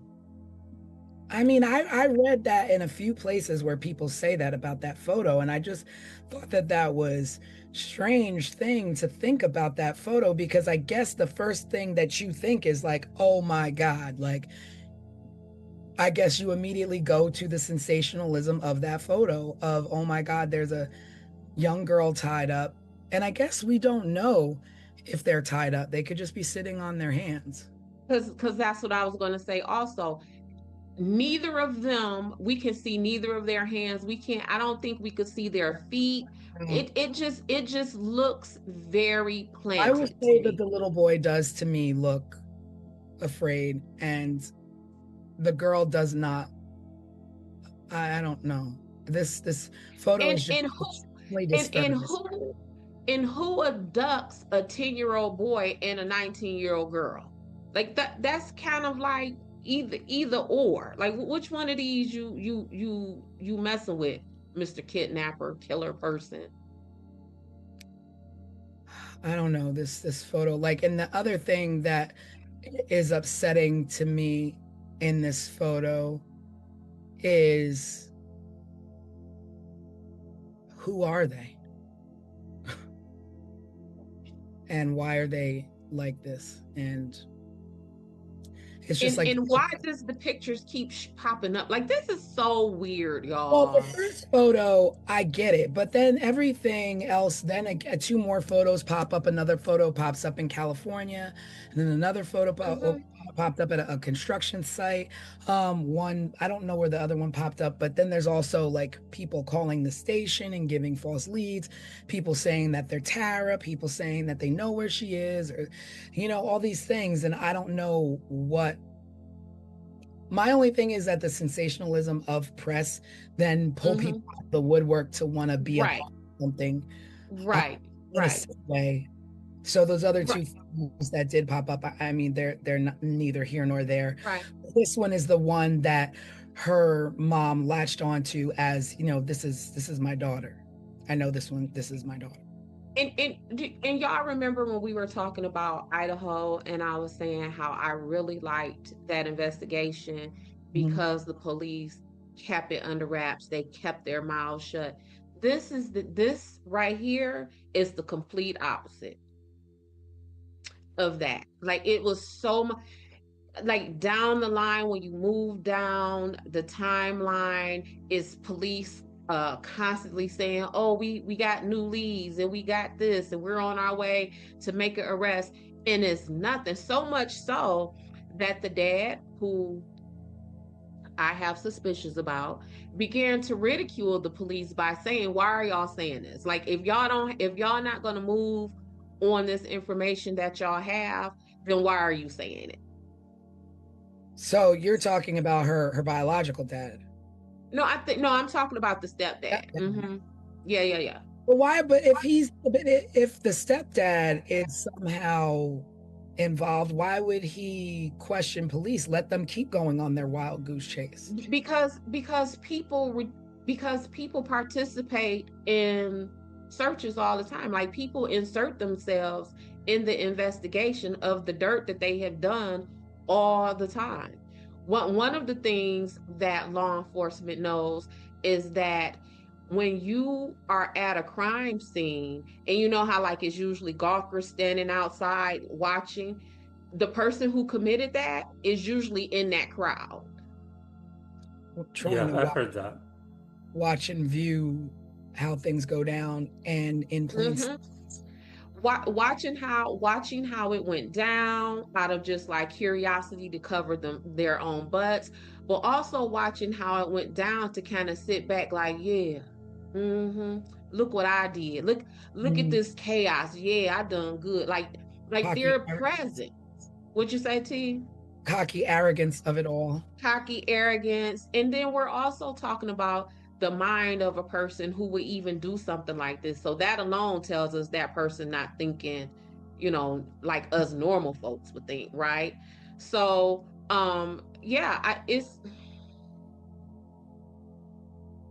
It's strange. So then we talk about, okay, so the mom, so you suspect the dad. So then the mom is like, my daughter didn't return, and you're worried. So she goes out and she drives the road herself to look for her daughter, doesn't find her daughter, and then reports her missing. So like, I don't understand like how a mom to me, it looks like she did all the right things as a mom. Like, my daughter, like, told me to come get her. She's not around. Let me go look for her. I look for her. I don't find her. I immediately call the authorities.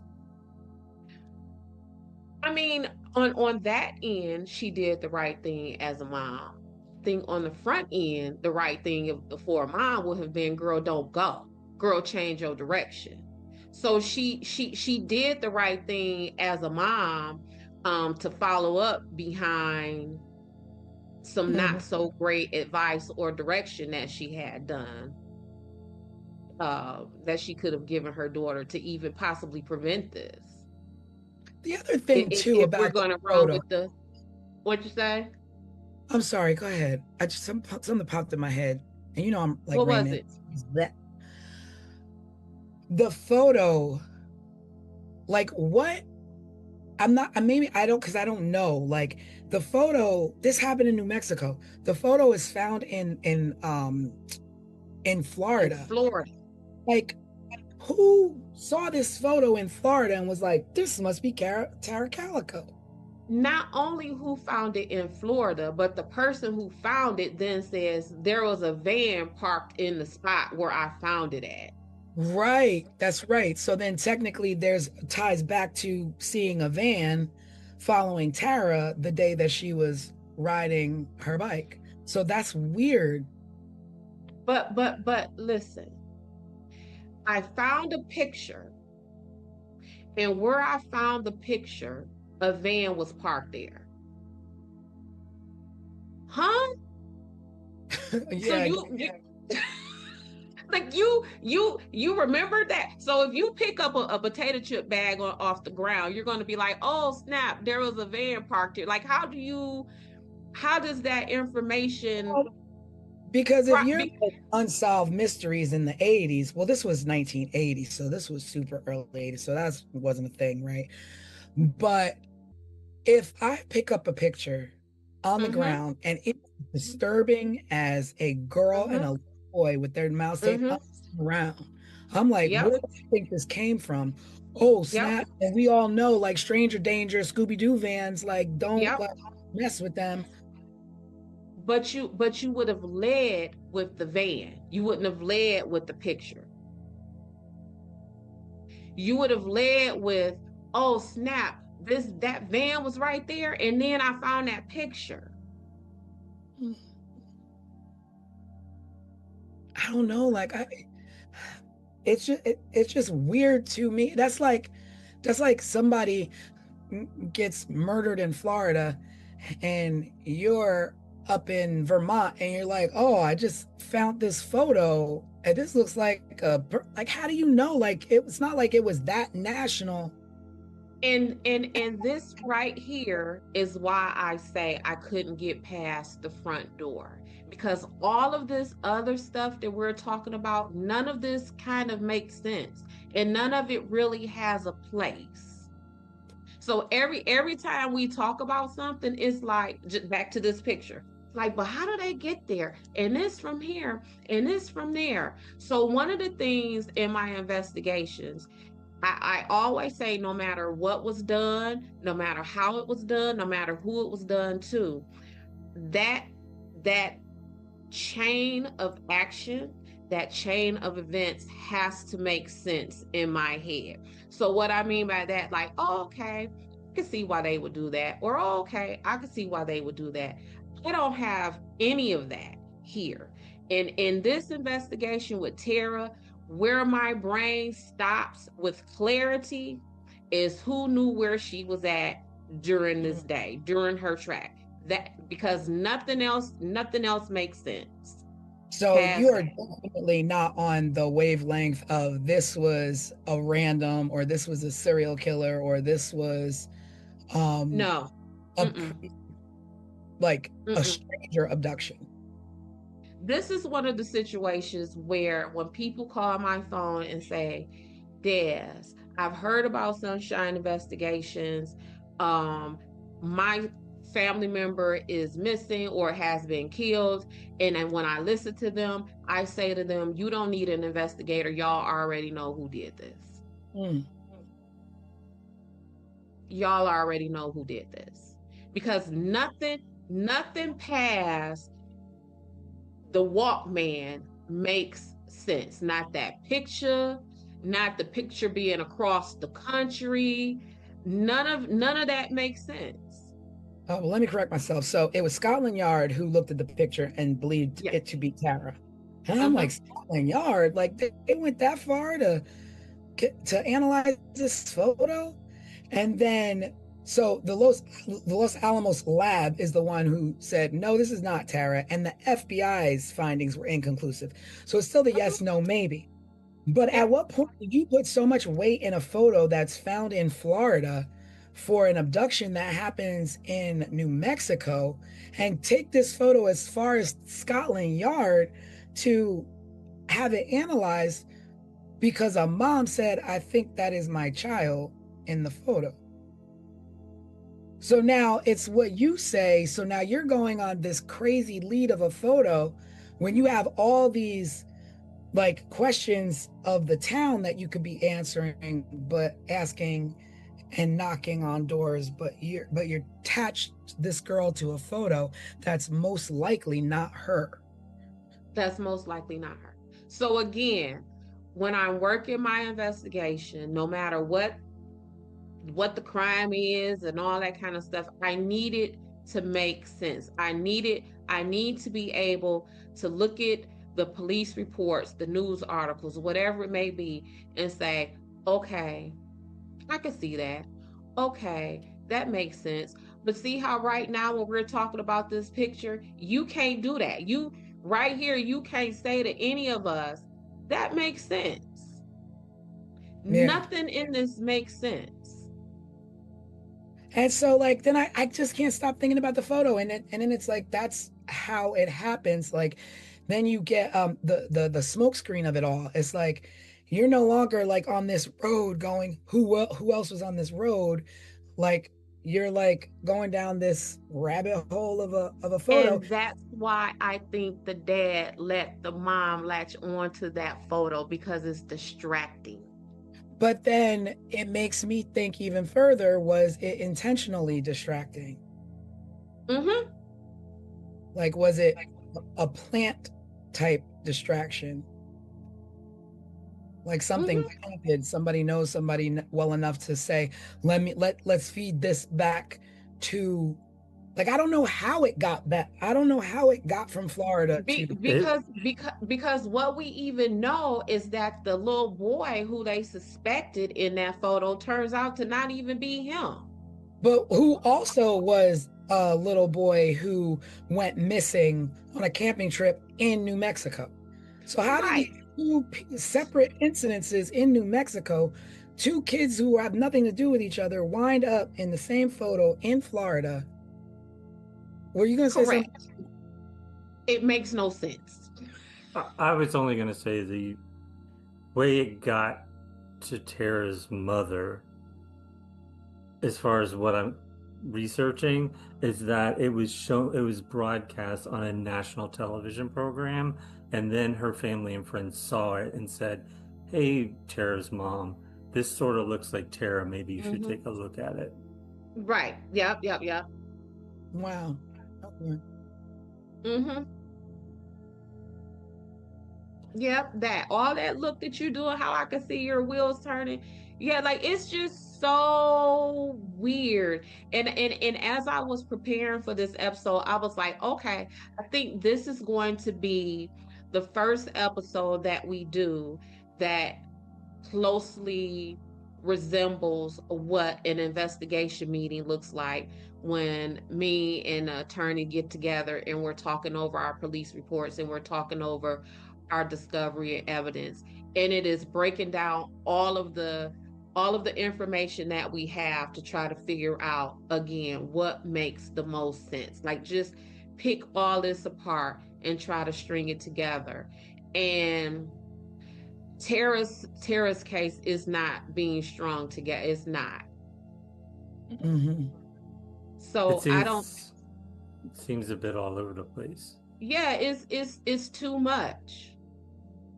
It is. At what point do we fast forward to more recent stuff, like Sheriff Rene Rivera saying he knew the story of what happened, but the people were too well connected for him to say anything more. Well, It possibly being the sheriff's at the time the sheriff's son that maybe had done this, and that's why it was covered up. yes, and then, but here's the thing. So that story is at the time of the initial investigation, 88, 89-ish, when Tara went missing. The story was that some people had saw the kids, and it was reported to the sheriff that the kids had maybe hit her with their bike or something. I mean, hit her bike with their vehicle, killed her, covered it up. Then they got to talking amongst themselves and their friends, and then there was just one gentleman named Henry Brown who on his deathbed made some kind of confession like, oh yeah, the sheriff's kid and his friends told me that they hit Tara, killed her, and then hid her body. Now, what's weird about that is that same story, the sheriff had recounted that at the beginning of the investigation.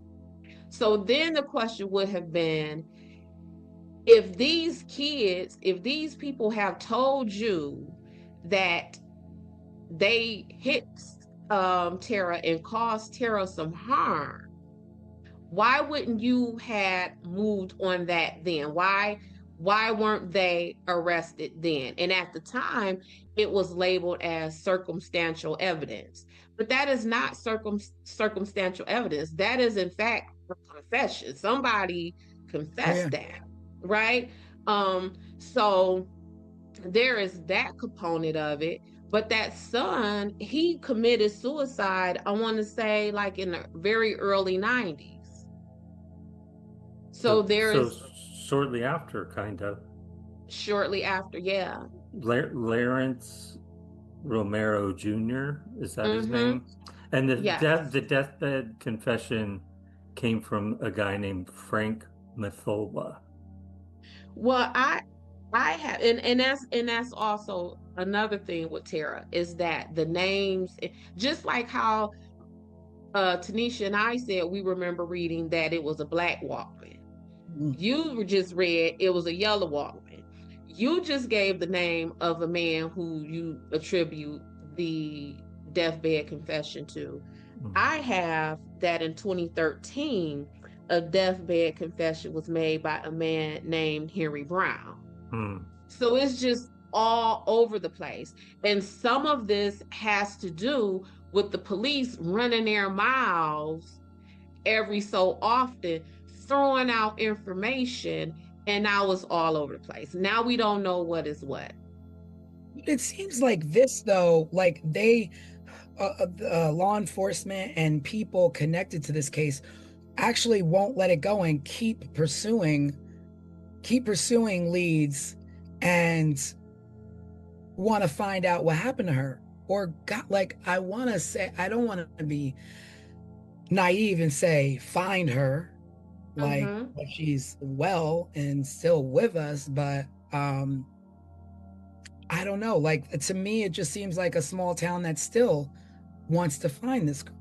Yeah, but the problem is, just from what we're talking about, all this conflicting information, they're not going to find her at this point if they keep doing this, because what they're doing is they're putting out information that's distracting. They're putting out information that someone could copycat. Maybe that's why it's pictures, from this side of the country to that side of the country with Tara. That's why we're hearing about a black Walkman and a yellow Walkman. And it's very difficult to follow up on any valuable leads or make any valuable connections when you have essentially tainted the witness pool by filling it up with inconsistent information or just information in general. Because when people hear things, if, you know, Tanisha say a black Walkman, by the time the news get to me, it's a yellow Walkman. Yeah.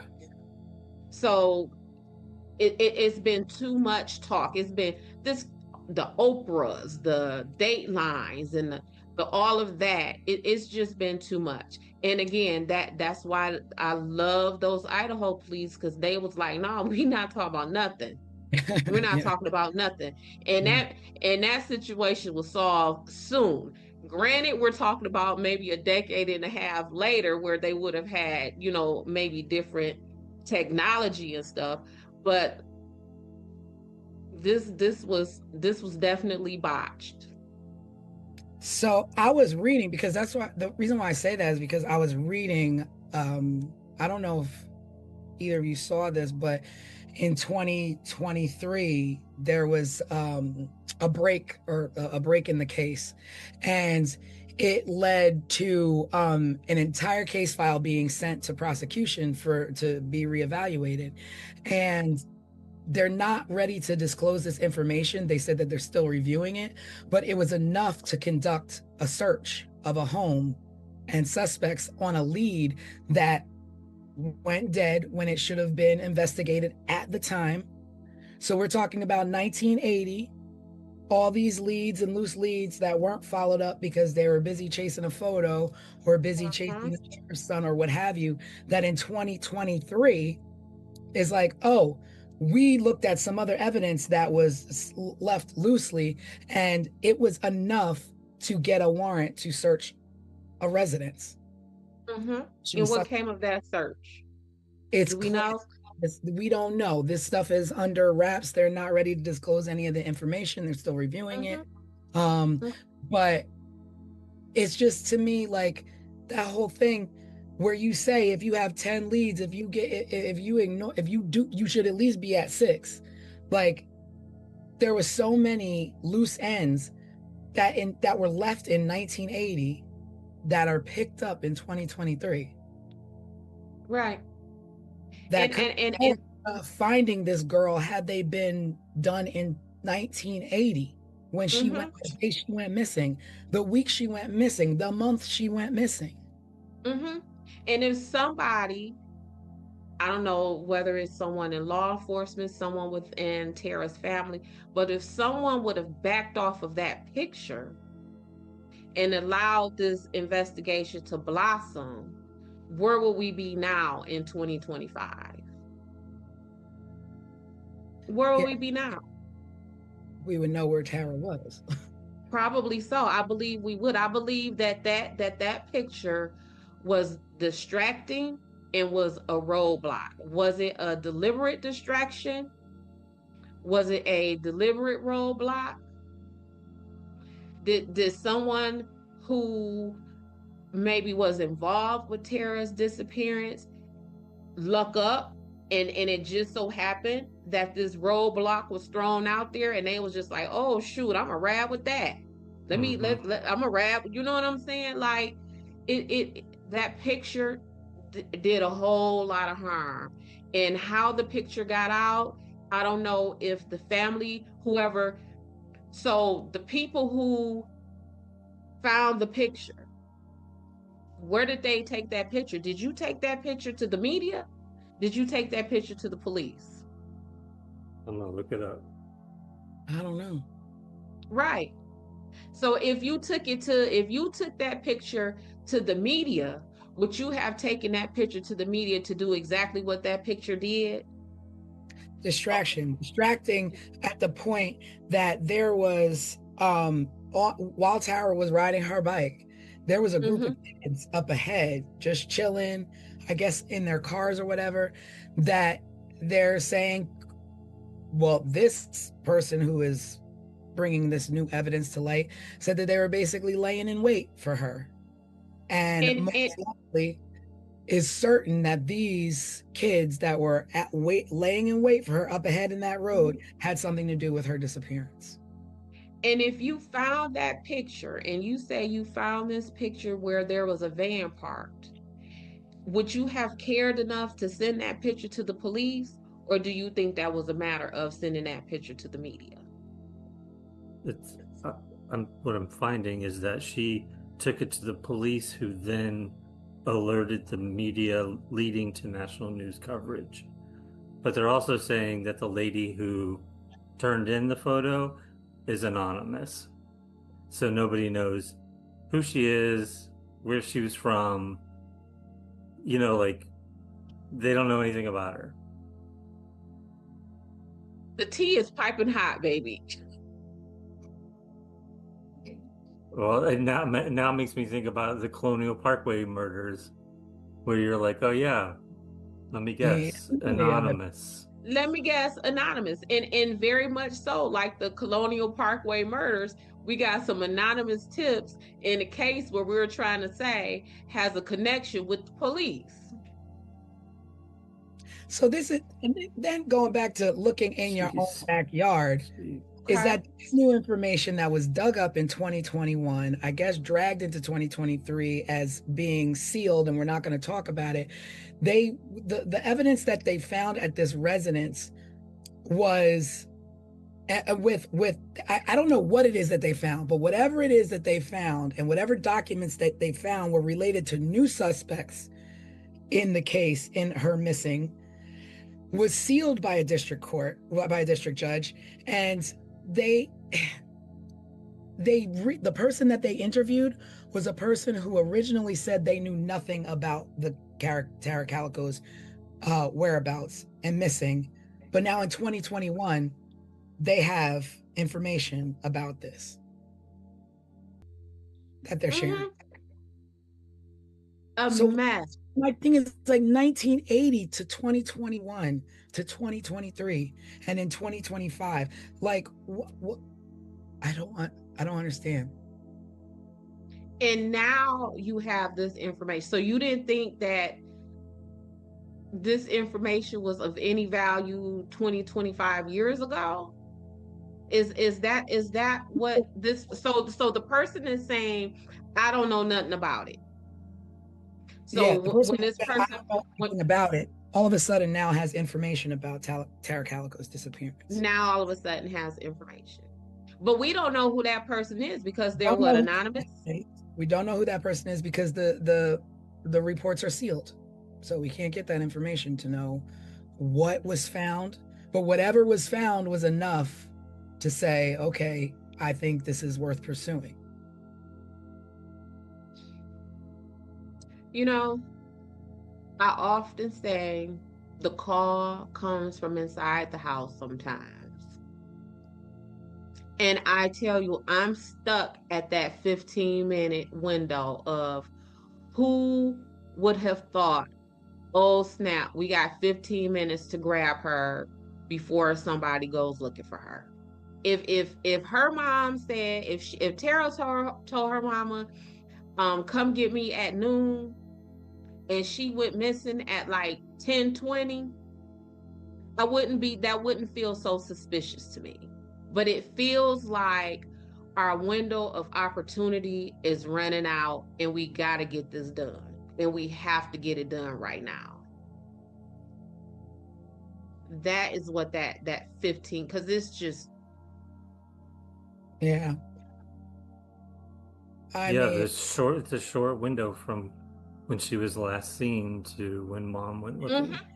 Yeah. So who would have had that opportunity? Would that have been this boyfriend who she was allegedly supposed to have met with? Would that have been stepdad? Like who would it would have been someone who knows, because how else would they have known it? I don't know. I mean, I don't know either, Tanisha. I guess near 20 years later, Tara was legally declared dead, and cause of death was ruled homicide. Mm-hmm. And I guess as of 2008, the theories are accidental hit and run by local teens, and allegedly covered it up, and there were no arrests. So if it's an accidental hit and run by local teens, Is it local anonymous teens? And there were no arrests, no remains found? Like you did, like, how do you say this is what we believe it is, but there's no arrests, there's no questions? Like, you can't just rest on that. Well, the teens weren't anonymous. I think the teens in question are the sheriff's son and his friends. My God, the 80s is just full of my sheriff's kids. The sheriff's son. Like, what? Twisted sheriffs, right? And family. Yeah. What? Don't grow up and be a sheriff. Yeah. You're going to be suspicious. Yeah, the word, yeah. Think about it. Like, I mean, we grew up in the 80s, like, in small towns, it's the sheriff. But like, the word sheriff has such a dark cloud over it that whenever you say sheriff, you're like, something sneaky. I don't know about that sheriff. Never really say, I don't know about that detective, or I don't know about that private investigator. I don't know about that police officer. But you do say, I don't know about that private investigator. Yeah, private. Like, I have to always make very clear with people when I tell them I'm a private investigator. No, not that kind of private. Not the sleazy private investigator you see on TV and in the movies. No, I'm not that kind of private investigator. No, see, I'm all about, when I think private investigator, I'm on my Magnum PI. I'm on my Equalizer business. I don't You want your Desiree Sunshine investigation. Desiree Sunshine, like, that's what I'm talking about. I don't have no doubts. I don't have no doubts about this type of private investigation, getting to the bottom and looking for truth. Like, that's the only kind of private investigating I know about. Thank you. But it's just, and so the sheriff also says that they believe that Tara was taken by someone she knew. In a small town. Small town. And that just, even in that, okay, someone she knew. Well, she would have knew your son and his friends, Mr. Sheriff. She would have known her boyfriend, Mr. Sheriff. She would have known her stepdad, Mr. Sheriff. Like, because this is a small town, when you say Tara was taken by someone she knew, Sheriff, you would have known those people too. Yep. I mean, there's a lot of paperwork out there. There's a lot of police reports that you can go read. Like, so much. There's so much out there with some things, and I found some stuff today, but we'll talk about that on the live. So join us on our Wednesday night live. I was just about to say, I think what I can't wait for the most is when we get off of this podcast today and Tanisha and myself and Des all go back and read through more information to see if any of this gets any more clear than it is right now, because it's a hot mess right now. It's a hot mess. And then now they have been allegedly putting out like bug traps in some mines in the area that would pick up eat at like a decomposing body at different stages of the decomposition. Yeah. And where, you know what they're doing in New Mexico? Yeah. Yeah. And you know why they are doing that? Because there was a man who owned 4 mines in that area, who was, let me see if I can find this. Let me look.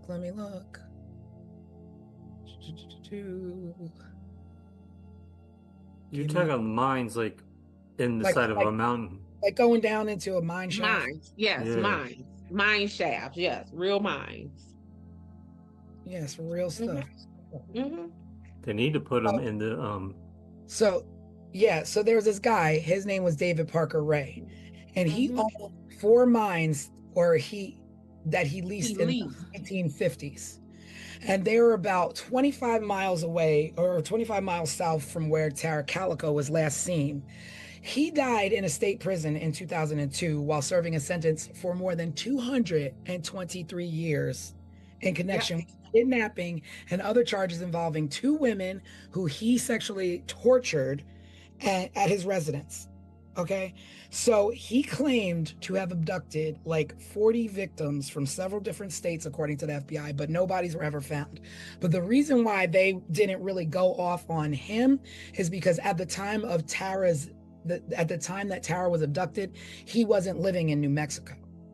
So they were like, oh, he wasn't living there, so he couldn't have, like, you can't visit other places.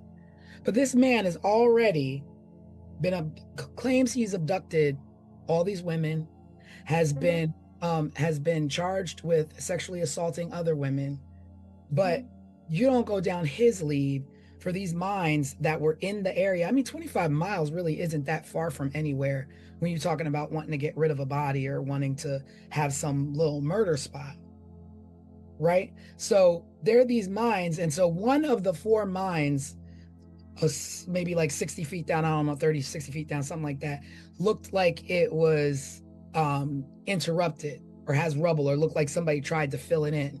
So they want, so this sheriff or this lieutenant went and bought these little fly traps, these certain fly traps that will attract mosquitoes or flies or what have you from the remains of decomposed bodies, to see what's possibly down there. And then if there is something, then they've got to go through the right channels to be able to excavate. And of course, the bottom line, money, to be able to have the money to do these certain things. But there's also these other things that have come to light that other people are like, oh, we know the suspects. So it's just like an open, like, I want to go back to this man in these mines. I'm not a miner, so I don't really know about mines and all that kind of stuff. However, his family leased these mines about 25 to 30 years before Tara was missing. So would he and his family still had access to those mines?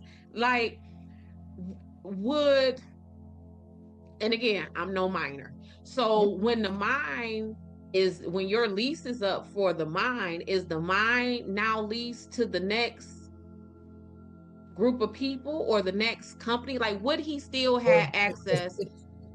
Whether he had access or not, he probably had mental access. Like, I own this for all this time. I know the ins and outs of it. I can go around and do whatever I want and get in and out of property without being noticed if I want it.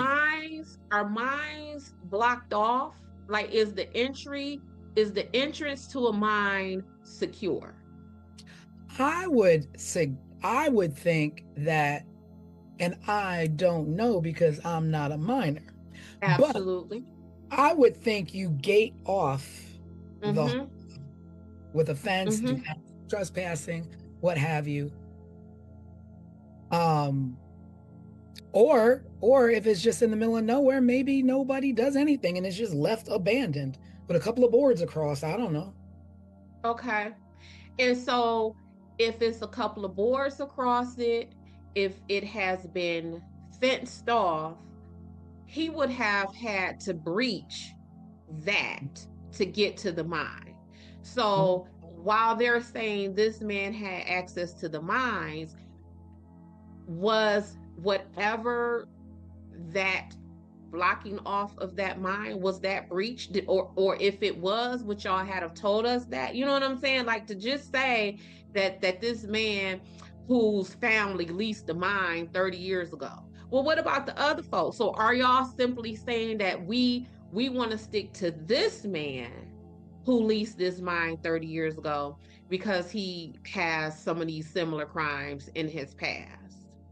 Yeah, well, which would be likened to the Waterman, because this guy is dead and he did these things. So it's just like, okay, in post, you kind of, we're gonna fit you into this mold because you were in the area and we like you for this.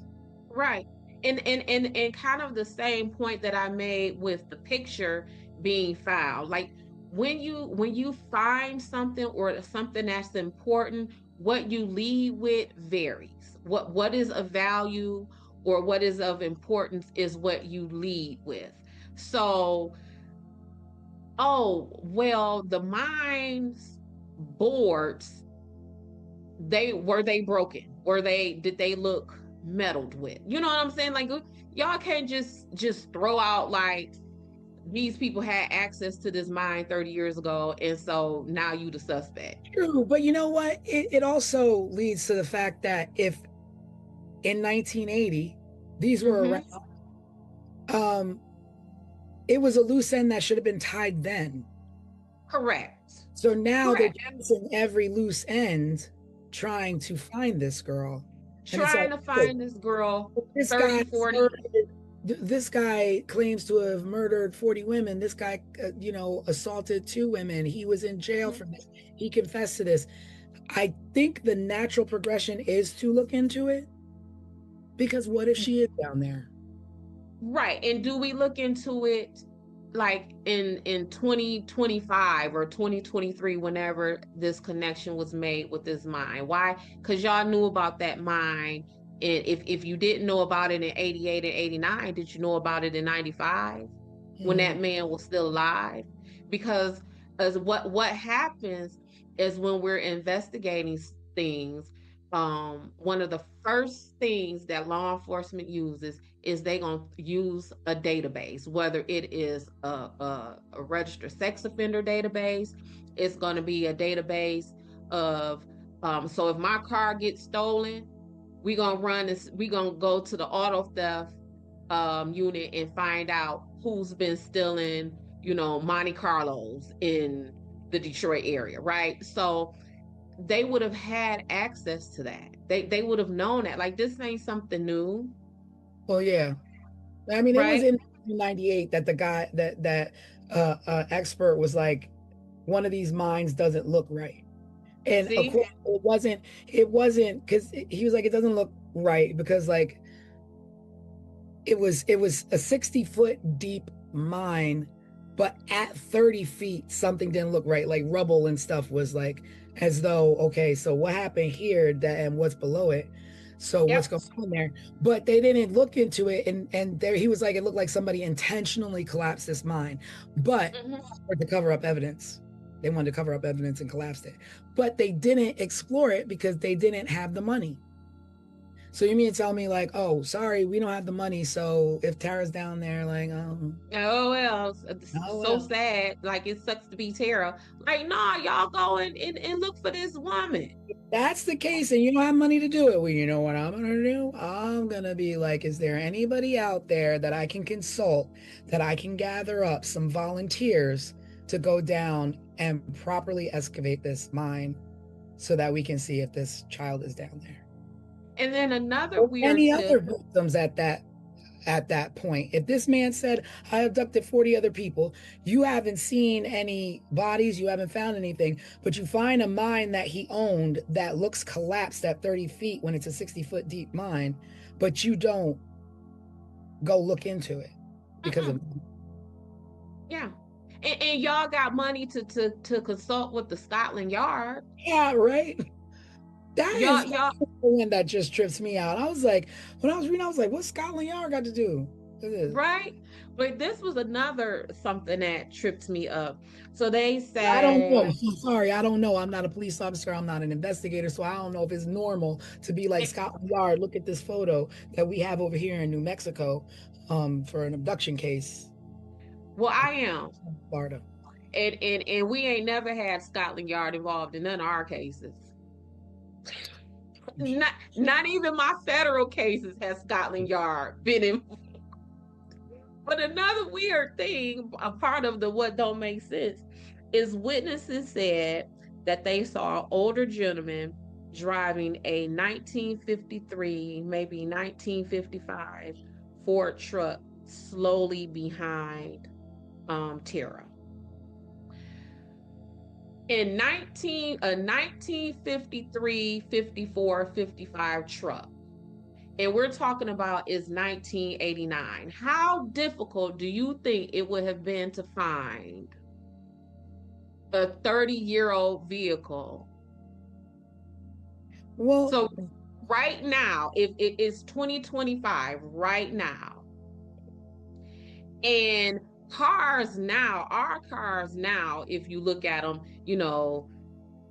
it ain't too much changed in them right now. But I would imagine that a 1954 vehicle did not look like a 1988 vehicle. yeah. And a quick run through the state's DMV could have shortened that list, because how many people are still riding around in their 1953, 1955 Ford pickups in 1989? Is it Right. is it a If we run it through the DMV, is it a list of 50 people or is it a list of 100 people? But whatever it may be, that will be easy to sort out. But now that I'm thinking, I'm like, the mom also said there was a man in the truck following her. Is that coincidence that that same truck might have been following your daughter? Like, he's following you? Was he following her as well? Like, At the same time, is the person who was following you the person who took your daughter? Mhm. Who was the person following you? Did you know the person following you? what kind of car did they drive? And which is why her mama's advice should not have been go ahead and go, but just take Mace. It should have been, baby, something is going on. Stay home or go in another direction. Or it's, since I'm not going with you, where is one of your homegirls? Do she want to go with you? Tara had siblings. Some of them were her step siblings. I don't know if any of them were her bio siblings. Take your brother, take your sister, take something.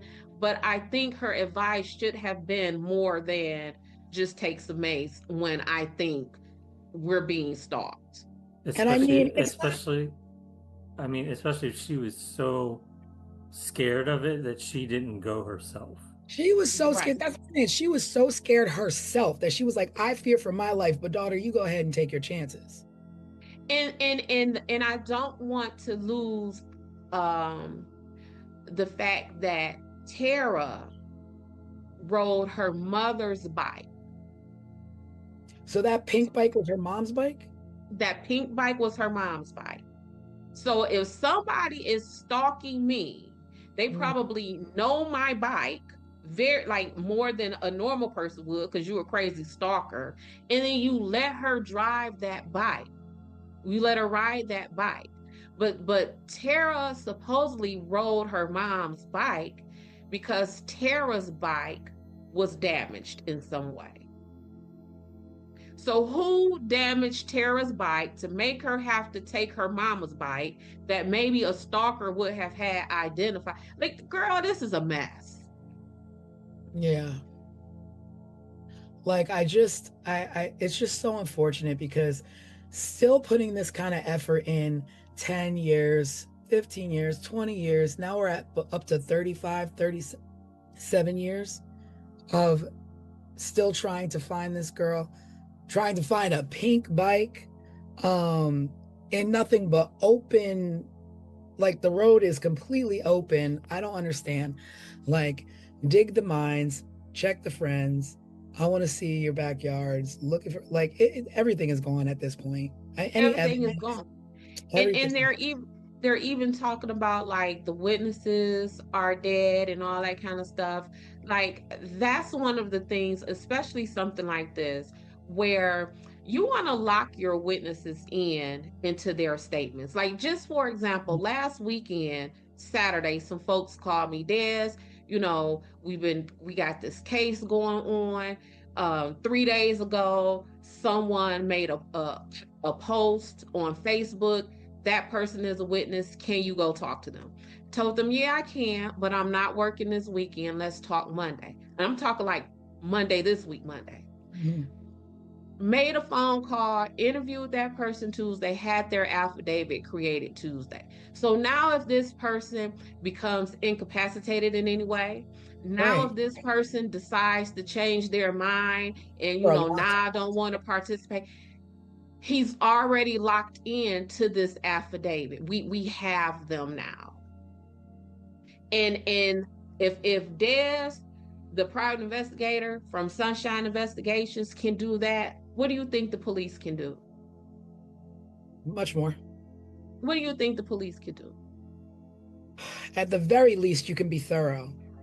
You could be thorough. And if I want to, give you the benefit of the doubt, okay, maybe you don't have the funds to excavate this mine, but you definitely have the funds to lock these people in with their statements. You definitely can go knock on the doors of this small town and talk to residents. You definitely can go and say, hey, mom, dad, I know your child is a minor. Can I have permission to talk to you? You can do those things. Don't And like cost I said, anything. yeah, and if I could lock you into an affidavit to preserve your statement, guess who else can? Mhm. It is not it ain't rocket science. That's key though, not waiting 15, 20 years to do it when you've been tainted by media, talk of the town, conspiracy theories, that wrong rabbit holes, terrible leads. Now you know how to adjust your statement. Yeah. You Now either you know what to say. clear somebody you know or throw somebody off, be like, hey, I found a photograph. Right.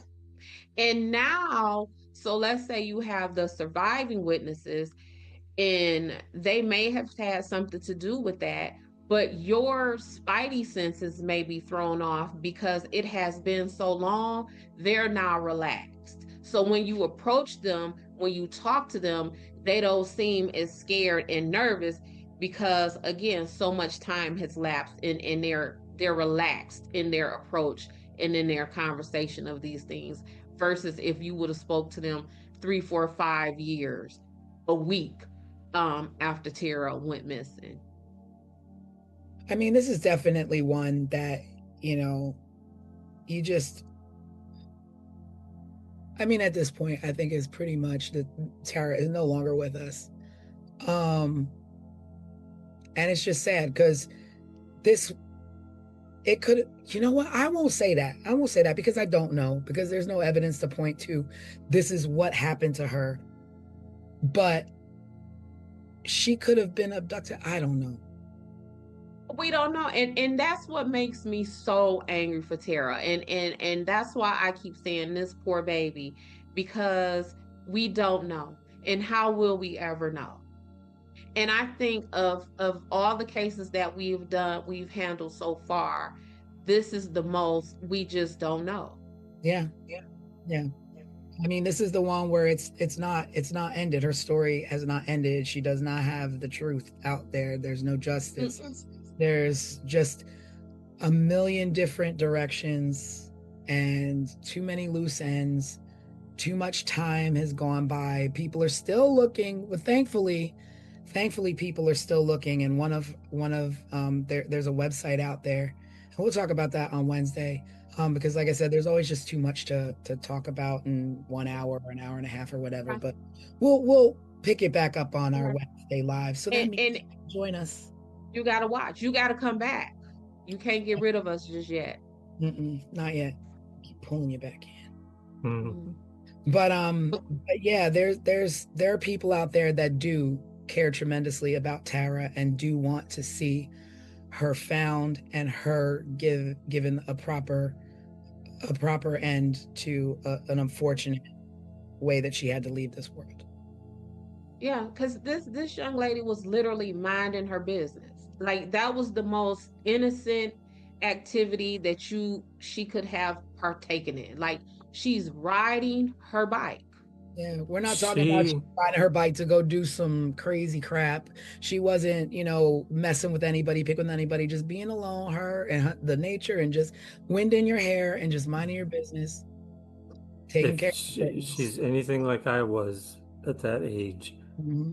When I would go running, it was my time to be alone, to clear my head, and just to enjoy the world, the outside, Right. Yeah.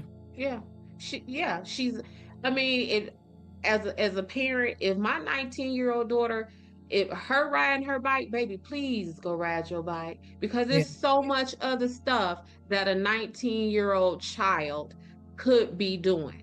And Tara wasn't doing none of that, at least by all the accounts that I have read. She was just minding her business, riding what was her mom's bike, which is Yeah. what she rode her bikes every day. It's like, And y'all out here, doing dirty. It's always yeah, like, y'all out here messing with that girl, and she ain't did nothing to nobody.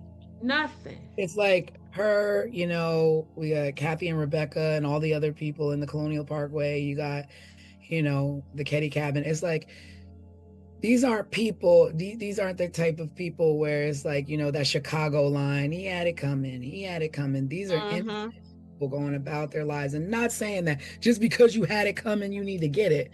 But these are Absolutely. like, it just makes it that much more enraged when you're going about your daily life. You're a good person, good citizen. I'm pretty sure she'd help anybody in distress. And when it comes down time for her to need help, there are people harming her instead of helping her.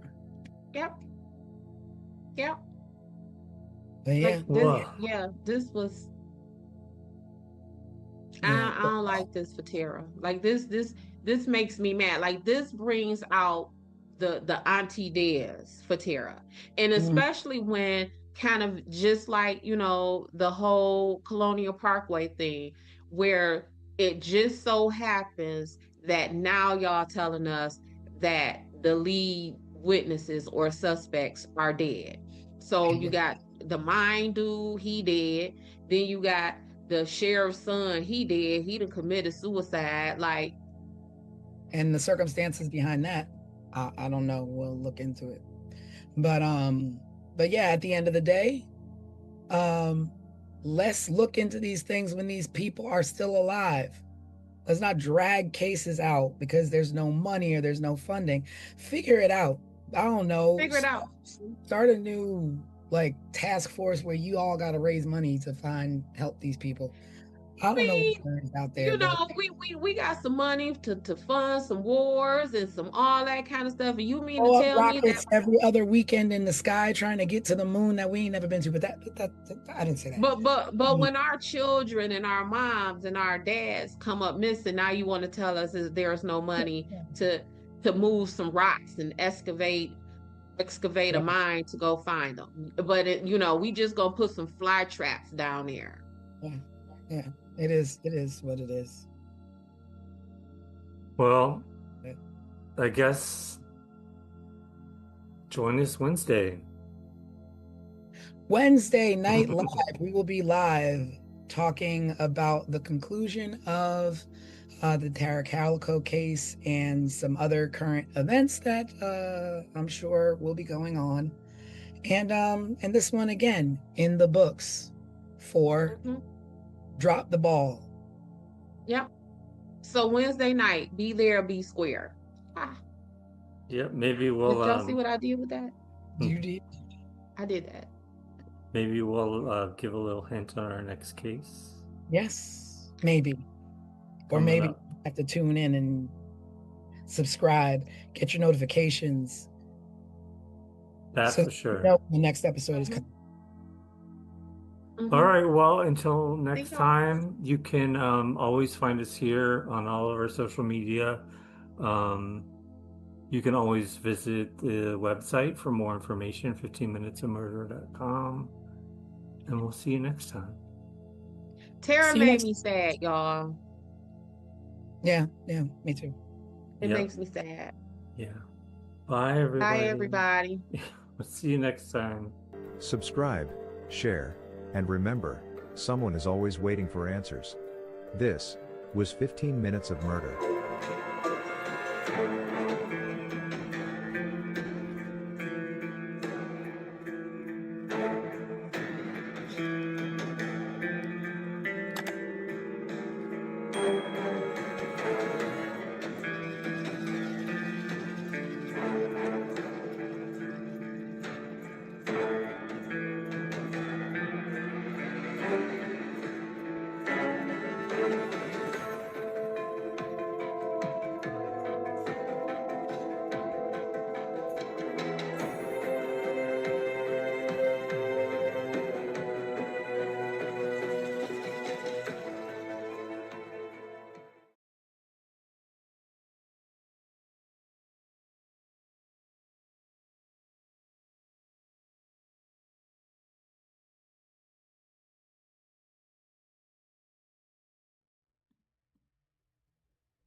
In May of 1980, a woman walked out of a hospital into a parking lot in Orange County, California.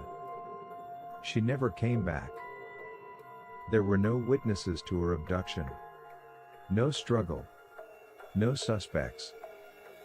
But for the next 4 years, someone kept calling her parents. And whoever it was, spoke, as if she were still alive. This is 15 Minutes of Murder.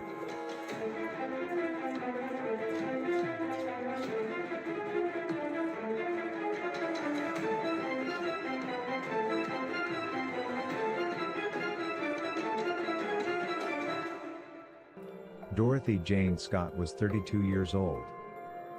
She was a single mother to a 4-year-old son. She worked as a secretary at a small company in Southern California. She lived with her aunt who helped to care for her child. Friends described her as cautious and reliable. A dedicated good mom who was protective of her son. There was nothing reckless about Dorothy Jane Scott. Which is why when she told people she was afraid, they believed her. I'm watching you. I'm going to get you.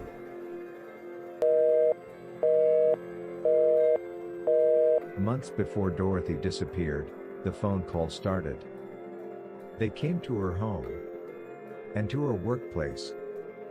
He never gave his name. He never raised his voice. Instead, he spoke calmly, confidently, as though he already knew how this would end. He told Dorothy he had been watching her. That he knew where she went. That he knew what she did. Eventually, the calls escalated. I'm going to get you. On another call, the man told her something worse. You're going to die soon. Dorothy was shaken and terrified. She confided in co-workers. She told family members she believed someone was stalking her. No police report was filed. On the evening of May 28, 1980, Dorothy attended a company meeting in Anaheim with 2 co-workers, Conrad Bostron and Pam Head. After the meeting, Conrad didn't look well and his hand was painfully swollen. Dorothy and Pam offered to take him to the emergency room at UCI Medical Center.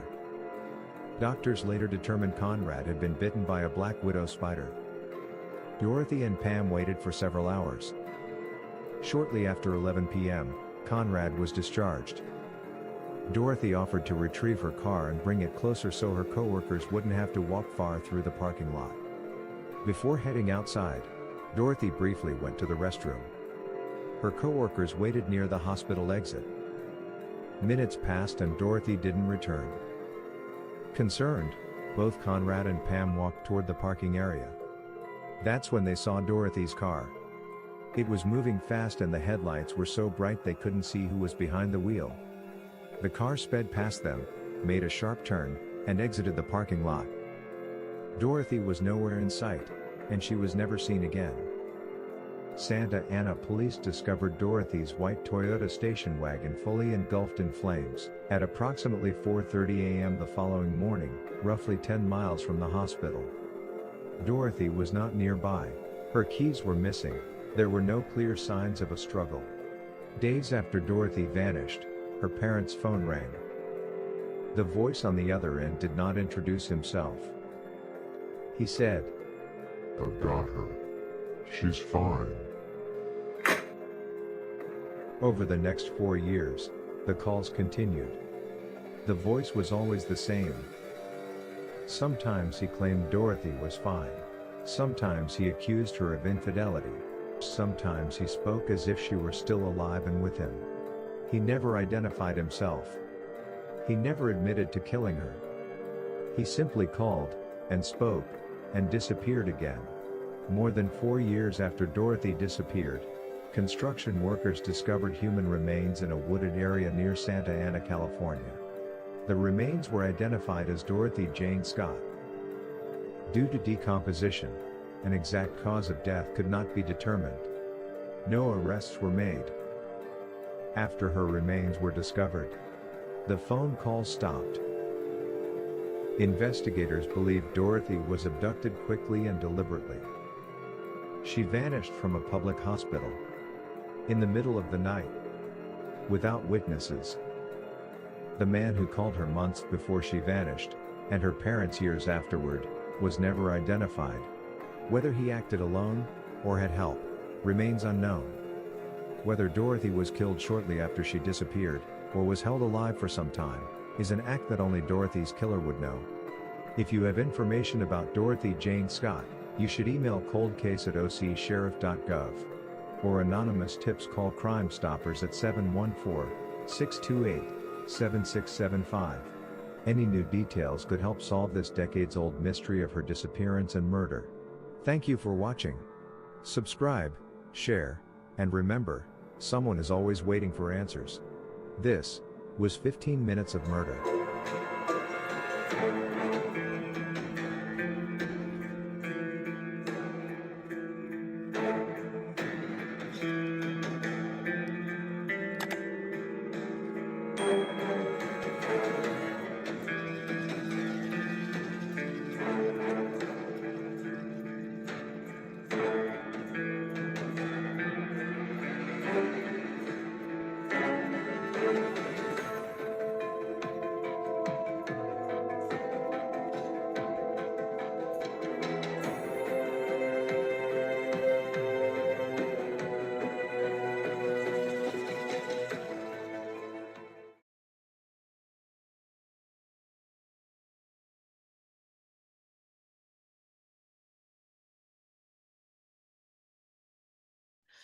Dorothy Jane Scott was a working mom. She loved her son. She showed up for her friends. She did everything right. But for months, someone was watching her, calling her, telling her exactly when she'd die. Then she vanished. No struggle, no witnesses, just a terror she'd been living with, finally catching up to her. Welcome to 15 Minutes of Murder.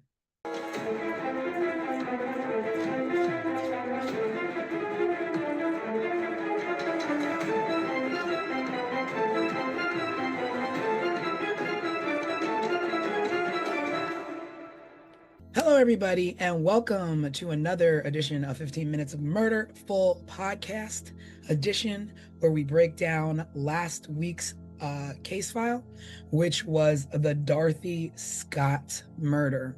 It was all about a caller calling her, as you heard in the recap before we started. We're just going to get right into it. We're going to get right into it. So, who thinks what? I'm going to tell you what I think real quick. I think this is an open close with an anonymous suspect. I feel like the person is the caller. I don't feel like it's anybody outside of that. But I don't know who the caller is. Well, maybe we should start with a quick overview of the case. All right. Well, we've got Dorothy Jane Scott, who was a mom. She had a young 4-year-old. She was not a troublemaker, didn't cause any problems. She began receiving phone calls from a stalker, and this went on for quite some time. And, I guess just like, I don't know what she did about it. I don't know what she did about these calls, but I guess she just dealt with it and just kind of like watched her back or what have you. But one day she was at work, she was with 2 coworkers, and one of the coworkers got bit by a spider, and they didn't know that at the time. The coworker just didn't feel well. So she was like, let's go to the emergency room. So her and a coworker and the one that got bit by the spider go to the hospital. At the hospital, he gets treated. It's late at night. It's like 11 o'clock at night or something like that, or 10, 11 o'clock at night. They're at the hospital. He gets released. They're all walking to the, I guess, to go home and get dropped off. But Dorothy's like, let me run to the bathroom really quick. And the other 2 are like, okay. And she's like, I'm going to go get the car so that you guys don't have to walk far. So they're like, okay. She goes to the bathroom. She leaves to go get the car. That's the last time they saw her. They're waiting and waiting. Dorothy never shows up, so they go out to the parking lot to look for her. They see her car approaching them, And I guess they're thinking like, oh, here she comes. But the car was driving really fast. The car drives up to them and makes a turn and drives out of the hospital parking lot. And she's never seen again. She never comes back. They wait for her a little bit. She doesn't come back. So then they call the police and they're like, listen, we were, at the hospital. Our friend went to get the car. She never came back. We don't know what happened. And then in turn starts a great search for her. The crazy part is that the calls never stopped. The person who was calling her and stalking Dorothy was now calling her parents and saying crazy things like, she cheated on me, or she committed, she was, I can't think of the word, Infidelity. infidelity related things he would leave. He would say, oh, I have her, or she's fine, crazy things. And I mean, the calls were never long enough for the police to, trace them. And, it's 1980. 1980, yep. So, like, what can they possibly do?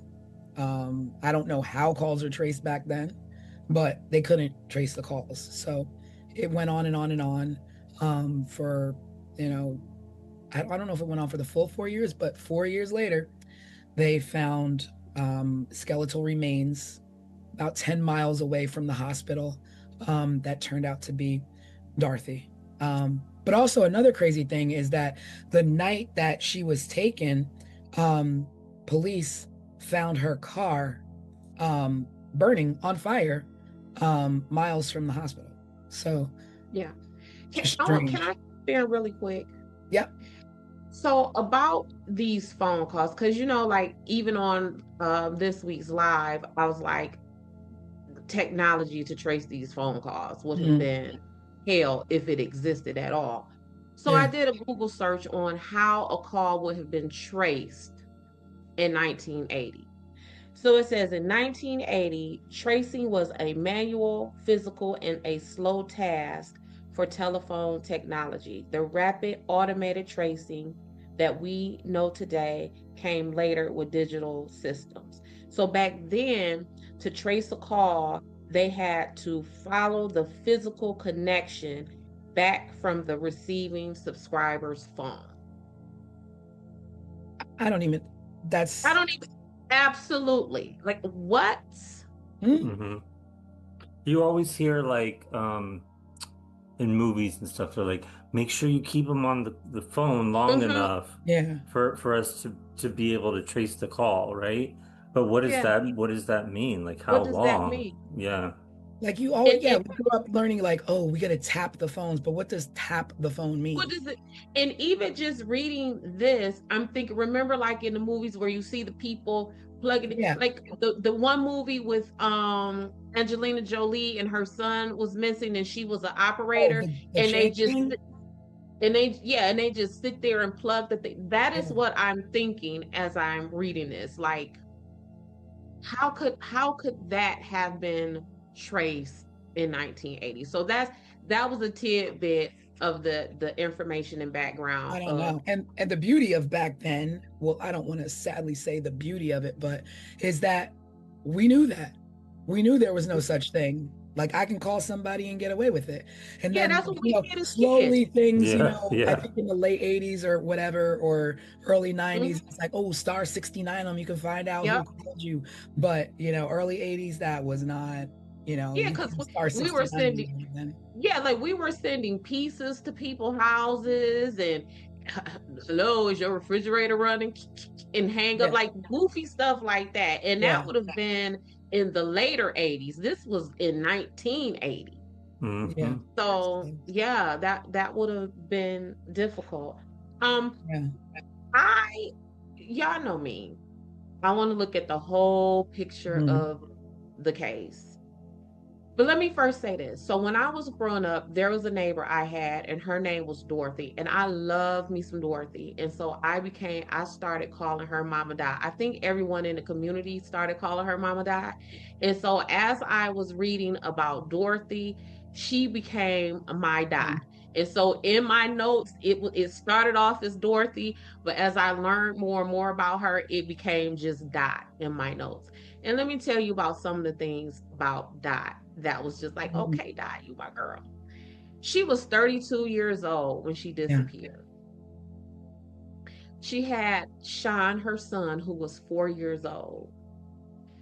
32 and a 4-year-old kid. And we're Mm. talking about in the 80s where people may have had children younger, right? Yeah, for sure. Right. So the median age for a first time mother in 1980 was like 25 years Mhm. old. So that kind of tells, Yeah, you know what I'm saying? Aside from maybe any infertility issues that she may yeah. have struggled with, like just that, that delay in motherhood was like, okay, Dot, what were Oh, you she had a doing? plan.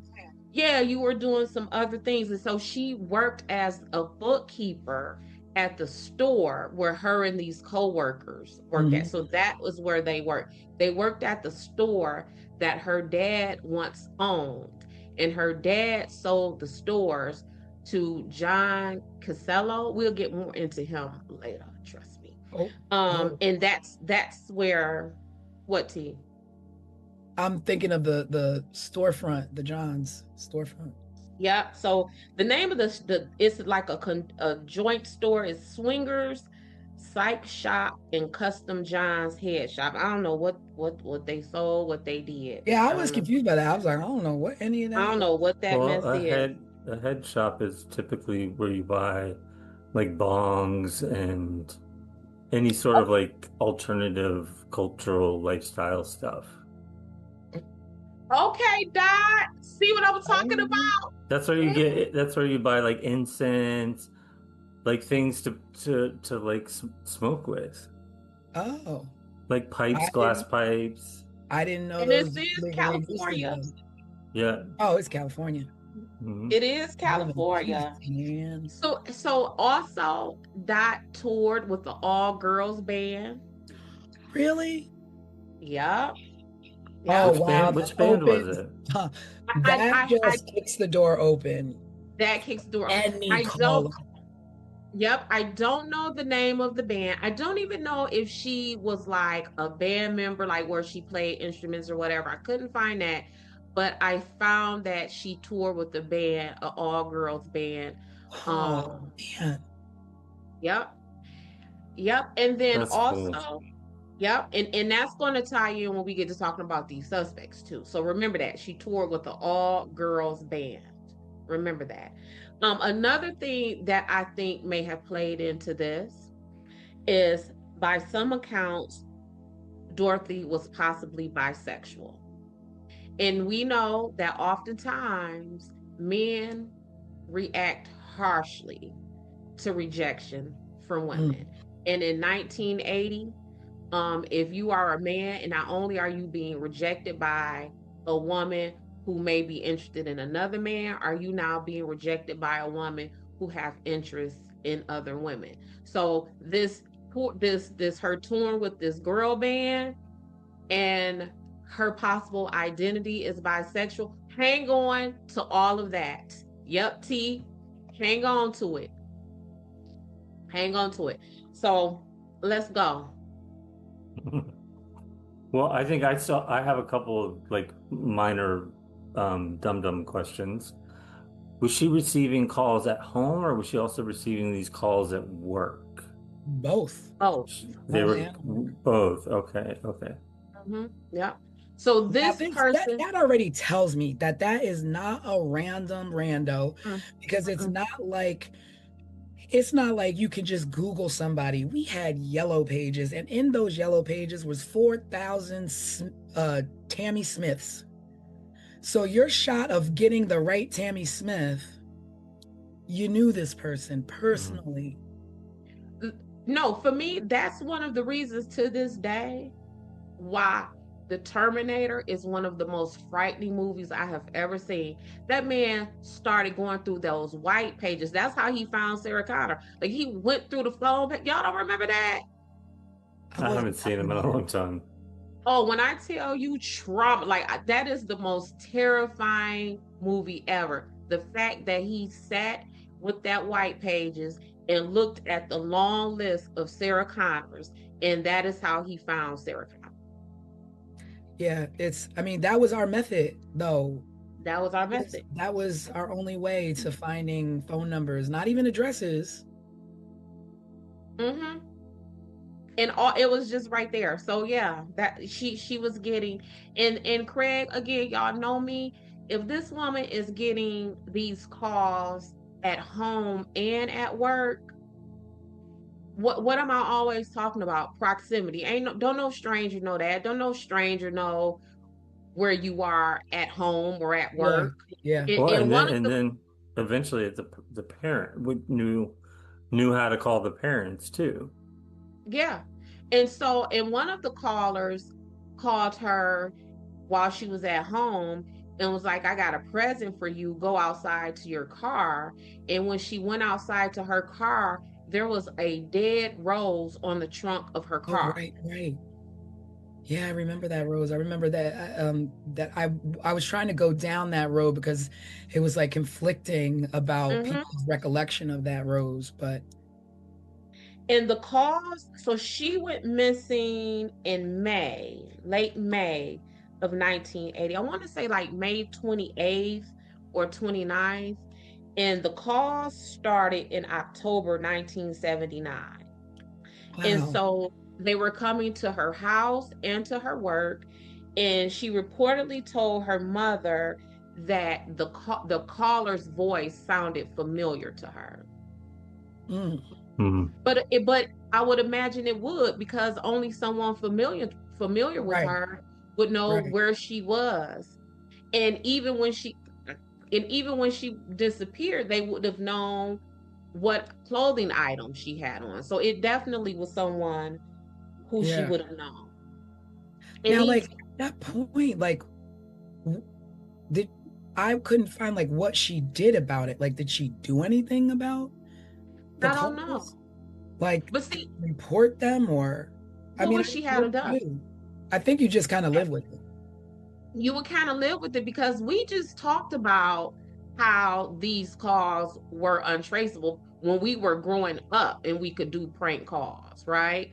So in 1980, you get a prank call or a call like this. What do you do with it? Do you report it to the police? They don't seem to have been able to trace that or trace it in time. So do you just Mhm. live with that? Yeah. What do you do I, with it? I I mean, mean, I would definitely be terrified, with a 4-year-old and these Well, cops she still was. coming yeah. in. So, And like, and she was terrified. So I found that she moved at least 3 times. oh wow. That Then she definitely had situational awareness where it's like, Yes, I'm probably not going to be safe here. I need to take my child and go someplace yes, safe. And she did the right things to protect herself. that she thought about purchasing a gun, Wow. but she was afraid that Sean would Mhm. find it and, gun safety there. So what she ended up doing was taking karate classes for self-defense. So I Wow. read she about that. she This makes me even more sad than I was. Yeah, so she was definitely doing some things to try to prevent this. I feel like it's when we do these deep dives that these people go from being a story that we're just telling the overview of what happened Yeah. to Hmm. like to real human beings where Right. she was doing everything correct. She was scared. She was um trying to protect herself and her child. Hmm. Yeah. That's more than you'll ever hear from Yeah. any other source, right? Yeah. Yeah. And it's Yeah. crazy because I just recently, the show that we're trying to put everybody onto on A&E, Crime in Progress. Hmm. I don't want to give it away, in case, you haven't seen this show. This show is like, check it out if you can, on A&E, Crime in Progress. But I watched the latest episode. Did either of you watch the latest? I've Mm-mm. only seen 2 episodes so Okay, far. this last one, if you thought 1 and 2, this last one, and all I'll say is listening to you talk about Dorothy is reminding me of the woman that was in the case, uh the latest episode. And I'll say that is because this woman's top priority, and I could see Dorothy's top priority was her child. And there is nothing more heroic than a mom that puts her life before her child to try and protect that child by any means necessary at the time and the resources that you are given. And it seemed like she tried moving. She tried to thought about a gun. She took lessons to be able to defend herself, to the point that maybe she even thought that she could protect herself that night in the parking lot, walking to the car. But let's rewind and what took her to that parking lot. So she was at a meeting with some coworkers. This guy, Conrad Bostrom, his arm or hand or something started to appear red and swollen. So Dorothy being Dorothy, all of the things that we're talking about, my homegirl died. She said, let me get you to the hospital. Complete nurturer. The person who went along with them is Pam Head. At the time, Pam was 18 years old. Now, what strikes me about Pam... Oh, wow. I didn't realize Pam was that young. I don't... Exactly. That's my point. So while I was doing all of my research for this, they kept saying Pam, 18 years old. Pam, 18 years old. No one said Conrad Bostrom was 32 or even how old Dot was. So it just kept bringing my attention back to Pam. So while they were at the hospital, Pam says, I didn't leave Dorothy's side at all. But then there's some conflicting reports about how true that is. And I was thinking, if we're in a hospital emergency room visit, what you mean you ain't leave somebody's side the whole time? Like, that's a long wait. You didn't go to the restroom. You didn't go to the vending machine. They were there for a little while, right?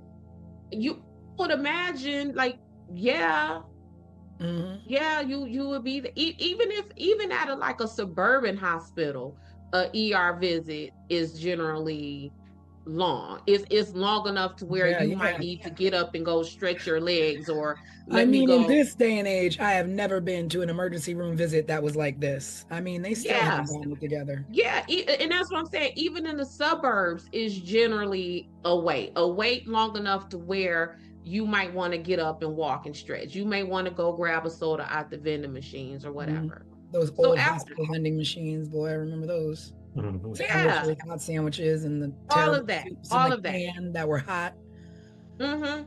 Yep. And if they're in the waiting room waiting for Conrad, one of them may have went to like the nurse's desk to get an update or something. But you ain't sat in the emergency room with someone and sat and stood by their side the whole time.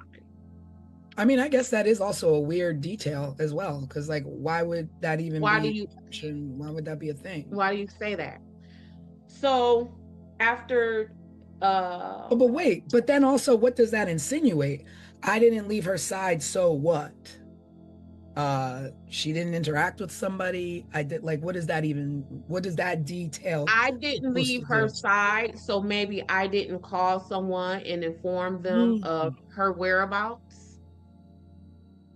I didn't leave her side to call someone and tell them she's on her way to get the car. See, Craig, this is why we got a crime expert, because I wasn't. Yeah. I'm like, but why? These did not cross my mind. Yeah. Yeah, I didn't even think about that. Yeah. I really did not think about her doing anything like that. And the reason why it struck me, not only just because that's information, like, why would you volunteer that kind of information? But one of their co-workers is the sister of one of the alleged suspects. Oh. Man, like, see, I couldn't. Like I said, that's why we have an expert, because News to me. Yes. So then we have so then they separate because again, Dorothy being, the nurturer, the caregiver, sounds like she's very considerate and conscientious and all of those things. She says, "You guys go get the prescription That filled." too. That just says something about her right there. Like, you've had an ordeal. You just were seen by the hospital. Don't worry about it. I'm gonna go get the car. Still I'm being going, a nurturer. I'm going to go and get the car and I'll bring it around. Wait a minute. Right? As Pam, I would have even been like, no, I don't, it's late. Don't go by yourself. I'll come with you. Like, you shouldn't go by yourself. Like, I'm not like.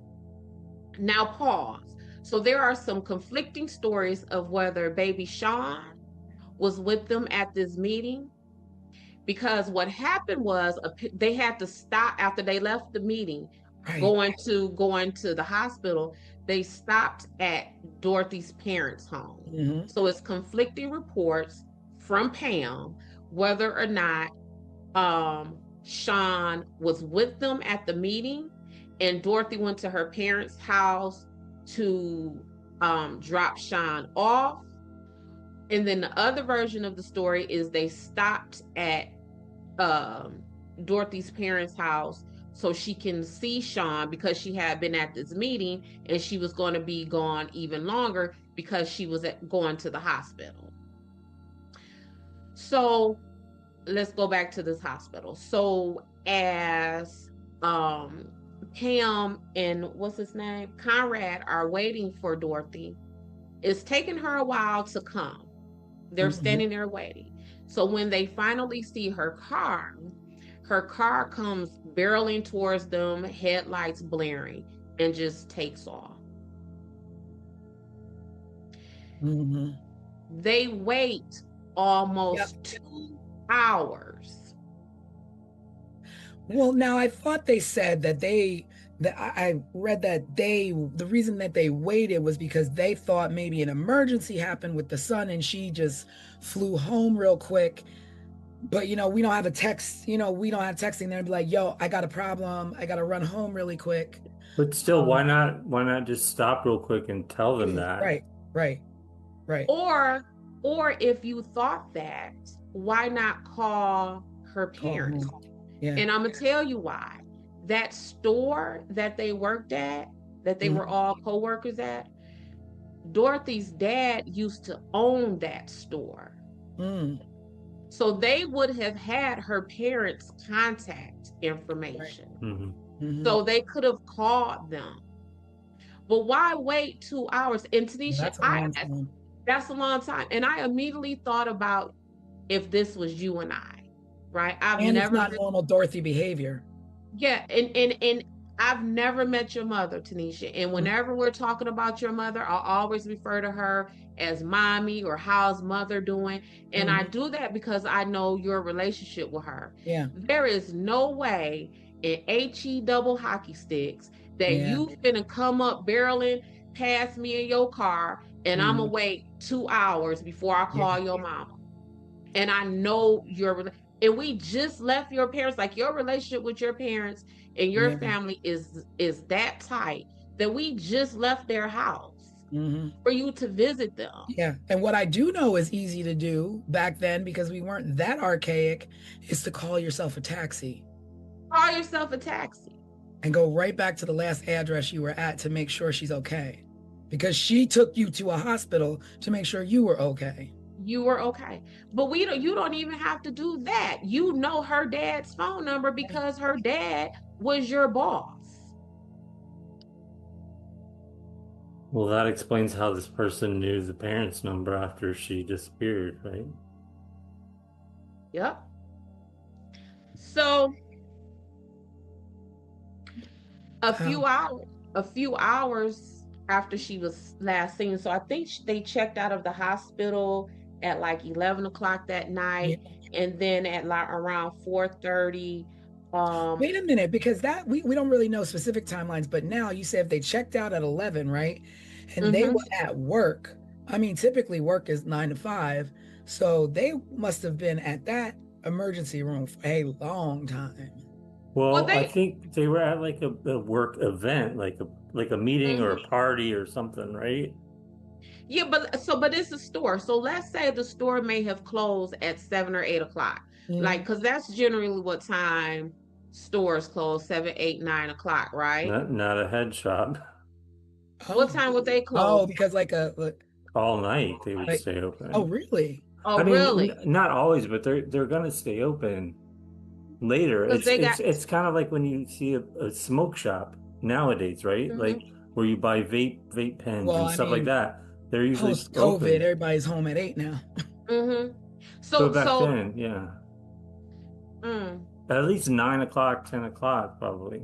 But Dorothy wasn't just like an employee, like a cashier or a stocker or something. She was a bookkeeper. So she worked on the administrative side Mhm. of this business. So maybe Pam and Conrad did too, because maybe it Yeah. was like, because going from what Craig is saying with the timeline, someone would have still been at the store working. So the store wasn't necessarily closed. Is that what you're saying, Craig? I mean, that's what I would think, just knowing how a head shop would Mm-hmm. operate. You Yeah. know, they're gonna stay open kind of late. It's like a liquor store. They're gonna stay open kind of late. Mm-hmm. So either which way it go, whether we know the exact time or not, I think our point remains true that this was a ER hospital visit, and those people weren't there for 45 minutes. They probably wasn't even there just for an hour. They were there for, Yeah. yeah, for a while. Yeah. Hmm. Yeah.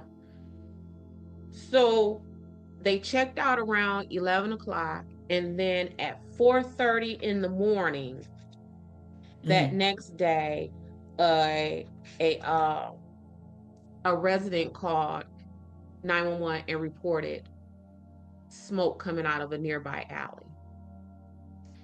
The police get there and they find Dorothy's car on fire.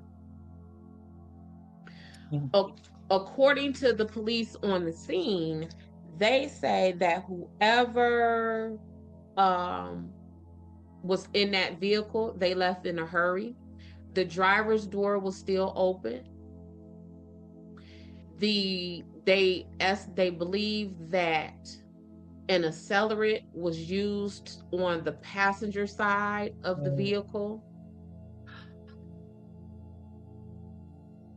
and that the entire interior of the car was destroyed. so that car was on fire for quite some time. It was on fire quite some time, but why is the accelerant only on the passenger side of the car? Unless Dorothy To would. make sure any evidence that was there burns up. So, but why the accelerant specifically on the passenger side of the car? So that's telling me that possibly Dorothy was forced into her vehicle, Mhm. drive away, and the accelerant is poured on the passenger side of the car to get rid of anything, fingerprints, because back then it wasn't DNA like now. We Mhm. can't, you know what I'm Yeah. saying? But it's traces, it's your hair, it's all those things. Mhm. um Only on, because what? So now, so then I'm like, I kept thinking that it was one person, but it never dawned on me that you take somebody in their car and then you bring it to an alley and you set it on fire. Now, I don't know what you did with Dorothy. I don't know if you hit her. I don't know if Mm-hmm. you killed her early, but a body is heavy. And so, where is this body? Did you transfer it to another car? Did you take, like, what did you do with her?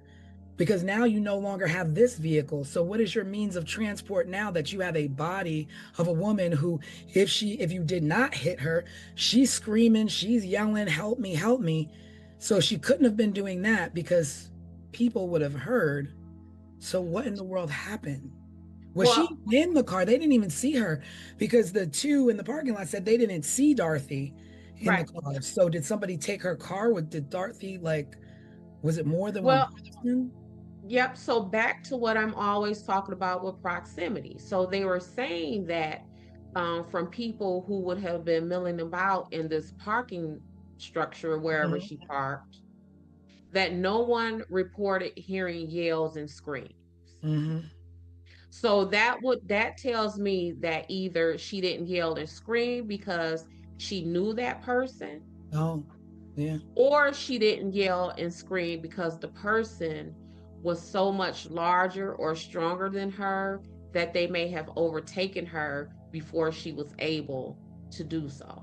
But Or keep could have leveraged information that we know your parents and we have your son, and if you make a noise, then we're gonna harm them. So she could have went which willingly. is yeah, and that's all of that about proximity, because how would you leverage anything with her if you don't know anything about her? Right. You wouldn't know about her son if you didn't know her. You wouldn't know about, where her parents are if you didn't know her. Mhm. I mean, because typically, I guess you could just a regular old stalker might be able to do that and know those things just from like just stalking. But this person was going further past that. Like this Yeah. person literally knew her schedule, knew when to call her at Yeah. home, knew when to Oh, call her at work, those kind of things. and that other crazy detail was that the person who did it knew when Dorothy went home to stop to either check on her child or drop her child off, Mhm. she changed her scarf when she was home, and the person who was calling knew the color of the scarf that she changed to. So it's And how would they have known Conrad that? and Conrad and Would Pam would have known that. Pam would have known that. That's a detail that no one would know unless you were physically in someone's Hmm. presence. Hmm. Pam would have known that.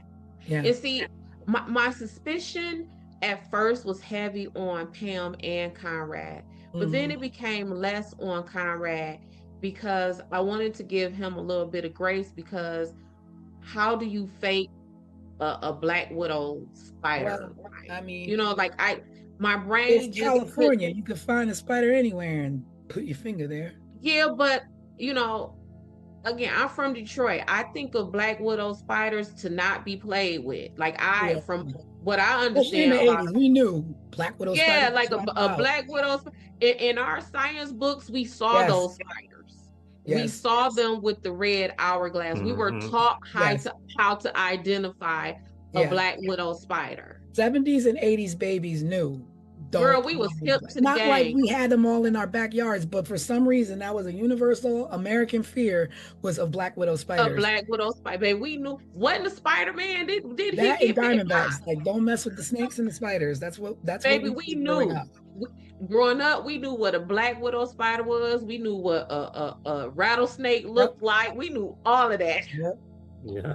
So in my That's strange mind, now that I think about it. what'd you say? That's strange now I think about it, because maybe the only people who need to really worry about that is on the West. Absolutely. And that's what I'm Here saying. we are in Jersey, like, oh, if you come across a black Yeah, widow. like I don't recall from those fourth grade science books them telling me that black widow spiders are in Detroit, but I knew black widow spiders ain't to be played with, and you Yes, would why would you fake a black widow? right. So That's you true. would put That's it on true. your arm and be like, "Ooh, bite me, spider," so I can Yeah, go get Dorothy. Like that just don't make sense. yeah. Mhm. That's a That yeah. that's a reach. Yeah, I think that's a reach, a far reach. But Pam, on the other hand, she knew what color that scarf was. Yep. She knew that. She knew when she would have been, when Dorothy would have been leaving out. Hmm. So Dorothy was eventually found August 6th, 1984. But let's go back some before we even get to where she was found.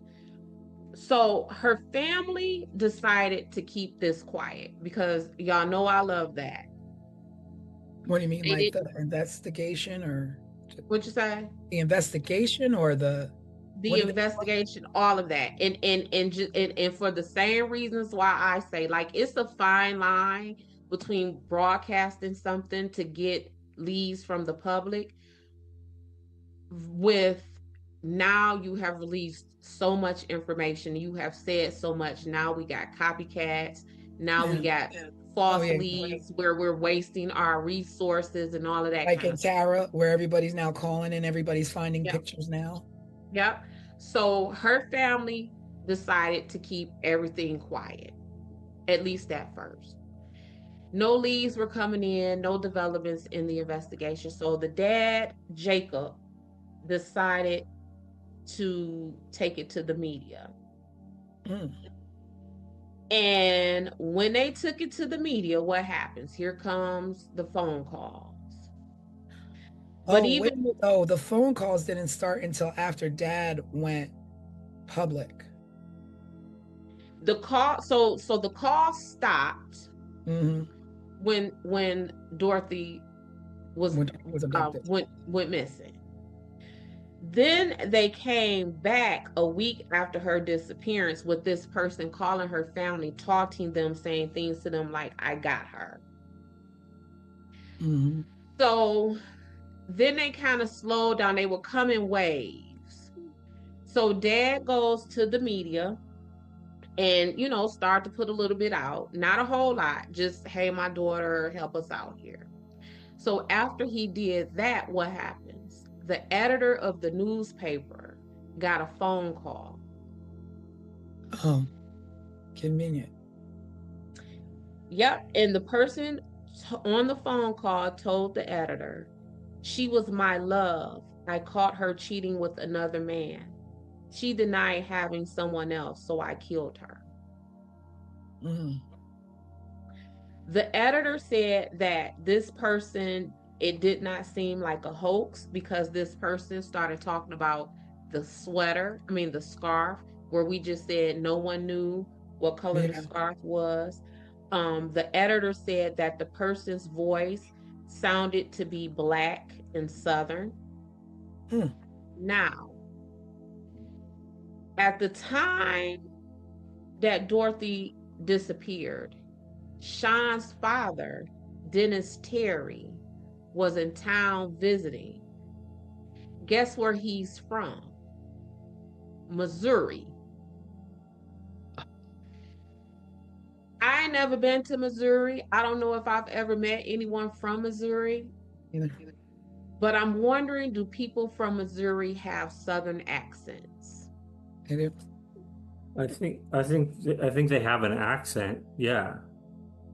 And if you're from California, right? Like I go when I'm traveling for work, depending on where I'm traveling to, people always ask me, "Are you from down south?" Right? And I'm from Midwest, so I would imagine if you calling people from California and you're from Missouri, you're going to sound Southern. Yeah. And depending on the tone of his voice, he might even sound Black, right? So then the calls kept coming to Dorothy's family every Wednesday. Only on Wednesdays. For the next 4 years until she was found. Wow. But they only came during the time when Dorothy's father was not home. So the only person who was receiving those calls. Know that somebody. So see, I was thinking like maybe the calls were hoaxes, but no, those calls are from inside the house, so to speak. Somebody literally. Yes, from inside her house, inside her immediate circle. Yeah. So, and they only called when her dad was home. And that's like, why would they fear that the dad will recognize this person's voice? They call when the dad was not home. Yeah, they called when the dad was not home. Okay. And why would that have been? Did they fear that the dad would recognize their voice, or was this just an attempt to further terrorize the women and that's of this family? Mm-hmm. That's a sick person. Sick. Sick. And when Dorothy was found, the first call that came to their family after she was found was something like, um, is Dorothy home? You know she not home. Yeah.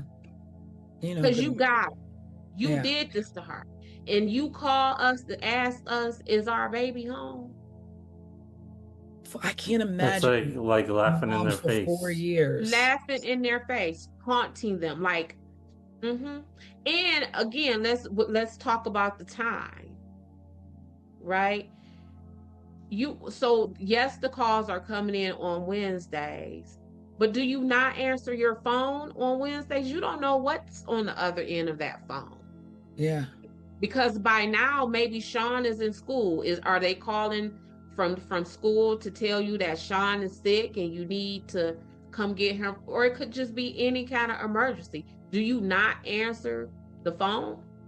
I'd be scared to even send Sean to school. Yeah. I was just thinking, that's what I was thinking. I was like, Right. you harm the mom. So then what is the intention, the point? And obviously it was not the son. Like the child was not a factor in this because I mean, all you did was punk out and keep calling her parents or parent. Yeah, her parent.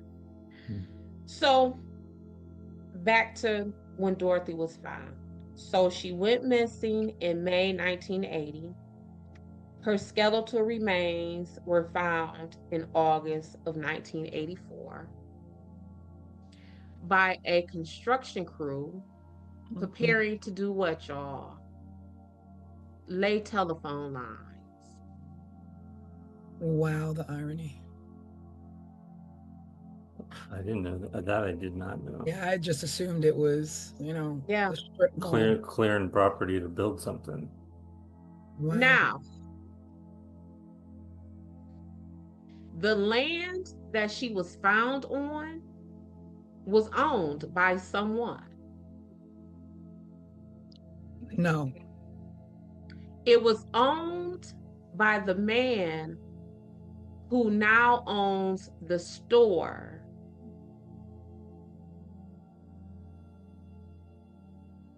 The odds of that. The store where she worked that her family used to own. That store, that man who her dad sold those stores to, owned the land where Dorothy was found. Wow. And it was only her head, right? Was her skull? It was her skull and maybe some other skeletal remains. They were spread out. Animals. And they said that those skeletal remains seemed to have been charred by a brush fire, which again, Brush fire. That's weird. Being that her car was on fire. So someone set her on fire. It wasn't a random brush fire. And then there was a dog. Yeah, I saw something about dog's bones. Yeah, like weirdness. No, the craziest part is that the landlord of that property being connected to her. I wonder where. Which, please tell me those people were questioned. Well, if they were, none of them are in prison. No one faced charges. Yeah. So whether you question them or not, because this is still, this is unsolved. We don't know who did this to Dorothy. So let's go back to this man. His name is John Kycola, Kycola. Wow. I'm sorry, my mind is just blown because you were telling me a lot of stuff that I didn't even read because I'm not a private investigator. Because you're not a private investigator. So you ain't a fisherman. I am. Yes. But I'm just like, So she was the bookkeeper, right? In 1996, this John man was federally indicted for tax evasion. So my question is, the man who owned the store, owned the land that Dorothy's skeletal remains was found on, was eventually federally indicted for tax evasion, and Dorothy did his books. Oh. So although the indictment came 10, 15 years later, Right. was she back then aware of some of his mess? Because one thing I always say about me and my investigations, I ain't never wrong. I might be early, but I ain't wrong. So Wow. is this a situation where Dorothy found something ahead of time? So that's my suspicions on him as far as suspects go. Wow. It's even to the point like where I'm not even there with your method, because I didn't put two and two together with tax evasion and her being his bookkeeper to be like, okay, there's a little bit of motive there on his There's be a whole lot of motive there. A whole lot of motive. Well, yeah, because if you think about it, like back then, it was just like tax evasion was like, right. You went to bed worried you were gonna get busted. And if this man, if she is his bookkeeper, and this man purchased the store from her dad, is she undercovering or finding out some things that may be in dispute? Maybe her dad got shorted. Maybe her dad got the wrong end of a deal with this man in the purchase and selling of this store. Is that why this person couldn't call the house, because the dad would have recognized the phone number? I mean, the voice. Yeah. They also had Dennis Terry, who is Sean's dad, as a suspect. Because, like I said, he was in town visiting the day that week. And by all accounts, he and Dorothy got into a heated exchange because he wanted custody of Sean. So he left, and you know, we true crime people. I'm an investigator. We know that child custody mess is something. So much so, Sunshine Investigations, I try very hard not to insert myself in family court stuff, because that is a level of desperation, talking about taking people's kids from them, that you don't want no parts of that. You don't want no parts of that. Put you in danger, I would imagine, right? Yeah, that's the day. And even it's a whole lot of attorneys who leave family court in family law for that reason right there. Like, put it like this: criminal defense world is a safer world than family law world. Yeah, when you involve a child, it's, you know, and a child, people's assets, people's lively, like, yes, you coming for me for child support. I want the house, you want the house. Like, family law is a dangerous law. I will say again, when it comes to your safety in the streets and in the world, situational awareness. But when it comes to choosing your significant other and it comes to starting families, make sure that you are making the right decisions for yourself and your well-being.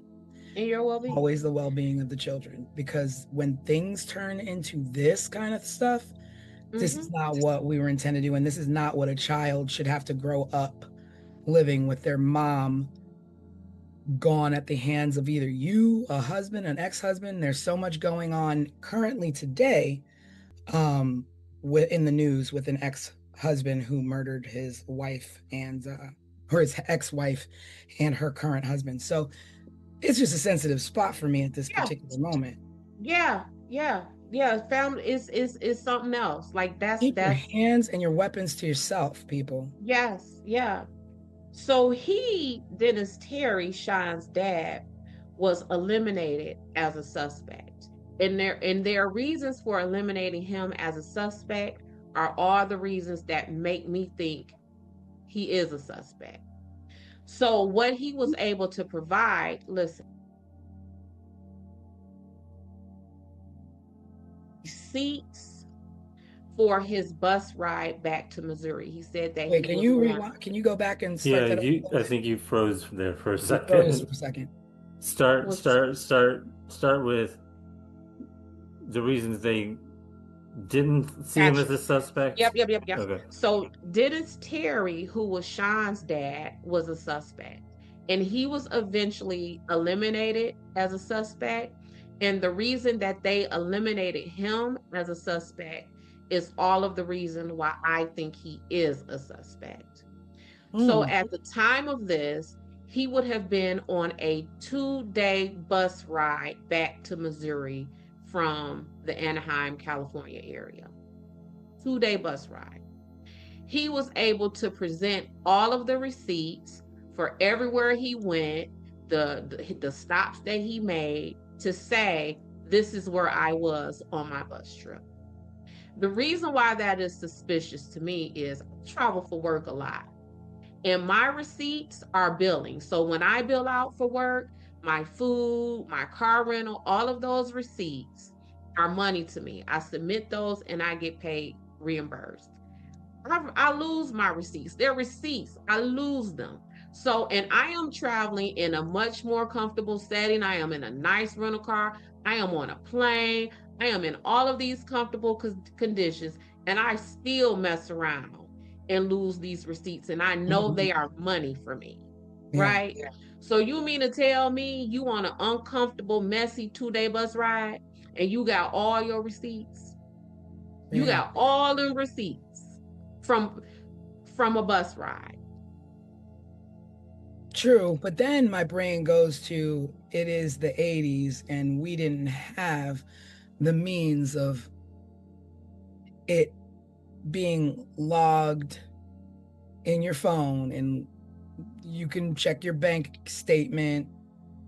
We just kind of old people we learned from the old people where we kept all our receipts in Ziploc bags and you just never got rid of them.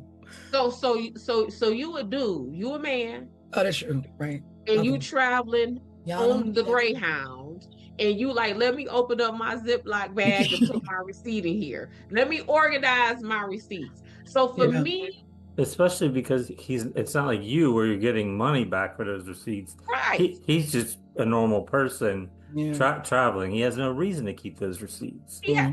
I bought a pop and a bag of chips. Let me stick this receipt in my pocket. It will be crumble it up and throw it down. Most of the time you just say, no, I don't need it. I don't need it. So for me, that felt like alibi building. But what people also have to understand is that you don't have to be there to commit the murder. You plot, you plan, you hire, I don't like her either. Go get her. Yeah. So I don't think that I think that still places him at my top list of possible suspects. But they eliminated. I think that though, because if the motive was the child and the child is fine, like why would you leave your child motherless if you didn't intend on taking him too? That's the alibi though. So I am going to, do away with Dorothy, and I'm going to pretend like I'm going back to Missouri and my happy place, and something happens to her while I am gone. I am not a suspect. I got all my potato chips. Oh, and you get custody, right? Duh. And you get custody. Or awarded custody, rather. Over the parents. Over the parents. over the parents, which didn't happen. I believe he ended up staying with his parents. Mm. This is his The grandparents. next, yeah, with her parents, yes, yeah, which would have been her grandparents. The next suspect who they had listed is named Mike Butler. Mike Butler is the man who is, it is his sister who worked with Dorothy. Remember I told y'all that there was a co-worker who was the sister of a suspect? Yes. That suspect is Mike Butler. So not only did he have proximity to Dorothy because his sister was Dorothy's co-worker, he also had proximity to Dorothy because he worked at a collision and body shop across the street from their job. So he would have had access, like just putting eyes on her. He just would have been able to see her coming and going. What are you thinking, T? I was just like, I mean, yeah, you work across the street, you can watch, you can follow. There's no real like thoughts of like, oh, there's somebody across the street following me, or There's someone across the street. any worker across the street. No, because you work with his sister, so it's like, oh, it's and it's normal. Susie's brother across the street. Across the street. And if it is a head shop, what we know it is now, thanks to Craig, I had no idea. And he works at a collision shop. He's probably in that store a lot to purchase whatever it is they, because you know, back then you a mechanic, you got your cigarettes in your, you know what I'm saying? Yeah. So I think he would have been in and out of that store to make purchases. Yo, I'm gonna look up the definition of a head shop while y'all talk. But here's what blew me out of the water about him. So he was known to have a crush on Dorothy. That would make sense. This crush on Dorothy was so delusional. Oh, come on. That he told the investigators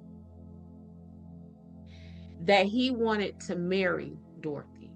Oh, come on. Did Dorothy know this?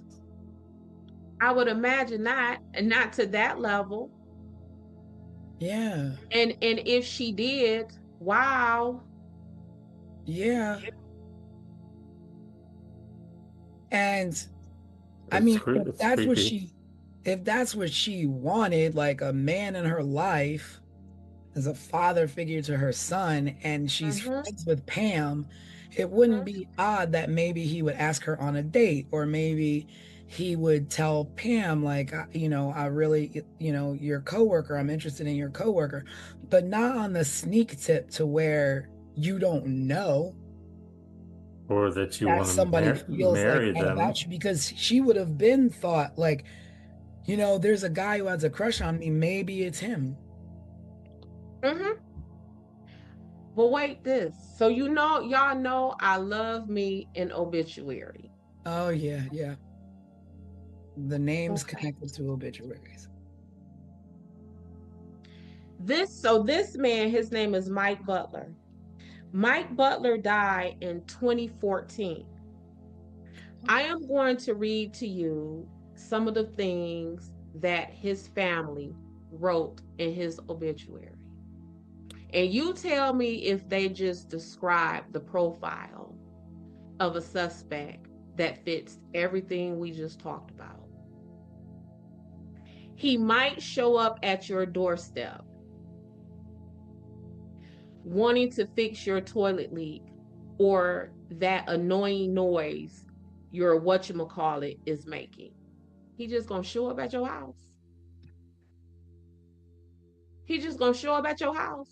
That's a weird sentiment. If you met Mike Butler, you undoubtedly recognized he was just that sort of person. So if you met him, you would think that he was a creep that would just show up at your house.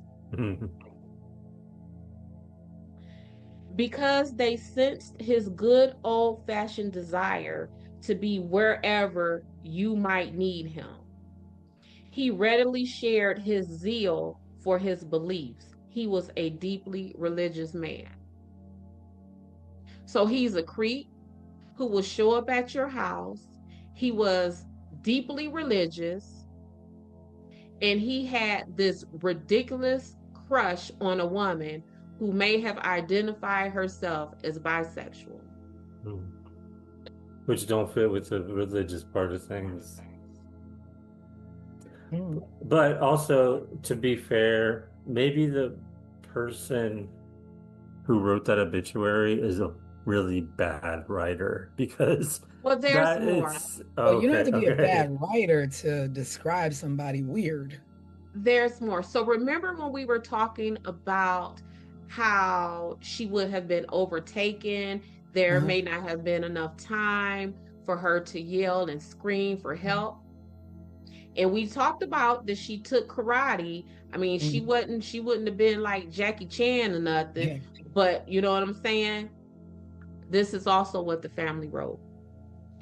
He had training in infantry, and then something very unusual happened. Mike's attitude and attention to detail was noted.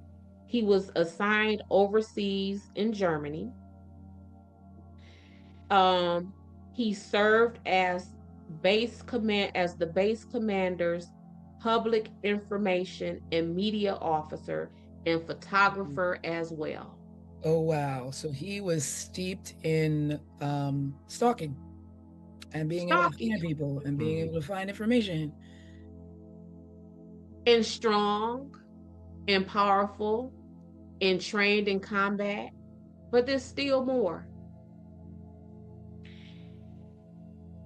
He became a music roadie for several rock bands, including the Beach Boys and Bertha, an all-girl rock band his sister was a member of.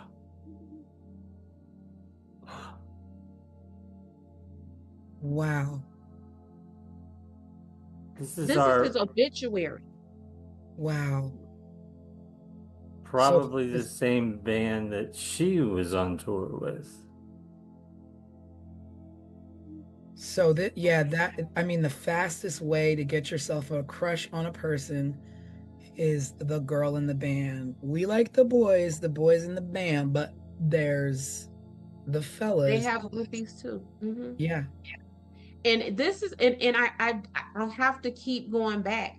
This is what his family wrote about him in the obituary. Wow. So are they dropping breadcrumbs? Like what?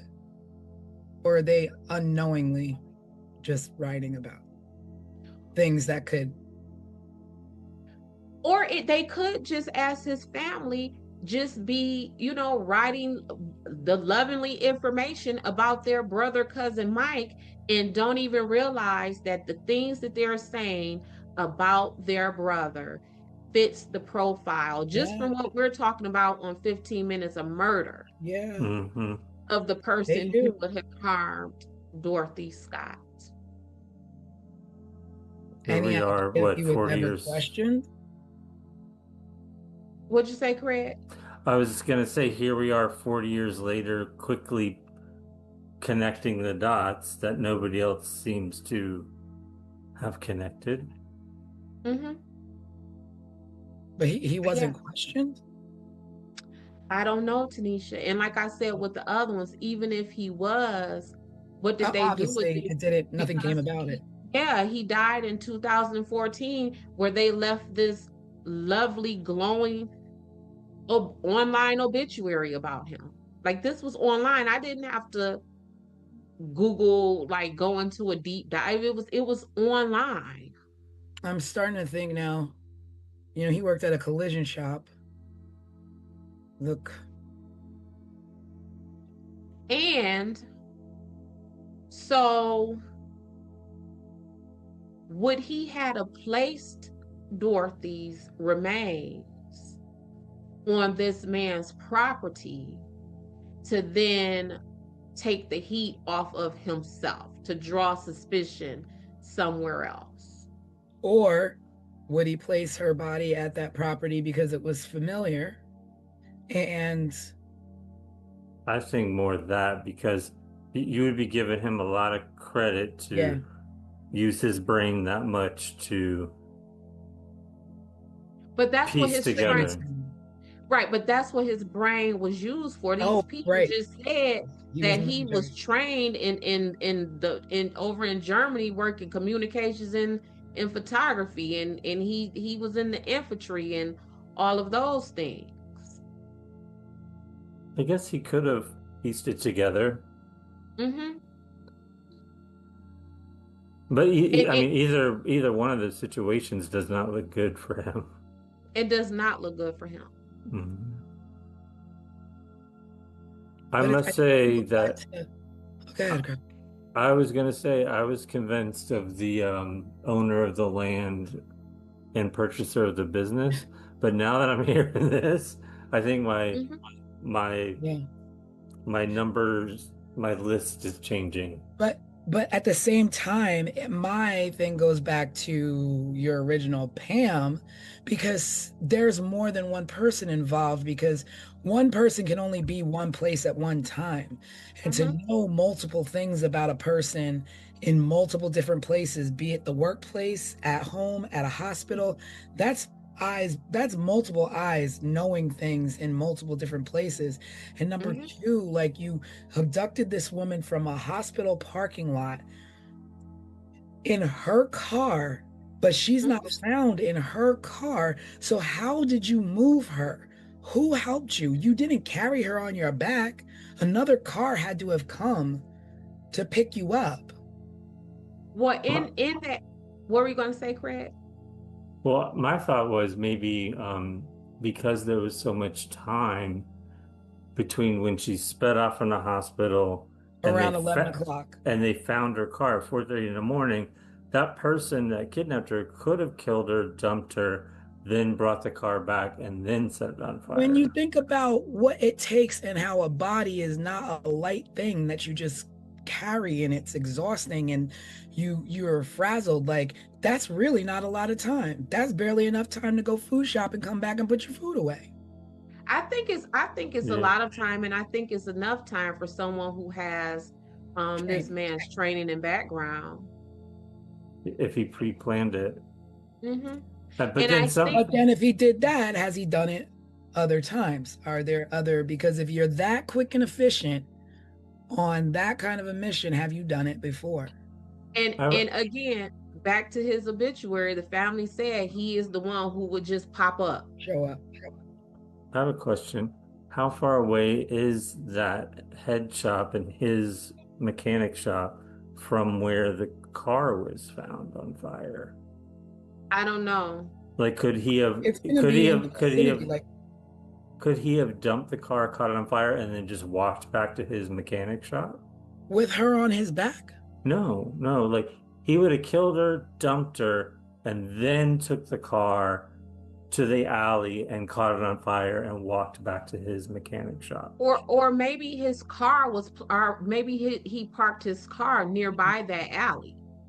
Yeah, Mhm. So he would have been able to just transfer her from her car into his car. right. Yeah. Why that And alley for her mm-hmm, car? mm-hmm. Was there And I, significance there for that yeah, where he dumped the car? what'd you say, Tanisha? I wonder if there was significance of where he placed the car. Was there anything by there? Did she frequent there? Was it by any club that she ever played at with her I band? don't know. Yeah, I don't I mean, know. Well, alleys are weird. Yeah, and what we know is that oftentimes suspects return to the scene, like they go to places that they are familiar with. Mhm. So what you're saying, T, that might be a possibility. Like, was that the alley of, a venue that Yeah, was it a his venue roadie alley? band and her band was at, or you Yeah. know what I'm saying, was this alleyway behind a restaurant or a bar where he saw her in, and I remember how good you looked in that dress. Like, it could have been Or, like you anything. said, he was a roadie or whatever. Did he Hmm. unload equipment in that alley Yep, for yep. a show? I would bet that there is some kind of familiarity with him in that Yeah. alley where he transferred them. It's not an open field. It's not a random Mm-mm. place. An alley is a Nope. very specific place where one, there's no police activity. You're not being watched. You're not being followed. That's like a dead end. Like it's oh yeah, maybe the alley's open ended. I don't know if it was open on both ends or if it was closed off on one end, but that's a spot for you to get caught, especially setting a car on fire, even if it is 4:30 in the morning. Mm-hmm. Do you know? There's something about do the you, alley for me. do you know what the name of the head shop was? Yeah. Because I just found where her car was. It is, oh, let me see. I got it close by. Give me a second. Oh, I'm curious to see how close It's they are. Swingers Psych Shop and John's Head Shop. I thought the head shop was like a car place for fixing cars. What city were they in again? Anaheim?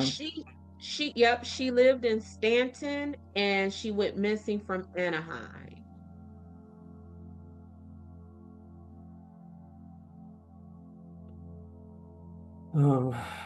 Okay. Found it. Oh yeah, so it's Swingers Psych Shop and Custom John's Head Shop.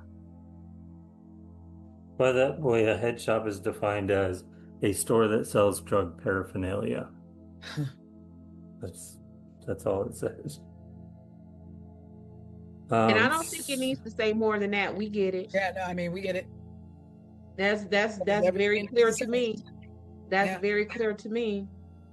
So where her car was found in the head shop, it's 12, they're 12 miles apart.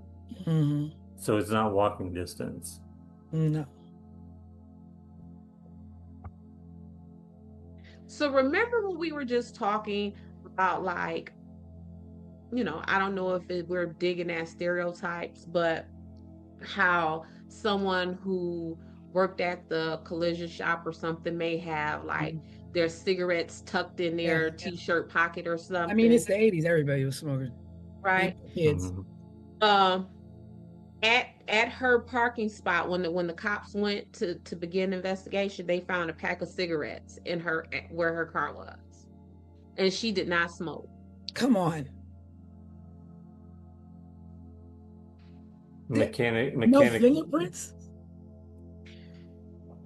If you think about that's the thing with this, Steve. So when this is the thing. So when I get to talking about police and what the police didn't do, this is the mess that I am talking about, y'all. Like, and this is why, as I began to do this investigation, this woman went from being Dorothy Jane Scott to Dot to me, because they wronged this girl. I get it that in 1980 we can't trace cars like we can, right? I get it in 1980 we can't track down DNA the way that we can. I get it in 1980 we might not even be able to work with fingerprints the way that we can. We can today. ask questions. We can ask questions. We can make connections. Yeah. And just right here, the connections that we made, what happened to this woman? And y'all gonna let these people go? And let them go to the point to where when this man died in 2014, his family writes an obituary that gives you point by point explanations and reasons why this man could have done this. And you know what a simple question would have been for the brother, the mechanic? What kind of cigarettes do you smoke? Because when people smoke, they smoke a very specific type of cigarettes. You don't just buy random cigarettes. You smoke. I know when I smoked as a kid, I would smoke Benson and Hedges menthol lights because that's what my father smoked. Easy question. And I remember easy question for any suspect who doesn't know that they dropped anything. And people's packs of cigarettes were so personal to them. I remember seeing cigarettes with people's IDs tucked in them, people's money tucked in them, phone books. Look, remember the little miniature phone books that would be tucked in there? Like a pack of cigarettes, because you kept them so handy, often served as miniature wallets for people. You ain't just dropped a pack of cigarettes and we don't know whose pack of cigarettes that is. Yep, And they had that's that like, plastic sleeve over it, so you could tuck in like a $5 bill or like. I wonder if, like, I mean, I get it. I don't know, like, evidence and what have you, but if that was still in evidence today, if you could test it for anything, traces of anything, if you would find a connection. Because again, you didn't have those things back then in 1980. But you had them in 2014. So let's go back to the Colonial Parkway in our Waterman. Y'all knew enough in after 7 years after he died to say that he's a suspect, and y'all done went back and tested his DNA after he died. Where's those cigarettes? Run the prints on those cigarettes now, because you can. You can do that now. It's crazy. I know, like, people have always, what about this? What about that? Did you do this? Did you do that? And I'm not discrediting the fact that maybe it was done, maybe it wasn't, but there's nothing that infers that it was. But you making me want to call a tip hotline. Be like, no, really. Did you think about this? Did you think about this? Because you just moved on to whatever was next. Because if you didn't, we would know what happened to her. Her son would know what happened to his mom, and his parents wouldn't have died without knowing what happened to their child. And everywhere I dug, I saw references of Sean still trying to find answers about his mom. Yeah, because he's like a grown man at this point, probably our age. Yes. Yeah, all right. Because he probably is exactly my age, because if he was 4 in 1980, he would be born in 76. Yeah. And this man's obituary, y'all. And for him to tell the police, I wanted to marry her, sir. If you don't hop your butt up in these handcuffs in the back of this patrol car so I could take you where you belong, what you mean you was gonna marry her? And you know, and here's the thing, you know, we are investigating her disappearance. Right. And that's right. There's a 4-year span of investigation that either trailed off or didn't really get off the ground before she was found. So depending on the place in the investigation that Mike Butler would have been questioned, he would have either told police who was looking into a disappearance that I liked this woman and I wanted to marry her, or he would have been telling investigating homicide detectives, I like this woman and I wanted to marry her. I'm curious what his line of questioning was. Either one of those time frames, sir. I have handcuffs for you. I have handcuffs for you, sir. Not to keep harping on cigarettes, but I bet even his family members would know what kind of cigarettes that he smoked. That's a pretty standard big clue that you might even want to bring public. Listen, they could have interviewed his 7-8-year-old niece or nephew about his cigarettes, because what was we doing then? We was going to the store, going and buying them, or stealing them, or stealing them. Speak for yourself, Craig. But yeah. I'm just saying, like, and that's an easy follow-up. Yeah. Visit to the store When did this man what cigarettes did this man purchase when he comes in here? Who sold him these? But here's the thing, guess where he probably purchases cigarettes from? Right That across the street. headshot. The headshot. Right across the street. Because a So headshot would. how far would the police had to have gone to It's find not really out fun. to find Across the out street. what across the street to find out what type of cigarettes this man purchased? When Well, was the last hold on. time he purchased them? Because if the pack was full and he just purchased his cigarettes earlier that day. Yeah. But wait a minute. The woman works at a head shop. The woman is abducted, taken. They find cigarettes. They don't think to question who, like, you work at a place that sells these things, but you don't smoke. So who do you know? Like, with I just don't understand, like, I mean, people laugh at me and go, everything's not that simple. You know, everybody's always like, Tanisha, it's not that simple. It's not that simple. But sometimes, like, just get the simple out of the way. It could be that simple. It could, Yeah, that's my thing. I'm always like, no, it is that simple. Alex always teases me and says that I am like Axel Foley on Beverly Hills Cop. Remember how he was just like bare bones with his investigation, and these Beverly Hills Cops officers, they had all this money and all of this technology, and he was like, y'all don't need all. That's this case right here. That is this right here. This, you don't need no resources other than talking to some people. Talk to the people. This case, somebody's story is gonna crumble. Yep. Somebody's facts are not gonna match. You don't need the technology to trace these calls. You don't need the DNA technology. You don't need the fingerprint technology. When they say good old-fashioned investigation, that's it. Axel Foley on it. That's all you need. And even like in Beverly Hills Cop, he was going to the sports club and the athletic club and crashing on people's hunches because that's what it takes. Yeah. You know what? Looking at where Anaheim is, it's right next, it's kind of part of LA in a sense.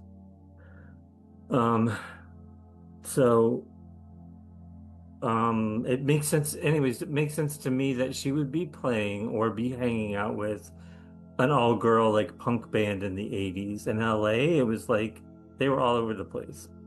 I'm just thinking about how cool she was. I didn't realize they lived this close to LA and like. Yeah. That's what I'm saying.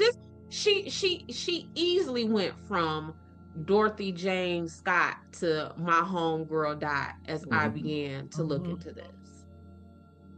Yeah. For some reason I kept imagining they were like living in a small town like in Northern California somewhere.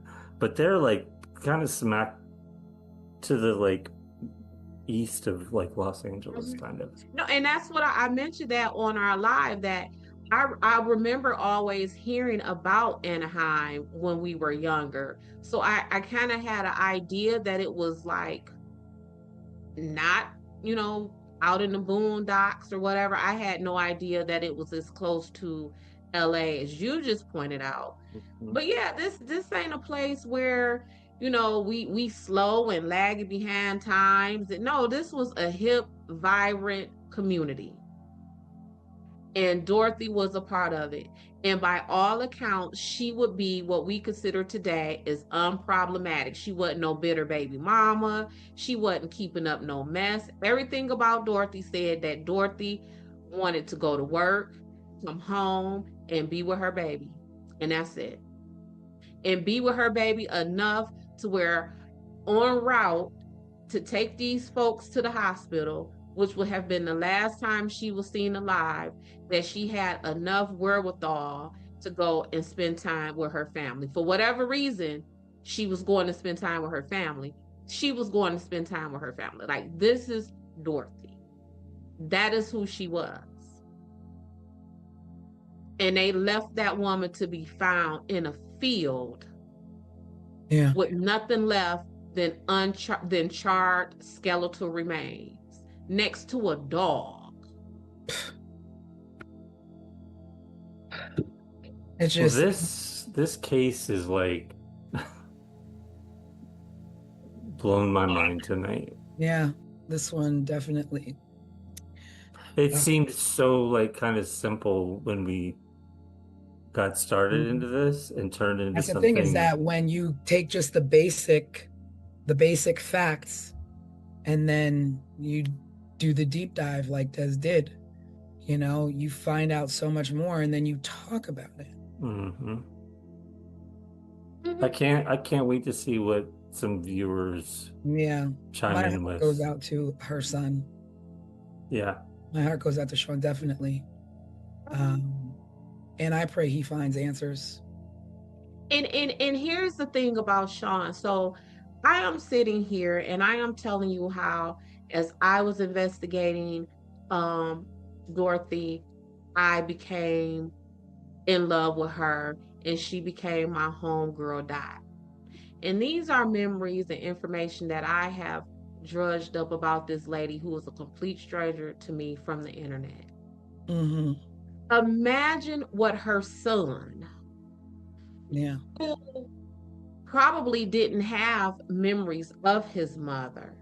So as he is reading these things, oh wow, my mom was this, my mom was in a Yeah. band, or when he's hearing the stories of his mother from his family. So because I just know these things from the internet. Yeah. Like he will be Yeah. hearing Yeah. stories from her friends and family members. The depth of his mom, because being 4 years old when your mom was Right. brutally taken from you, you've got to have some really fond memories that aren't exactly your own, but being told to you secondhand because they was robbed from you. Yeah. And all he has to grasp onto are those memories. And to think like, oh, this is my mom. My mom was this, and I didn't even get to know this Yeah. about my And mother. not even firsthand memories Yeah, this is told to you. And mm-hmm, maybe mm-hmm, the photos that you have up until she was right. taken. And Mm-hmm. yeah, I can't imagine. Yep. Dorothy I mean, I Jane think Scott. the consensus is that 1980s were not a good time for solving unfortunate murders. And so many people in that decade are just, I mean, so many of us, the Gen X generation, have no answers for the terribly criminal things that happened. And it was a different world then. It was a different time. I mean, these things still happen, but we got drones, we got all these different things that in a second you can barely get down the block committing crimes these days. Like, it takes about a week, a month before we find out the result of there's no such thing as real kind of unsolved crimes at the volume that it was in the Well, 80s. yeah, and the unfortunate thing in everything you just said is absolutely correct.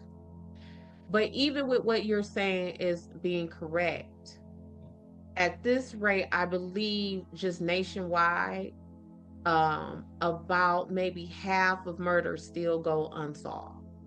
But that's a case of the bottom line. That's all Mm-hmm. this. Because if you Yep. have this, Yep. then it's solved. If you Mm-hmm. don't have this, then you can wait. Mm-hmm. You can wait until you can Yeah. afford This meaning money, right? money, Mm-hmm. the Yeah. money. Yeah. Because there's no reason that a murder can't be solved with the proper time given. But when there's no money to be paid and there's no, the fact that you have to pay certain amount of pennies on a dollar for a page I mean, of yeah, and of investigation for your own family right. member is insane. Right. And some families are actually, resorting to contacting investigation agencies. Like there are investigation agencies that just do this, like solve work on unsolved open cases, right? And yeah, is family shouldn't have to do that. I shouldn't, because the truth of the matter is our tax money is already paying that. So now I got to pay some more money to hire an investigator to pay y'all to do the work that I'm already paying you to do. Yeah. So I'm paying out of my pocket 2 or 3 times, and I'm paying out of my soul because my loved one is gone, and y'all ain't telling me nothing. Y'all ain't telling me nothing. And you got cigarettes, you got coworkers.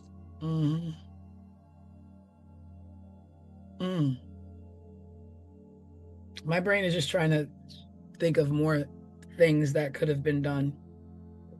Yeah, I feel like every time we get to this point in our deep dives, like as we're wrapping things up, my only thought is like we could talk about this for another hour and a half next week.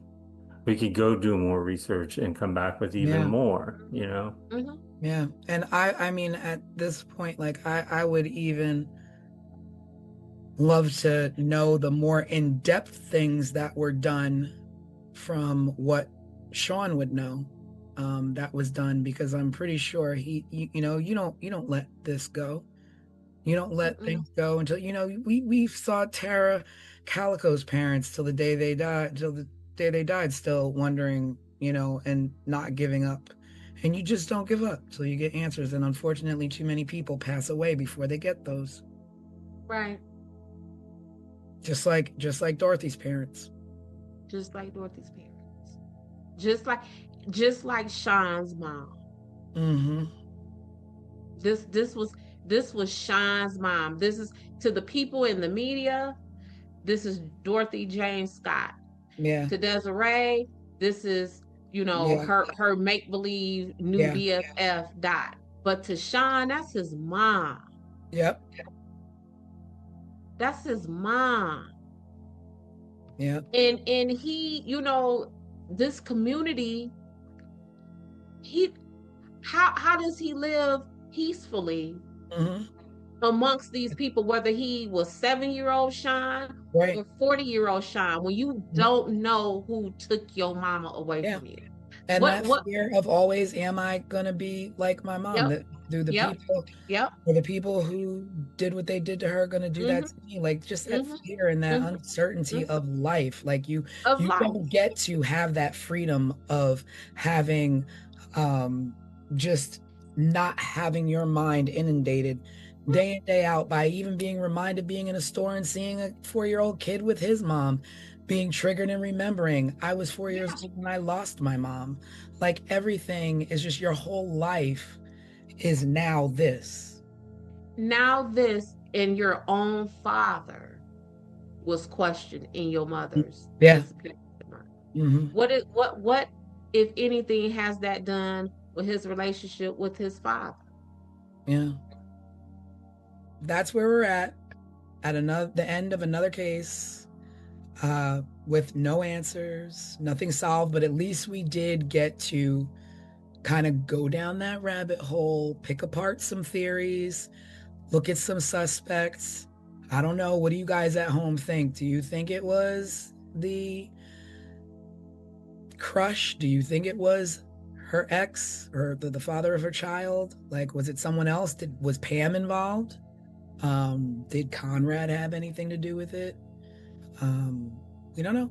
We don't know. But we talked about it. And so we extend this moment to you all watching this to bring your theories. What do you think? What are your thoughts? Who are the suspects that you think? Is it somebody that we didn't mention? Is there a theory that we didn't talk about? Are there clues out there that we didn't mention? What do you know that we don't know? Yeah. What else is What do you think we got right? What do you think we got wrong? Yeah. There was so many jaw-dropping moments in this case tonight. Yeah. So with that, we're going to close it we're gonna say thank you for joining us. Thank you for watching. We just, our hearts and thoughts and prayers go out to Sean, and hoping that he finds the answers that he needs. With his mom, Dorothy was an amazing woman, and and what we do know is that she loved her son. Yes. And that's the only thing at this point that we can actually smile about, in remembering her, is that she lived her life, she loved life, she loved her son, and her goal was protecting him. And unfortunately, someone removed her from this life way too early. Way too soon. Yes, so be sure to drop any comments or questions below. Check us out at 15minutesofmurder.com to see the overview for this case if you haven't watched it, and also to catch up on cases in the past that maybe you haven't seen yet. Yeah. And we will be going live Wednesday night, this Wednesday, with Wednesday Night Live. Join us then when we just catch up, just check in. Nothing's planned. We just pop in, talk about the current events and what's going on, and we will see you then. Yes, see you next time. Bye. Bye, everyone. Subscribe, share, and remember, someone is always waiting for answers. This was 15 Minutes of Murder.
In the winter of 1986, in Suitland, Maryland, just outside the nation's capital, a stretch of woods behind a neighborhood recreation center became a place of dread. Children had played there. Families walked past it. And teenagers cut through it on the way home. But over the course of weeks, those woods would yield a terrible truth. Young women were being killed and left there. 5 lives, 1 community, and a mystery that has never been solved. This is 15 Minutes of Murder.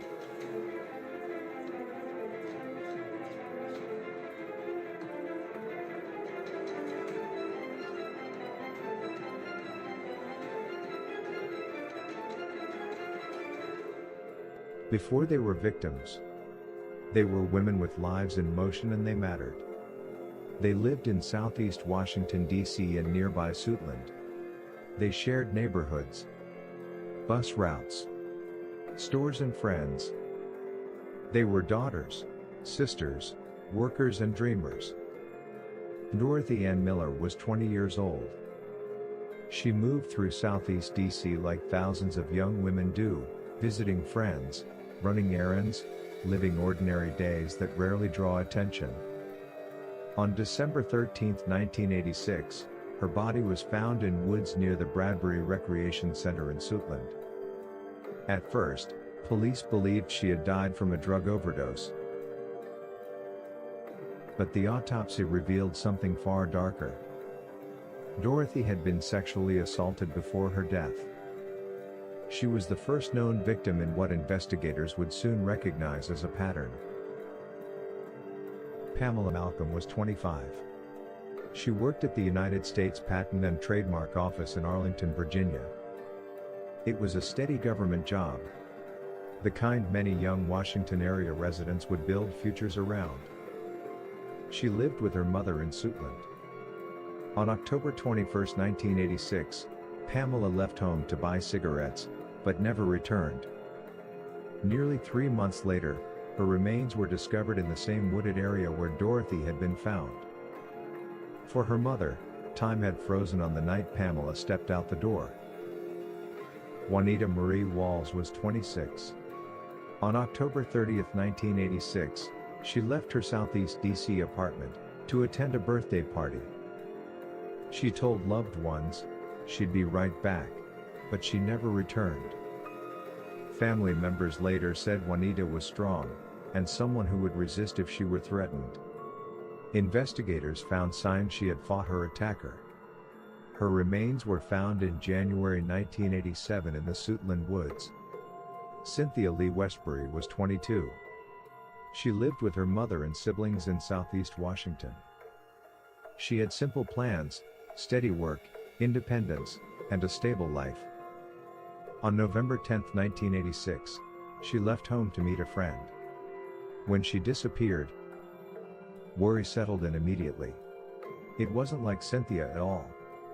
Days later, a call came from the U.S. Postal Service, offering her a job interview. Her family had to explain, Cynthia was missing. Her body was later found alongside the others. A new crime show created by two behind-the-scenes television industry vets from the worlds of Hulu, MTV, CBS, and more. 15 Minutes of Murder. A raw, unfiltered dive into the most haunting unsolved crimes with your creator and hosts, Tanisha Slater and Craig Chapman.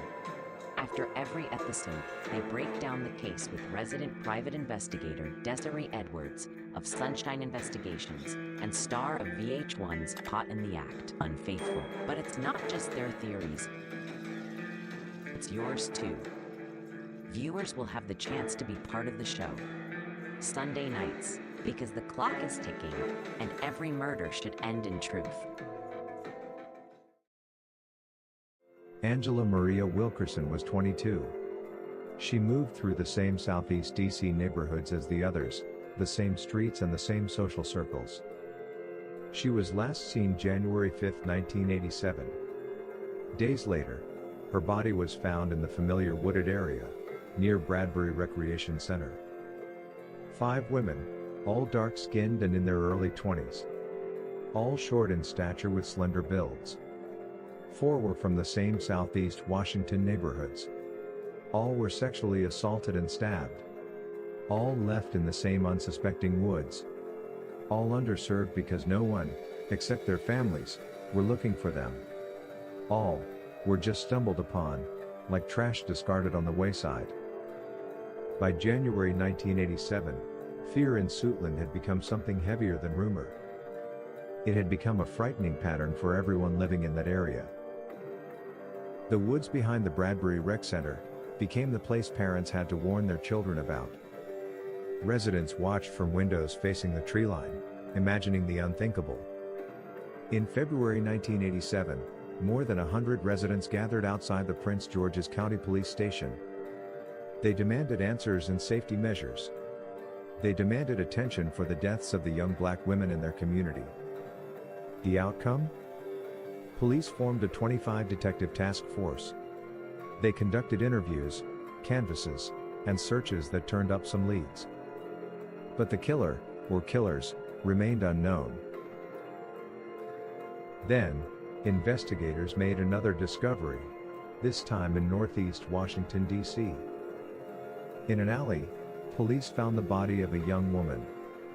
She had been stabbed, sexually assaulted, and strangled. For nearly 2 weeks, she had no name. Then, an employer recognized a police sketch. The victim was identified as 20-year-old Janice Elaine Morton, a nurse's aide from Southeast Washington. Like the Suitland victims, Janice was young, black, and lived in the same communities as the other women. She too was killed in a similar way. Her murder intensified fears that the killings were connected. Police arrested a suspect in Janice Morton's murder. On January 30, 1987, 31-year-old Alton Alonzo Best, a Southeast Washington resident. Investigators said Best knew several of the Suitland victims. One witness reported seeing a victim near a van associated with him shortly before her disappearance. Later that year, Best pleaded guilty to second-degree murder and sodomy in Janice Morton's killing. He was sentenced to 18 years and 4 months in prison. During proceedings, he admitted to patterns of behavior involving offering drugs and seeking sexual favors from vulnerable women. After his arrest, the Suitland killing stopped. But here is the unresolved truth. No forensic evidence ever linked Best to the 5 Suitland murders. He was never charged in those deaths. And officially, the case remains unsolved. Time moved forward. But the woods? They remained a haunting reminder of unthinkable tragedy and unimaginable grief. Families buried daughters, sisters, friends. 5 women, whose lives intersected by geography, and later, in tragedy. The names eventually faded from headlines, but not from memory. And not from injustice. Dorothy Ann Miller, Pamela Maria Malcolm, Juanita Marie Walls, Cynthia Lee Westbury, Angela Maria Wilkerson. Your lives matter, and you are not forgotten. Thank you for watching. Subscribe, share, and remember, someone is always waiting for answers. This was 15 Minutes of Murder.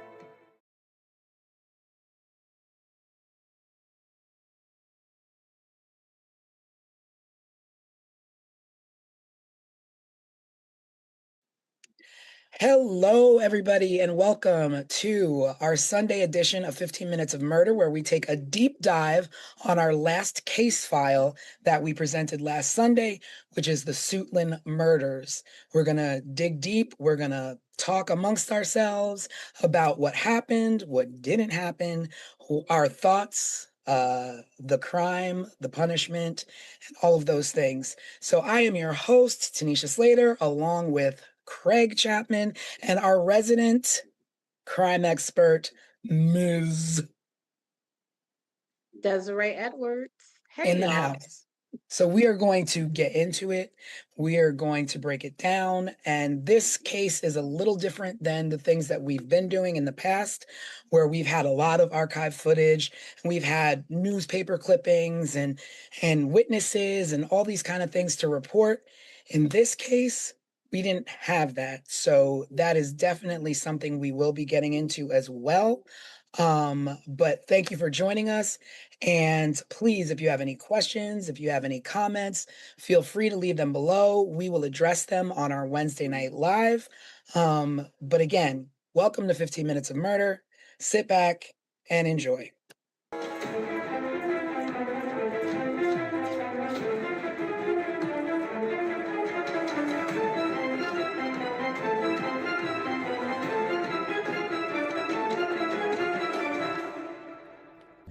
Okay, everybody, so we're about to get into that deep dive, but before we do, make sure you like and subscribe so that you never miss an episode, never miss a live.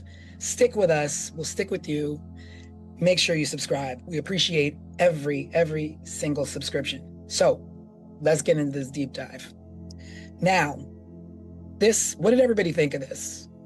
This was different. This was definitely different than other stories we've covered.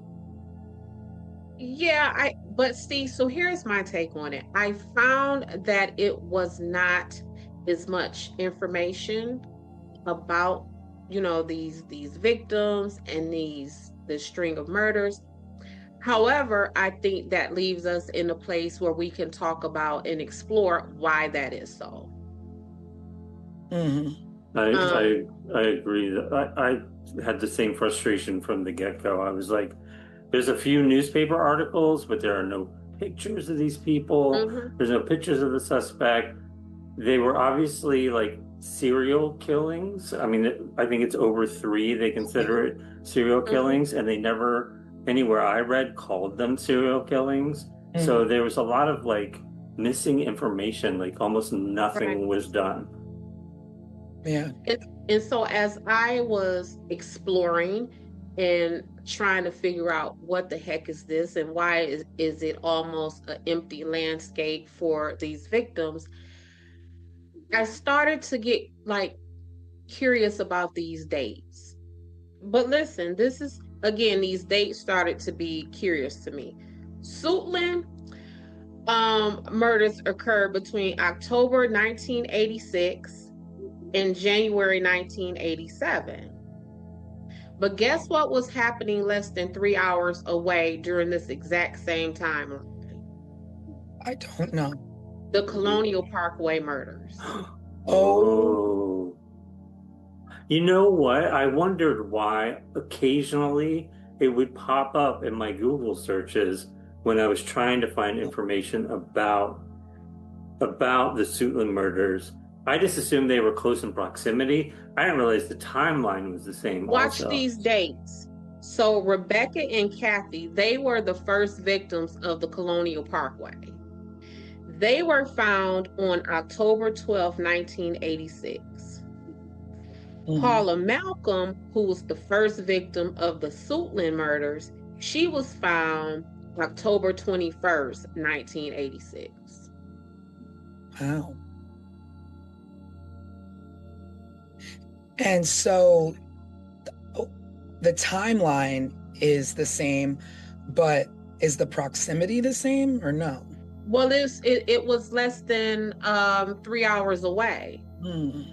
So my thing with that is, the juxtaposition of the two of these Colonial Parkway murders are getting all of this outrage. They're probably getting all of this media attention, and less than 3 hours away during the exact same timeline is these 4 Black women up in the Washington area. And to this day, just as we were saying in this intro, there is nothing about them, very little. Yeah.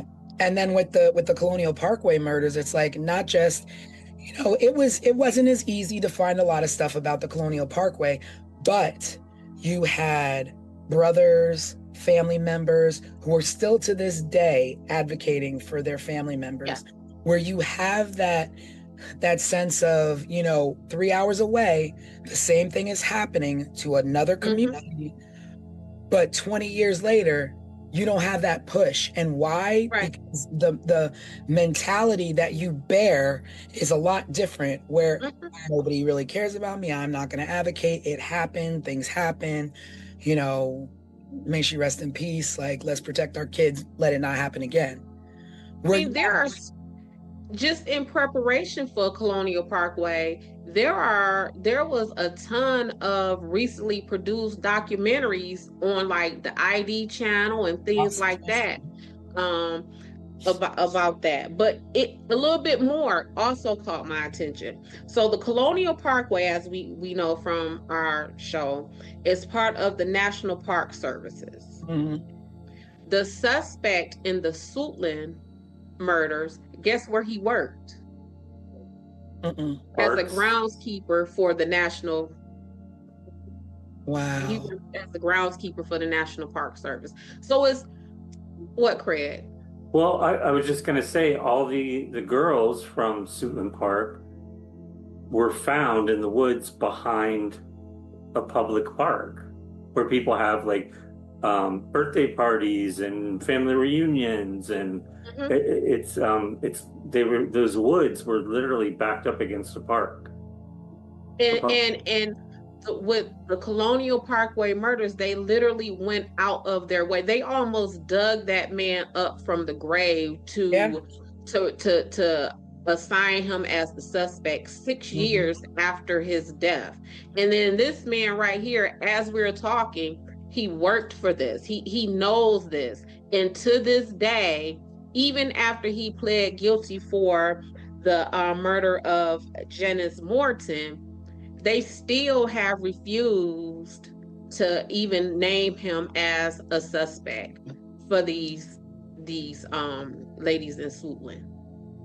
Now, that's what I was wondering. I was like, but why? So when you have this suspect who, it's kind of tied in, but then you don't charge him with it. So what? Investigations just stop on these other 5 women? Like, So this other lady, Janice Morton, he pled guilty to her murder. mhm.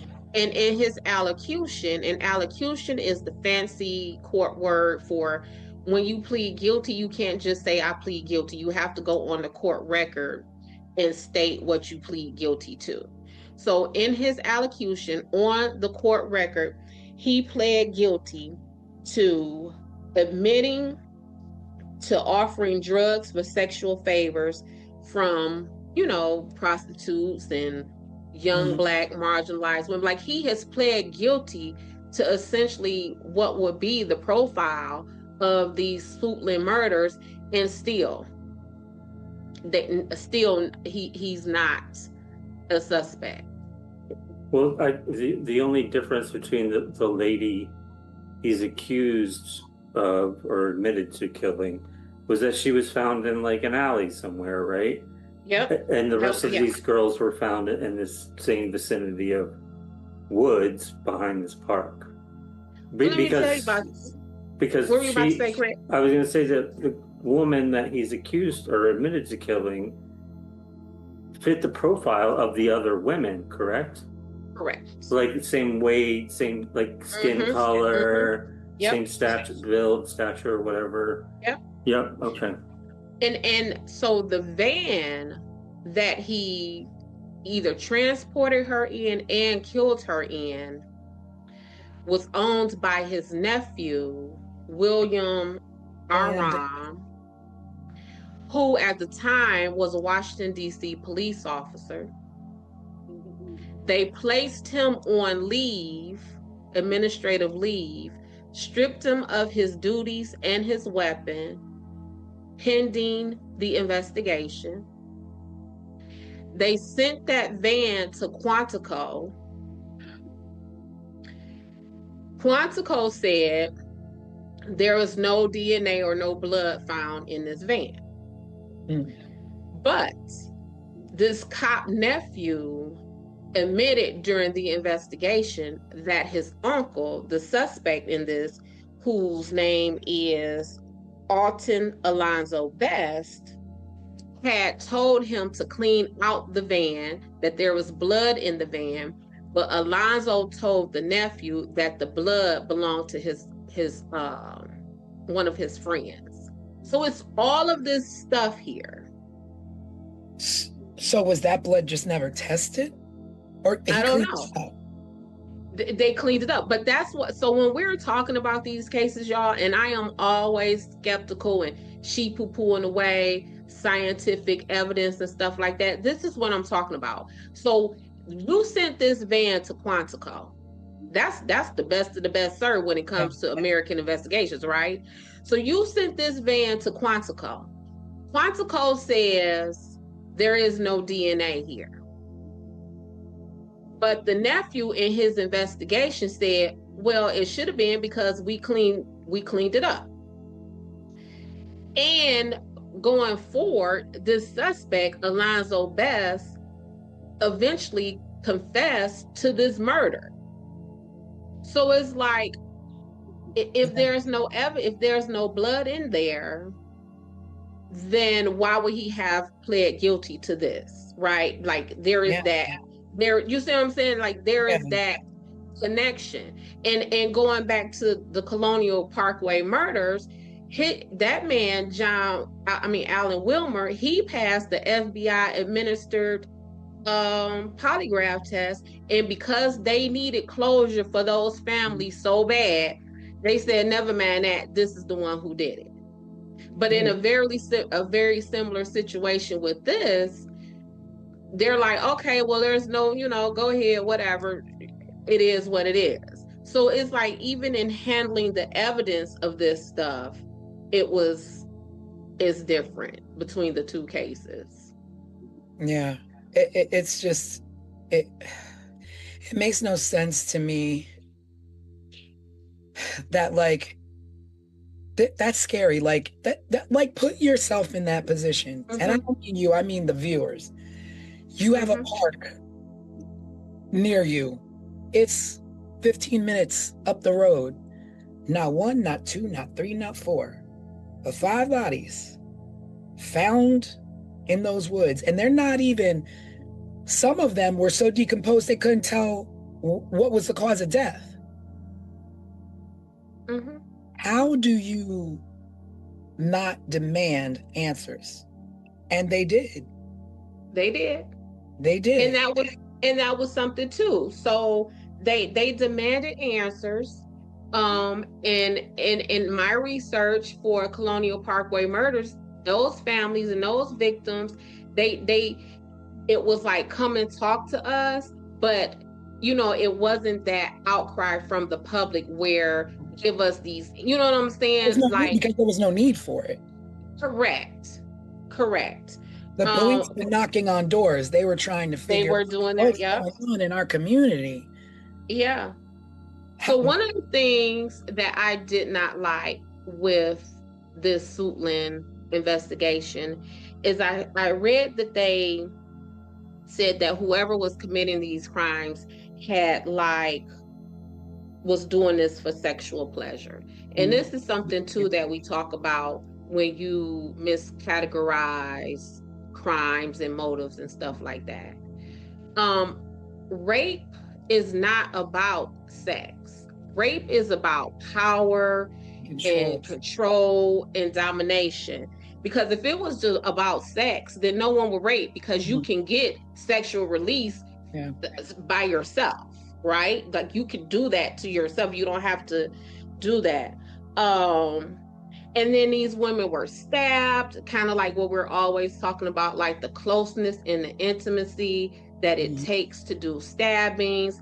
And so I know that the investigators were thinking that the women were not killed in the areas that they were found.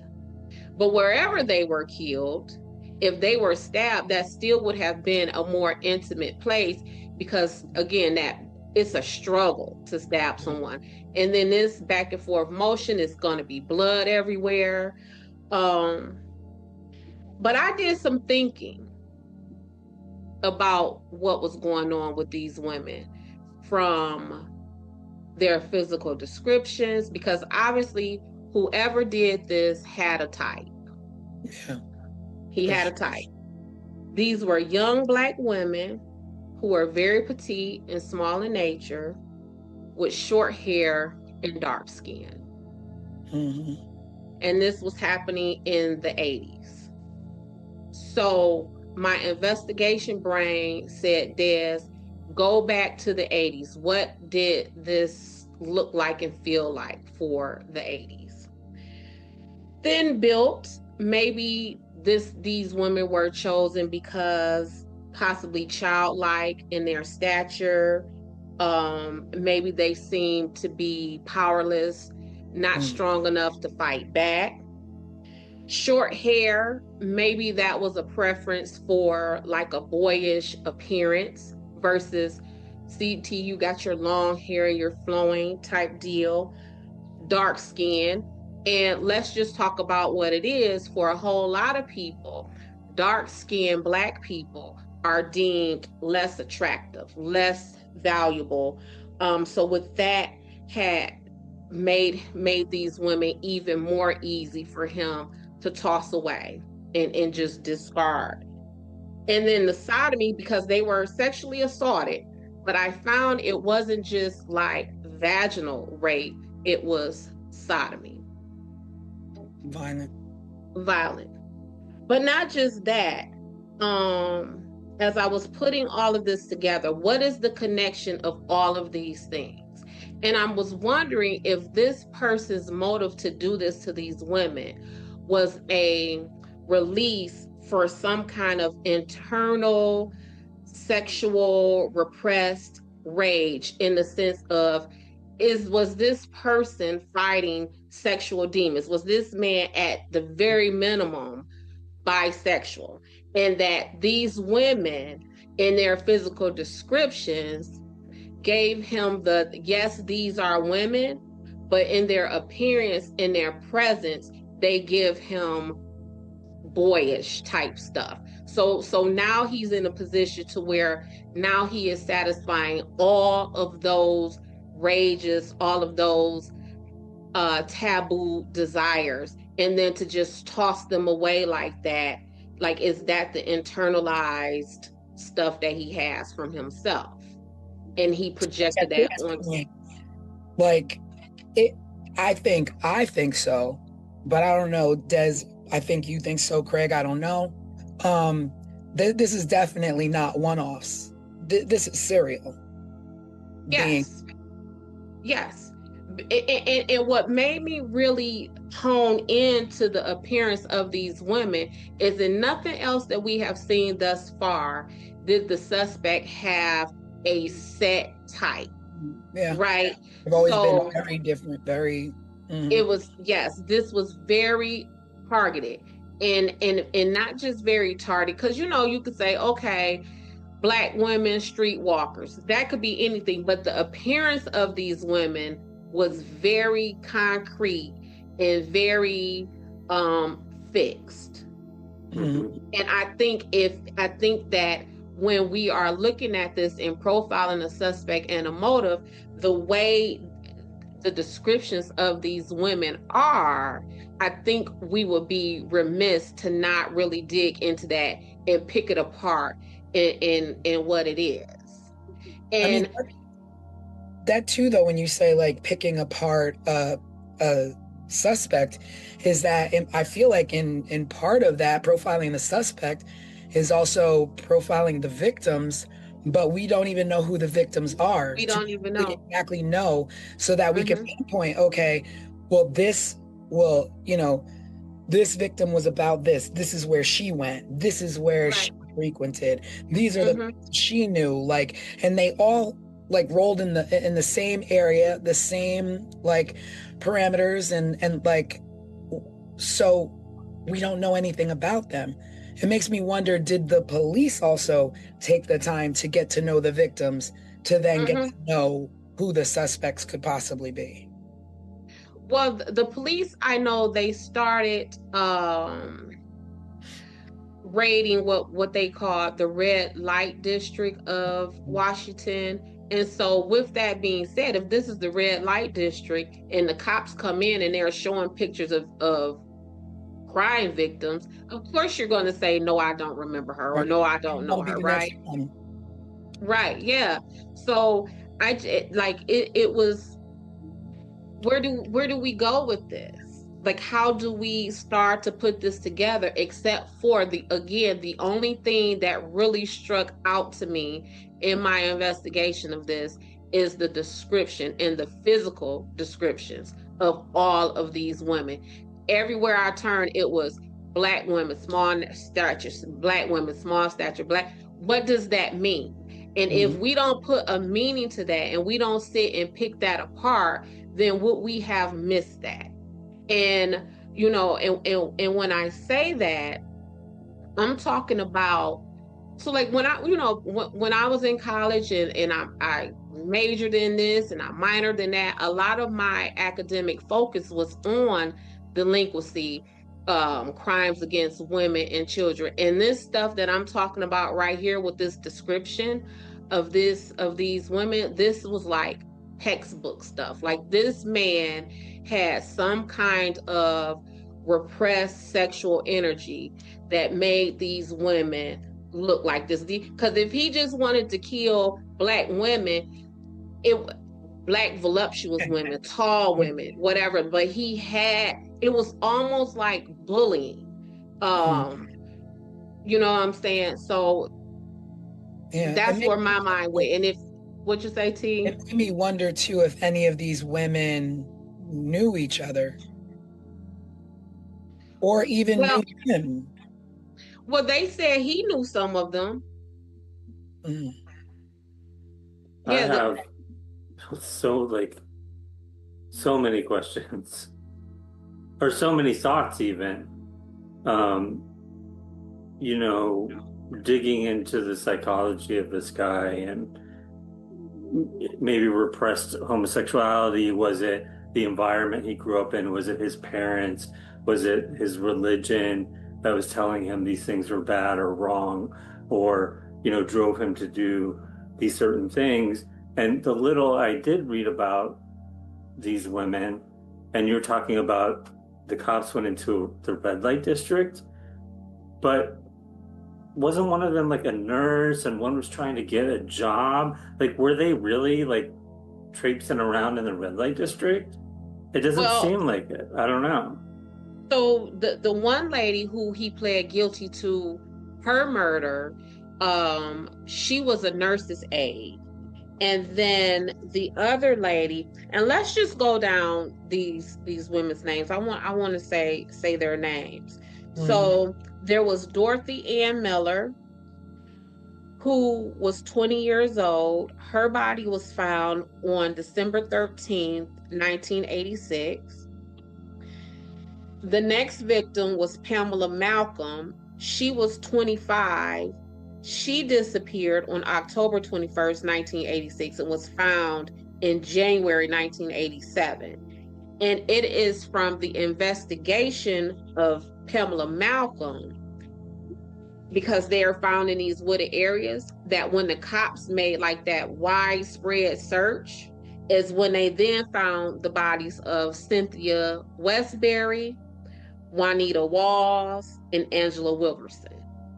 So had they not have went looking or did that widespread search for Miss Malcolm, they would not have found these other victims. But let's talk about this one other victim, Juanita Walls. They found skin cells underneath her nails. But timing, the mid-'80s, make it not so easy as it is today. Yeah. Did they keep any? Did they keep any samples of that evidence? I don't know, Craig. Now, are we able to try and get any police records or files and of that? How does that work? Like, if we wanted to actually look into this a little bit more? Well, it will kind of depend on how the case is classified right now. If they classified Miss Wells that is, let me make sure, because I want to make sure I'm saying these ladies' names. Miss Walls. If they classified Miss Walls' death as a closed case, then yes, we can try to pursue her test results, or even the case file from the PG Prince George's County Police Department, as they were the lead investigating agency on this. So we can submit a FOIA request, and we did submit FOIA requests for the Parkway murders. And a FOIA request is acronym for Freedom of Information Act. You essentially you could go on these agencies' websites. It used to be a time where you will send them a formal letter, but now you go on any of their websites. In the ticker, it says, in a Dropbox, FOIA request, you put in your name, you tell them what you're looking for, and then they will send you back what they deem is public information. I would love to do that for this case. Yeah. I think it's well worth it. Yeah. Yeah. Do these requests cost money? I know we've talked about this, or you've talked about it. It could cost like a couple dollars a page sometimes. It can get expensive, right? It could get expensive, yeah. And in thousands of dollars. I have heard of the fees for FOIA requests to be like $10,000, $100,000, depending on what is there, and they have to recreate it. If it's video, if it's papers, if they have to redact it, they charge you for all of that. One way they like to increase the charge on that is they will say, well, we charge you the lowest hourly rate of someone on our police force. That's how much an hour is going to take. So if the lowest paid police officer on PG County police force makes $30 an hour, let's say, then all the time that they take to supply or prepare this FOIA request, they're going to charge you $30 an hour to do that. And then you have to pay for the pieces of paper and all of that stuff. So let me ask, is there any time that you ever put in a FOIA request and you're like, but I will come do the manual labor, and they just drop a box in front of you? Oh no, they're not going to let you do that. I mean, so here's the thing. So there are so it's a couple of ways. So what you're talking about, T, that is closest to where if you go to a court and you say, I want the file for Dorothy Ann Miller, who was one of the victims of the Suitland murders. And they're going to say, well, here is the file. They may hand you 2 boxes of paper clips, and they will say, go through the file, put a paper clip on each sheet of paper, and then we'll make copies that way. So but that's something separate than the FOIA request. So you can actually walk into a courthouse and ask to see a file. And you don't have to have any sort of relation or connection to that case to do that? They might ask you, who are you to this case? And then they might ask you for your driver's license. But from my understanding, they can't deny that they can't deny you that. Are there any case files for these women? Do they exist even? Do any of these women have living family members still? I mean, obviously they do, but like, who were alive at the time and could speak about the cases? Well, that would be something that we can definitely look into, but I want to go back to the case files. So in order for the court to have the case file, the incident that you're talking about has to have actually made it to court. So these women, aside from the woman who he pled guilty to, those women would not have made it to court because there is no suspect. There was no one who stood trial. There was no one who pled guilty. Yeah. So they're just gone. So that's why you would need to submit the FOIA request for them, because that will be with the police department. Oh, okay. Got it. Right. But once it goes into court, now you could just go to the court and say, send me this, or I want to look at the file.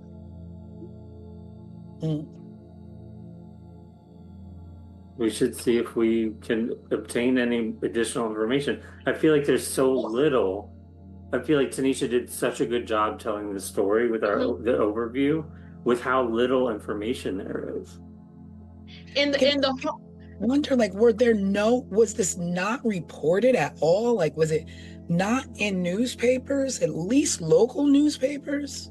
And I think these women were also victim of not just this man, but I think they were victim of the time, because again, we're talking about the late 80s. We're talking about an area that is categorized as being, having a lot of low income housing, like projects and apartments and complexes, which means, it's probably the hood and things like that. But all of this would have happened during the crack epidemic, while Ronald Reagan was president, while it was this propagandized war on drugs. And so much so, like, the community had like a community meeting with the police department. And the police department, of course, they're not giving a whole lot of information. And one of the women at that meeting stood up and said, well, let me ask y'all this. How is it that whenever somebody can sell some drugs, y'all are right there arresting them? But now we have all of these dead, missing Black women, and y'all can't find this killer.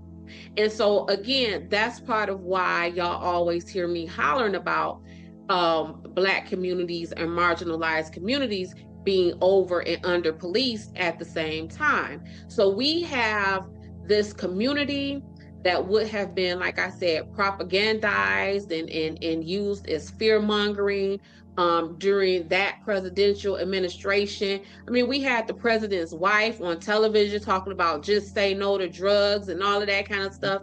And so y'all have all the resources for that.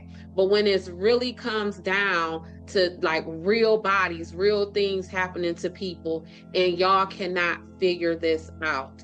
And that fear mongering, that propagandized war on drugs, that all of that is like political tools to just like drive, you know what I'm saying, those political theories back then. Like this fits into all of that. Like these women were definitely not just a victim of these murders, but they were victims of the time in that social structure of our country at that time. Yeah, but also you have to bring light to the fact that they were victims of this killer. They were victims of circumstance. They were victims of timing. They were victims of societal stereotypes. Yep. But that was in 86, 87. And here we are in 2026 and still experiencing the same disparities when it comes to being missing and exploited and murdered and all of those things. So time hasn't really changed very much since the Reagan era of how we for us when we are missing. And then this whole investigation. So then because again, we always talk about the task force and when I'm fussing about those things. So in the 80s, there was like a community, almost vigilante group called the Guardian Angels. I believe, at least from my childhood memories, they were in New York, essentially policing the subways and things like that. So the Guardian Angels came into the area to want to help the investigating officers with this investigation. Do you know this those case? officers? Yes. And do you know that they did not want them there? You know, I feel like people hold the Guardian Angels in really high regard. And I remember learning about them as they're still operating to this day. When I was young, I learned a lot about them because I was really into punk rock music, which was like anti-government, anti-authority, anti-police, all of those things. And I would read about the Guardian Angels, and I'm like, these people are super cool. Like they're out taking care of business when nobody else will. I remember them because again, I was, we were children. At least I was, So I remember. Yeah, you weren't born yet, T. And I remember like there always being some scuttlebutt. I don't remember if it was necessarily controversial stuff or if it was like glowing, reviews like Craig is saying. My point is the Guardian Angels came in, wanted to help, and the police were saying, not because we don't like y'all or this, that, and other. The police pushing back against the presence of the Guardian Angels was essentially because the police felt that the presence of the Guardian Angels will make them look inept, as if they Guess what the best way to solve that is? Will be in Get in the game. Yep. Be So lame. that's what I'm talking about. When we have these task force and all of that kind of stuff, yep, we're all trying to find what it is we're looking for. But if our intentions are different, then we're not going to work well. Now imagine if, because I know for me, a lot of attorneys will hire me as an investigator on a case before they will hire a now private investigator who once had law enforcement background. Because one thing is for sure, a cop is going to cop. Once you're a cop, you know that's in you. You can't really turn that off. And people feel that, right? So if you are in these marginalized communities, like we're talking about, with all of the social things going on that we have just discussed, and a cop comes talking to you about this, you might be a little closed off. But if a regular person, maybe a guardian angel, maybe, you know, just a regular private investigator come and talk to you, you might be more free with your information and more comfortable to talk. So y'all are not getting it done, but here are some everyday people who may have been able to, and instead of you finding a way to tap into that resource, you taint it and kind of push it away. You know what else is concerning as I'm listening about this case, and about there potentially being a nephew who was a cop involved. The cops were involved in the Colonial Parkway murders. Yep. In some way, they theorized that it may have been a cop that was pulling people over. In the Ketty Cabin murders, I feel like the cops were part of that community, and somehow one of the cops may have been tied to some of the people involved, if I remember correctly. It just seems like a lot of these cases we've covered, the cops have been involved in some shady sort of way. Well, I mean, isn't that like the time period when I guess the birth of like the dirty cop era of the 80s, where, you know, drugs and crime were like just really up and up, and cops were on the take, and, you know, all these things. So we get all these movies now in this time, and, you know, millennial time, that are always about these, you know, dark, shady alleys of the 80s where cops were, you know, on the take doing dirt, you know. And perhaps that's a decade where a lot of cops got away with a lot of things that we just will never know. Yeah, and that stuff sells. That's what I'm saying. It helps pushes the agenda, whatever your agenda is. And it just so happens that we're talking about a possibly nefarious agenda, one that we know to be true, one that we know things like when you have politicians talking about this fictitious black welfare mother and had all these kids and getting all this money, but we now know that was not true. That was a blatant lie that was told to the public to again advance a political agenda. And so crime, especially when it is depicted coming from marginalized people, black people, poor people, Hispanic people, whatever the people are, that is a way to push again an agenda. I tell my clients all the time, these prosecutors and these politicians are getting raises. They're getting reelected off of you. Like, you, whatever that crime is that you are being charged with, and they get a guilty plea out of you or a conviction out of you, it is highly possible that a detective or a prosecutor just got that corner office that everyone looks for. It just so happens that they have now gotten reelected. It just so happens that they may have just gained a few extra $100,000 to their campaign fund because of the closure of this case and your conviction. Like, this stuff, it has meaning, and a lot of times that meaning is someone's career advancement, in someone's their pockets. I mean, there's, we could point fingers at them as well, but there's also a difference in communities as well, where it's like snitches get stitches, so keep your mouth Absolutely. shut, which then the community makes it difficult for officers to get to the bottom of certain things. Absolutely. So And again, that it's is gotta be where better. absolutely, and that is where the presence of the guardian angels could have been helpful, because this could have been people coming to people who looks like you in one way or another, at least closer to you than these cops or these investigators, to kind of talk you through that, right? To kind of explain to you or make you comfortable, or just help gear you in a better position to help the police than just the police coming there to you.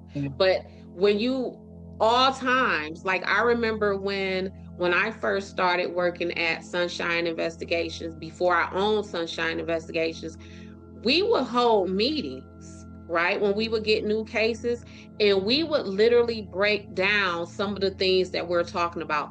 What is this community that we're going into? What was the crimes? Okay, well, amongst this staff, who is the best investigator for that? Who amongst this staff, which one of these investigators would fit better in this community? Who amongst this staff would these people be more comfortable with? And with that, there were some cases that my little black behind couldn't go on to, right? And it was some cases where one of my coworkers, their little white behinds couldn't go to, because the truth of the matter is people are more comfortable talking to people who are closer to them. So even right now, if I am working a case, and let's say the people who I am talking to are of Middle Eastern descent and they speak Arabic, I may take one of my friends who might be of Middle Eastern descent and speak Arabic with me onto that case, because although I am Des and I am black, I am not Middle Eastern and I don't speak Arabic. So we have to be very conscious of those things when we go into certain communities, because otherwise you gonna get, now you're not finna walk into because some of these women, Craig, were prostitutes or thought to be prostitutes. And with that being said, you're not finna walk into a bar and these people just finna talk to you. Yeah. That's not going to happen. And so if they just approach this the way they want to just come through as police officers and not want help or not think about the community that they are in, this is what we're going to have. Yeah. It's just hard, because that this is just one story of many, and some of them never even saw this much of light of day. A story of a many, but watch this. The suspect for these murders, he was a suspect in murders all the way in California. Oh. Wait, I what? didn't know that. Yes. So, calling this a serial killer is not incorrect, then? It is not incorrect. No, there was at this time, there was a string of murders in California. Specifically, they had dubbed these murders as the South Side Slayer. And they were looking at this man, Alonzo Bess, or whatever his name is, as the suspect in those murders. I'm about to look it up right now. But not right in the backyard of where he actually murdered another woman. Correct. Because for some reason she didn't fit the profile of location of where she was found. Yeah. Because she was found in Cali, he's probably not connected to these Woods murders. But California, all the way across the country. But it's even worse than that with this community. So just as they were recovering from a string of murders called the Freeway Phantom murders that occurred between 1971 and 1972. So this community was being brutalized. The freeway what murder? Freeway Phantom murders. Wow. And these were also to where you become desensitized to that kind of sense of violence and murder and gone missing and nobody's looking for you. You all of a sudden become accustomed to this, to where you don't even begin to be outraged about it because it's just your way of life. And that is the saddest thing. Yes. These freeway phantom murders were also all Black women, it looks like. Too. Absolutely. And the reason why it was called the Freeway Phantom murders is because they were killed and just tossed along the freeway. Oh God. Were the California killings, did the women in those killings match the same description as the women in the Suitland murders?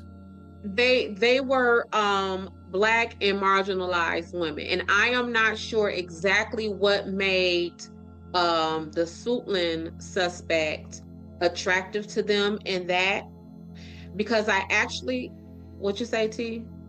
I'm just mind blown.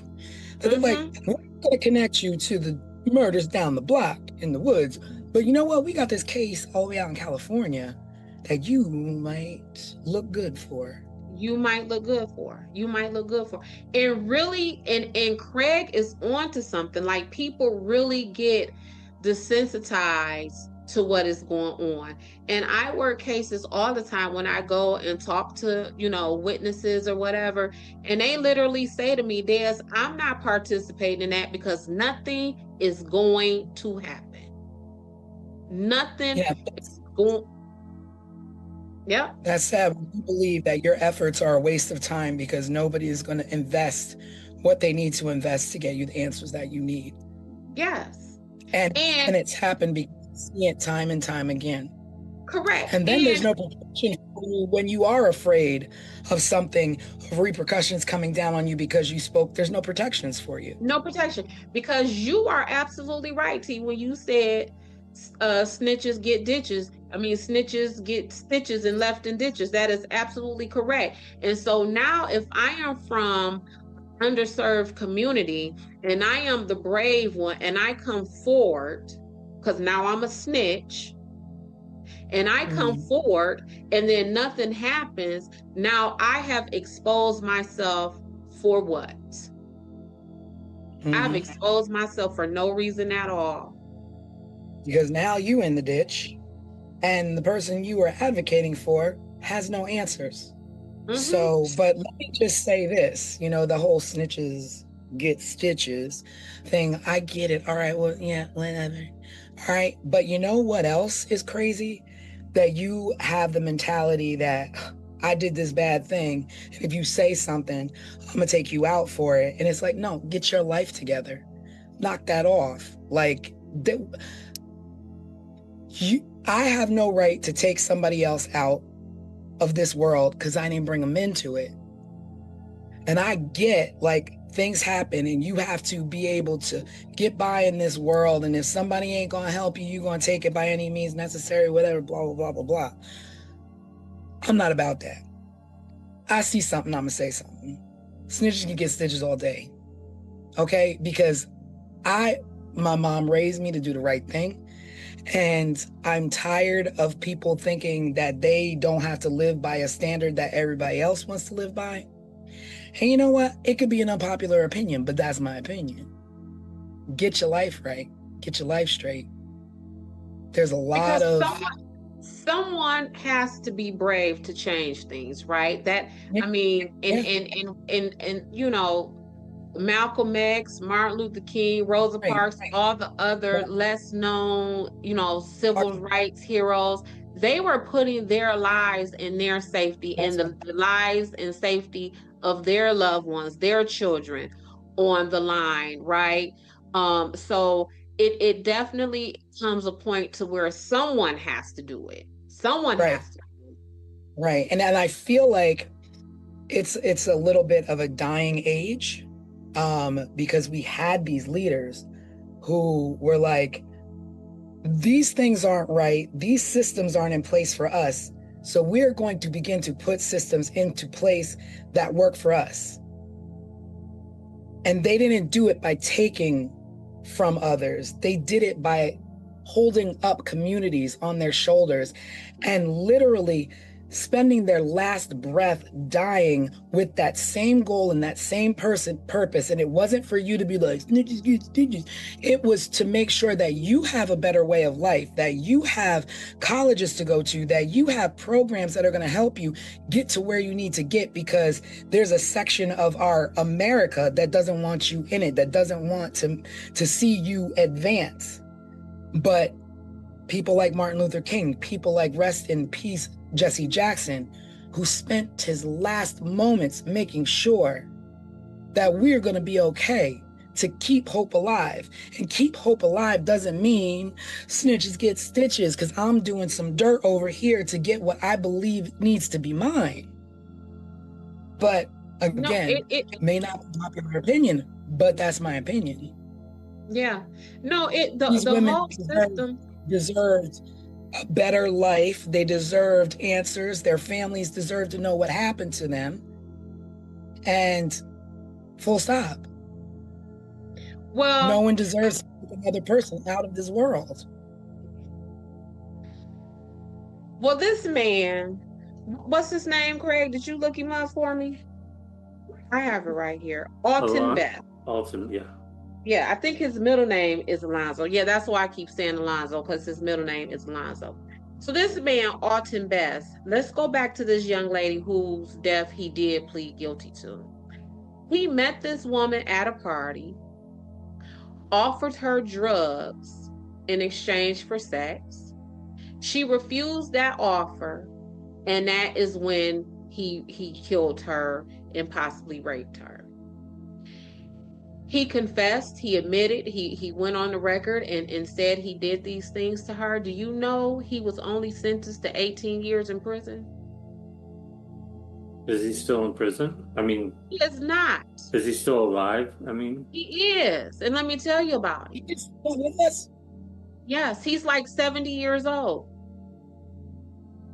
So he's out walking around and potentially could have killed these other women found in the woods in Suitland, could have potentially killed these other women in California before that.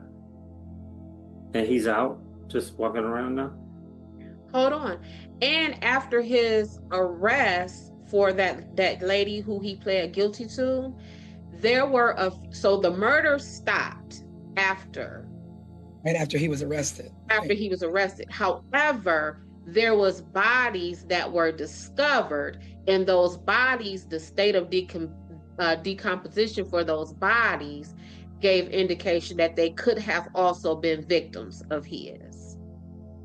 Yeah, so these are additional bodies on top of the 5. Yes, it was like 2 or 3 more bodies that were discovered after his arrest. And the decomposition state of those bodies indicated that they could have definitely fit in the timeline that he was active. But different locations. Yes, no, they were all in the same, like some of them were found like in the same proximity of these other folk, of these other ladies, yes. If you look if you read about Suitland murders, it says victims 5 to 9.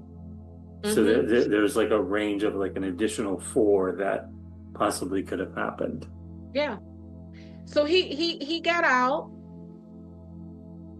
He is a registered sex offender for the rest of his life. But he's now a homeowner. He's just living out in the community like everyone else.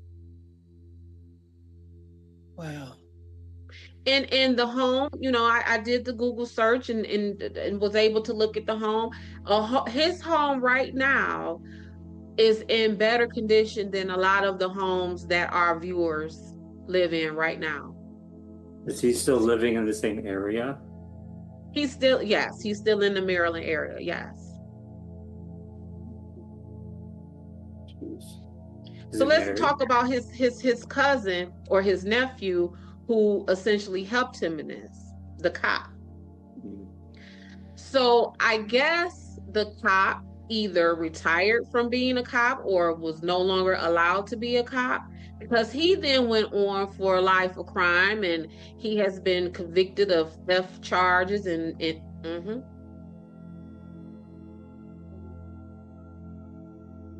Ooh. What else? Theft charges. What else? Any other ones? Just a bunch of, just several theft charges, things that would be unbecoming of someone who is an upstanding police officer. Yeah. But It speaks to his character. Absolutely. And these two remain to be thick as thieves to this day, because in 2016, they filed paperwork to create an LLC together. What kind of business? They couldn't figure out what kind of business it is, but yeah, in 2016. Now, I'm going to also say, I also believe, where are you laughing at? I also believe that people can turn their lives around, okay? Absolutely. They can, be remorseful. They can become members of society again and do the right things and get businesses and get homes and what have you.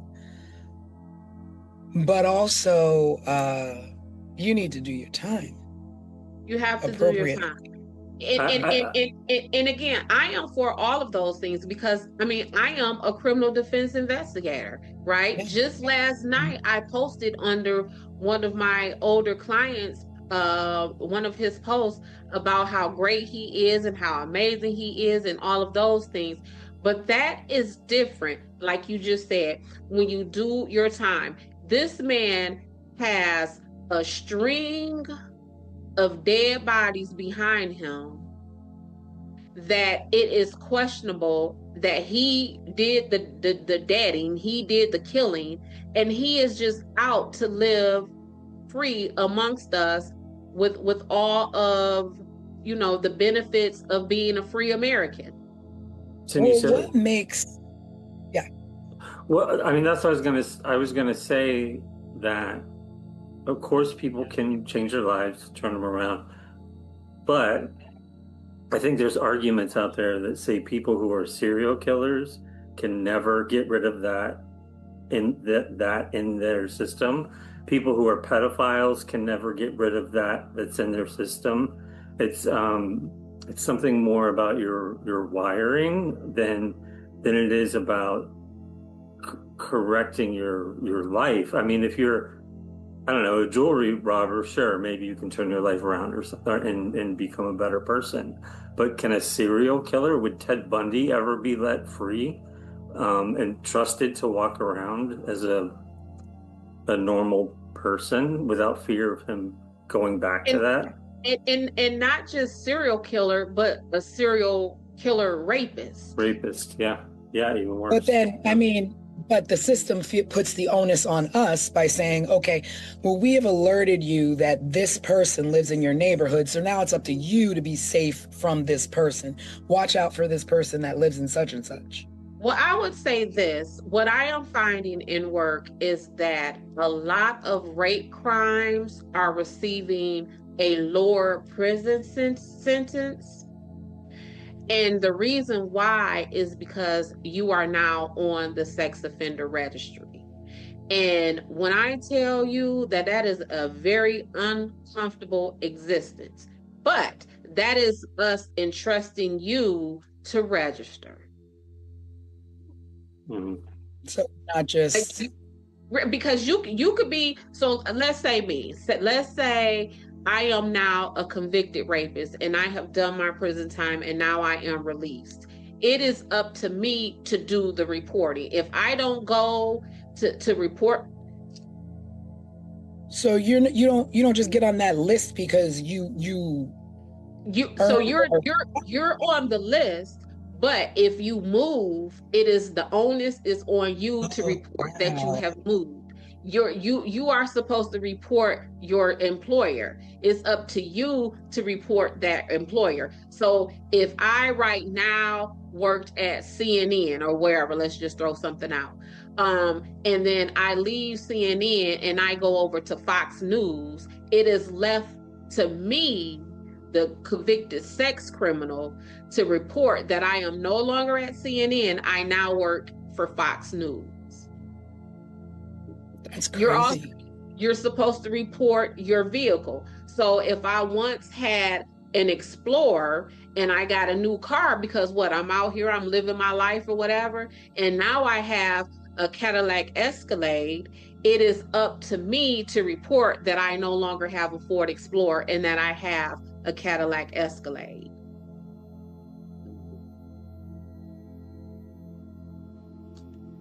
That's mind-blowing to me. I feel like, you should probably be tracked. Your freedom is at a cost now, so you should probably be tracked for the rest of your life, and this will follow you. But the fact that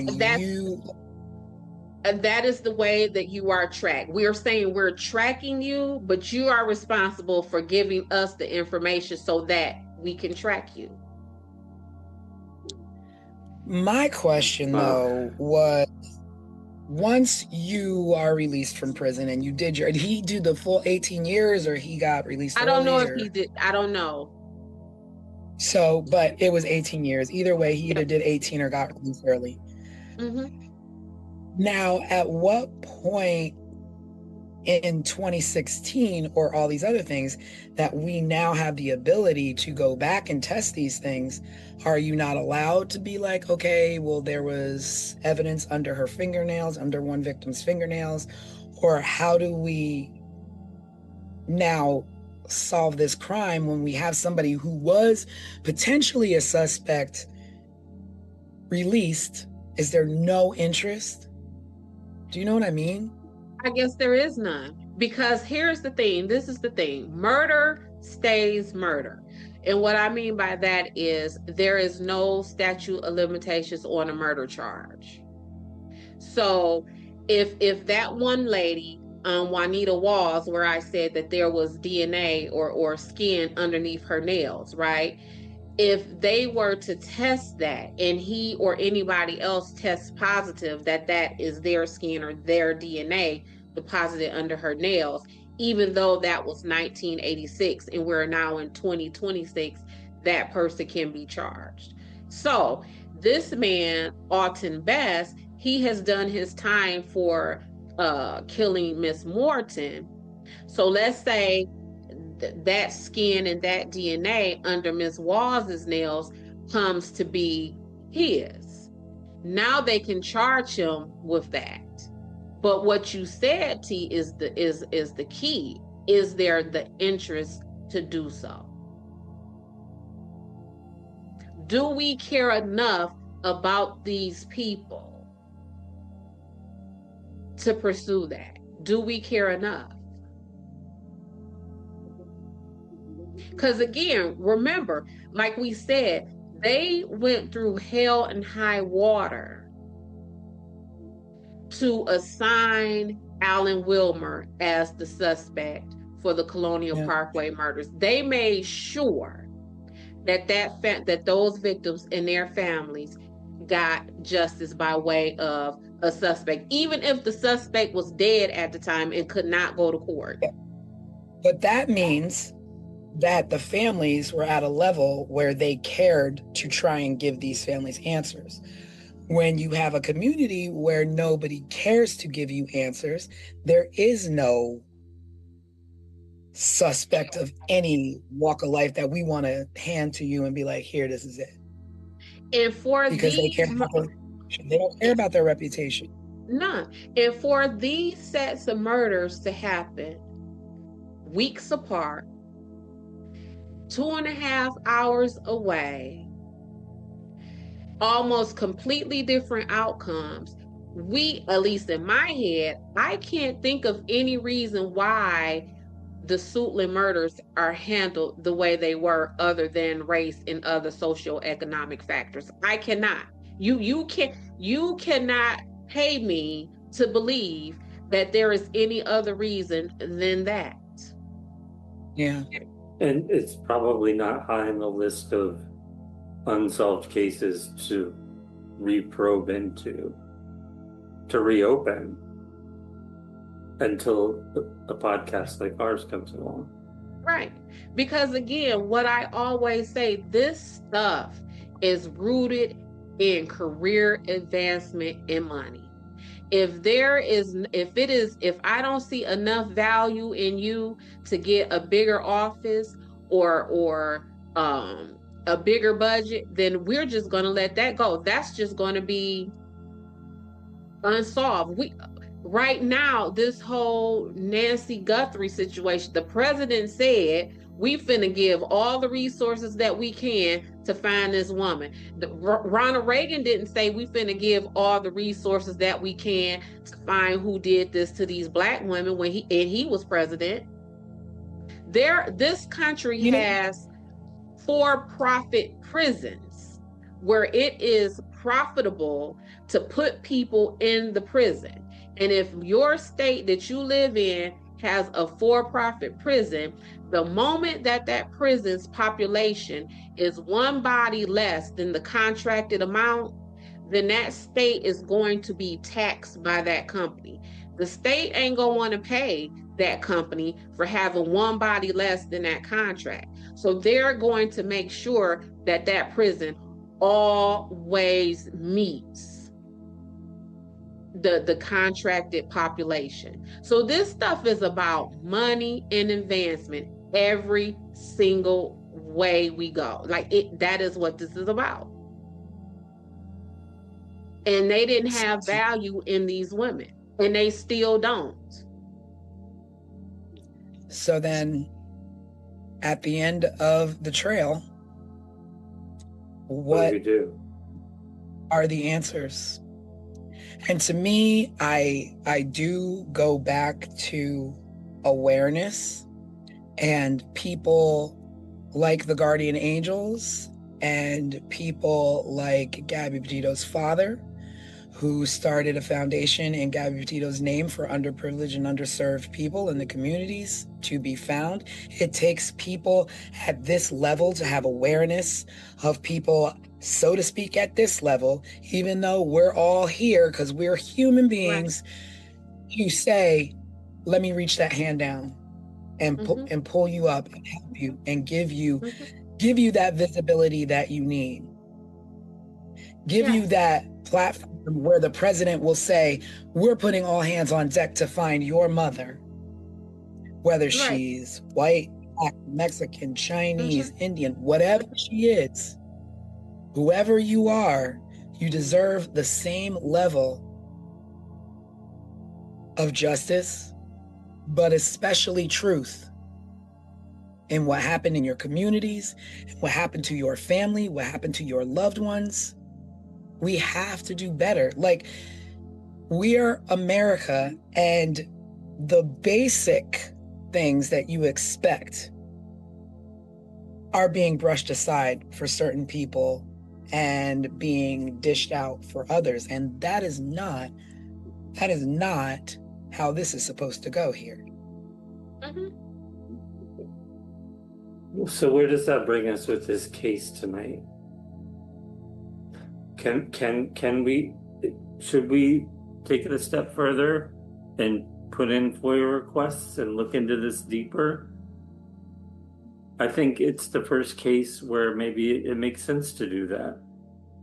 It changes the game. Yeah, and I think it's worth us maybe even reaching out to the families of some of these women and talking to them and asking them, do they want us to tell their stories? And even further than that, how do they want us to do so? Because it is definitely stories that need to be told. These women individually and these women collectively need to have their stories told. Because these women, what happened to them just does not fall at the feet of Alton Best. This is systematic. I think this also will lead into thinking about the future of 15 Minutes of Murder. We've other cases that we've talked about covering coming up. We'll probably follow in the same steps as this case. We've talked about the forgotten cases, that revolve around trans people of color. I know we have some other cases. T, you can probably speak better. T is the one that usually, Tanisha is usually the one that goes out and figures out what cases we're going to cover next. But it feels like our direction is meant to go this way. Because I don't know how you can separate the politics of it all from what is happening, because the truth of the matter is, yes, stuff happens to wealthy white people or wealthy Black people. Stuff happens to all of us, right? It is the handling of that makes the disparity. It is what happens when these horrible things occurs in the lives of wealthy, powerful people versus us everyday, regular, daggler people. And that is an unfortunate truth that we're facing. Yeah. Well, the buck stops here. Yeah, I'm not even sure where to go. And it's just unfortunate, and just, we will just continue to collectively hope that our society can get better. One, with the way we operate in our lives and the way we see other human beings in our lives, whether that is to do harm or to do good, that you just do the right thing,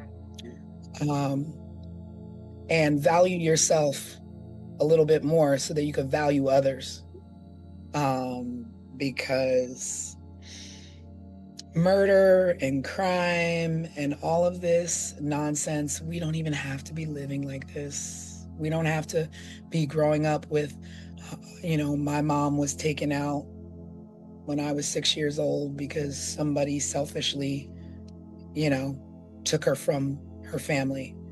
There's no reason for any of this. No reason. And so there's no reason for us to even be sitting here on a show called 15 Minutes of Murder. That's the crazy part.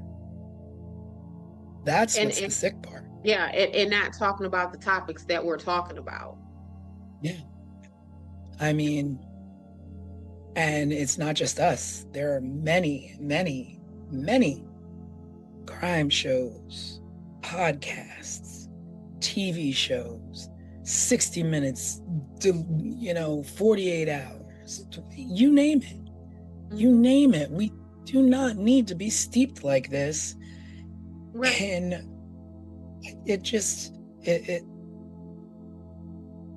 blows my mind that we have, I can't even put I'm telling you, because when I realize the connection just in the proximity and the time span between Colonial Parkway and Suitland, my mind was blown. Like, wait a minute, that's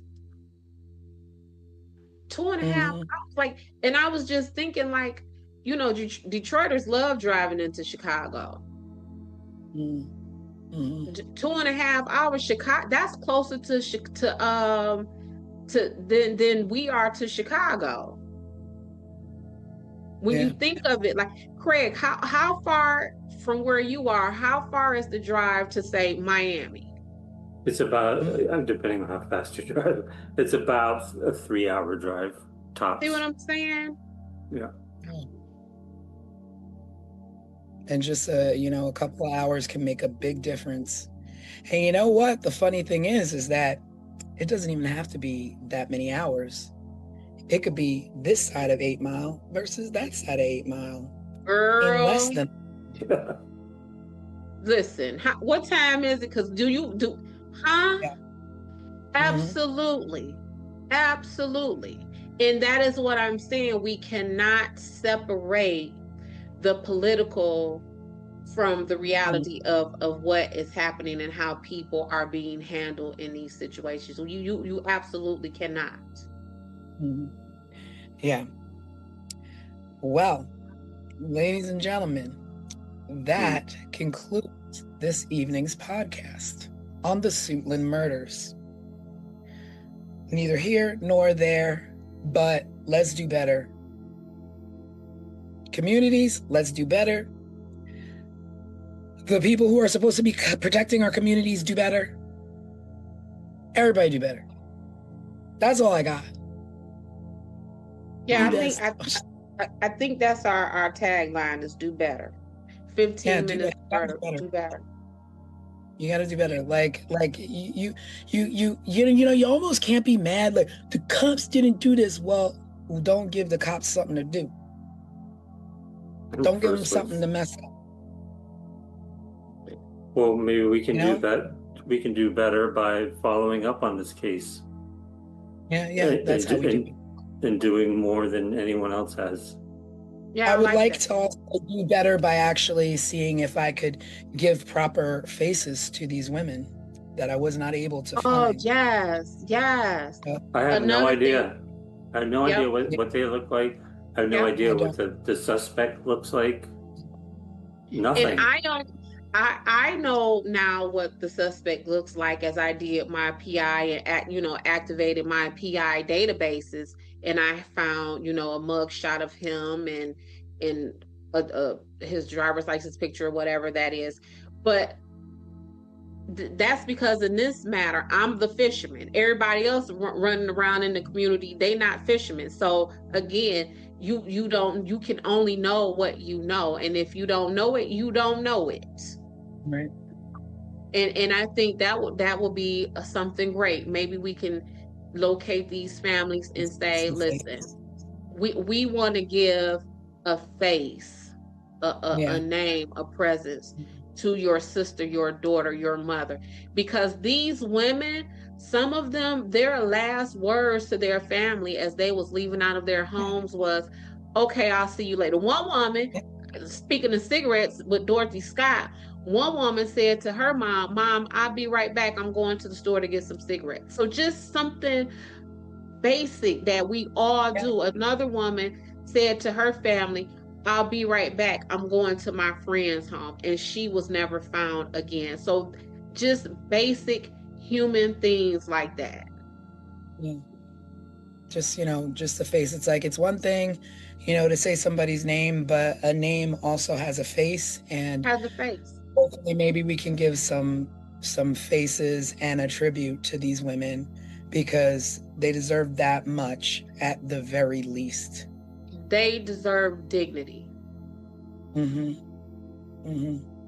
not just remembered as, a pile of clothes that was found, or a body that was stumbled upon, or, their remains were found in the woods. They were someone, and they had faces, they had smiles, they had dreams. So at this point, what we could do. Yeah, one of these women worked at the United States Patent and Trademark Office. And that has been reduced to her being a murdered rape victim in the woods somewhere. Yeah. But without a face and with hardly a name. Yep. Yeah. So let's on our end is try and give a face to these names and to this case overview. And I'm with it. And with that, everyone, This is 15 Minutes of Murder. Yes. Sorry I feel like we're ending on a low note, but more like a real note. Yeah. More like a productive note. And where it is us not just telling or looking into horrible facts, it is us actually trying to do something and pull something better out of it. Yeah. And please, if you haven't already, it helps us to be able to look into these cases further. If you do, watch our videos, subscribe to our videos, share them. It gives us more leverage and leeway to get out and possibly look into this, not only these cases, but more in the future as well. So thank you. Thank you, everybody, and have a wonderful Sunday. Have a great week ahead, and we will see you on Wednesday Night Live. Thanks for tuning in. Be there, be Bye. square. Yes. Good night. Bye. Bye. Good night. Before we close, there's something important to say. In recent years, conversations around missing and murdered victims have brought attention to a painful truth: that not every story receives the same urgency, the same coverage, or the same resources. But let us show you what a champion from the ashes looks like. A true ally that has risen from tragedy, and instead of taking offense, what happened next is a lesson for all of us. After the loss of his daughter, Joseph Petito, father of Gabby Petito, became aware of such disparity in a rather harsh way. During a press conference to find his daughter, he was made aware of something often referred to as missing white woman syndrome. Instead of turning away from that reality, he leaned into it. He listened, he learned, and he acted by channeling his grief into purpose. Through the Gabby Petito Foundation, his family now works to support organizations that help all missing persons, especially those from underserved communities, receive the attention and resources they deserve. And to go a step further, Petito is currently working on a new series titled Faces of the Missing, which he says will cover dozens of cases that have received little media coverage.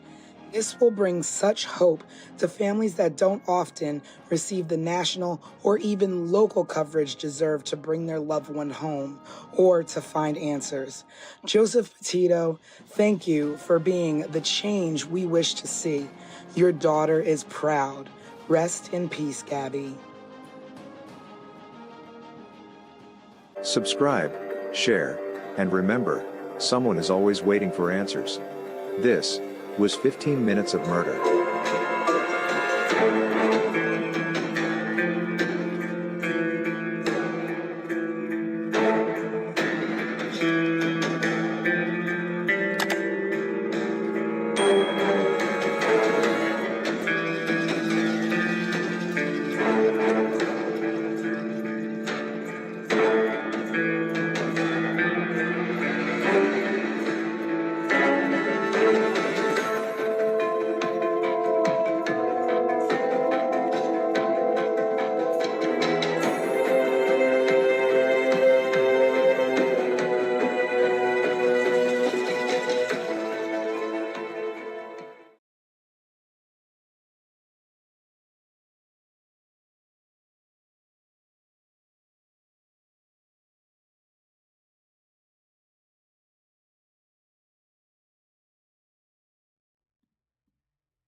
Just 3 blocks from the Atlantic Ocean, the quiet city of Long Beach, New York, looked like any other coastal town in the mid-1980s.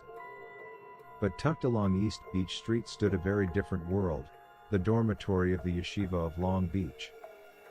Inside, teenage boys lived a disciplined life of study, prayer, and tradition.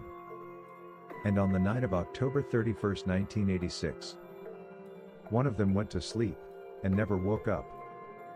His name was Chaim Weiss. His murder remains one of the most baffling unsolved crimes in New York history. This is 15 Minutes of Murder.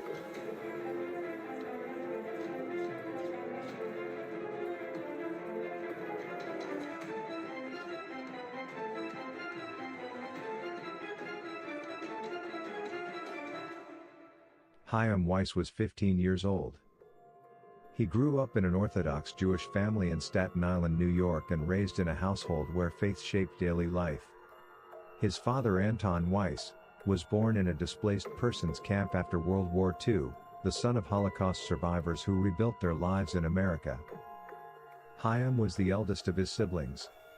His brother Menahem was 11 and his sister Rachel was 7 at the time of the incident. Those who knew him described him as bright, deeply religious, and serious about his studies. He was a funny kid who loved chess and loved to play basketball. He was quite popular.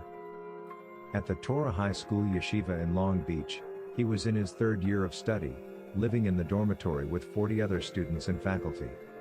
The routine was strict. Days revolved around prayer and the study of the Torah and the Talmud, the core texts of Jewish law and scholarship. For unknown reasons, Chaim's dorm room was slightly different from the others. Most boys shared rooms. Chaim did not. He was one of only 2 students in the dormitory with his own room, a small third-floor space at 63 East Beach Street. It had one door, one window, and only one way in or out. October 31, 1986. For most teenagers across America, it was Halloween. But inside the yeshiva, the evening held a different significance. It was Shabbat, the Jewish Sabbath, a sacred period of rest that begins at sundown Friday and lasts until nightfall Saturday. During Shabbat, Orthodox Jewish law restricts many activities, including writing, using electricity, or turning lights on and off. Life slows down. The students prayed. They studied. And eventually, they went to sleep. Well after midnight, Chaim was seen alive studying in the hall outside of his dorm room by a fellow student. He was likely utilizing the light in the hallway to abide by the rules of Shabbat. He returned to his dorm room alone. Sometime between 1:20 a.m. and 7 a.m., someone entered that room. What happened next was swift and brutal. Chaim Weiss was reportedly struck in the face with a hatchet-like weapon, crushing his skull and severing his spinal column. Investigators later described it as an extremely violent attack. And yet, there were no screams, no sounds of struggle. No one in the dormitory reported hearing anything. When investigators entered the dorm room the next morning, the scene raised more questions than answers. Chaim's body was not in his bed. He had been moved onto the floor, dressed in his pajamas with his feet resting on the mattress. Police believed he had been attacked while sleeping and remained in the bed for several hours before the body was moved. Then detectives noticed something else. The window in the room was open. It was November on Long Island and outside temperatures were around 40 degrees. Chaim had been taking antibiotics for a sore throat, making it unlikely he would have opened the window himself. To investigators familiar with Jewish customs, the open window carried a deeper meaning. In some Orthodox Jewish traditions, a window is opened after death to allow the soul to depart the body.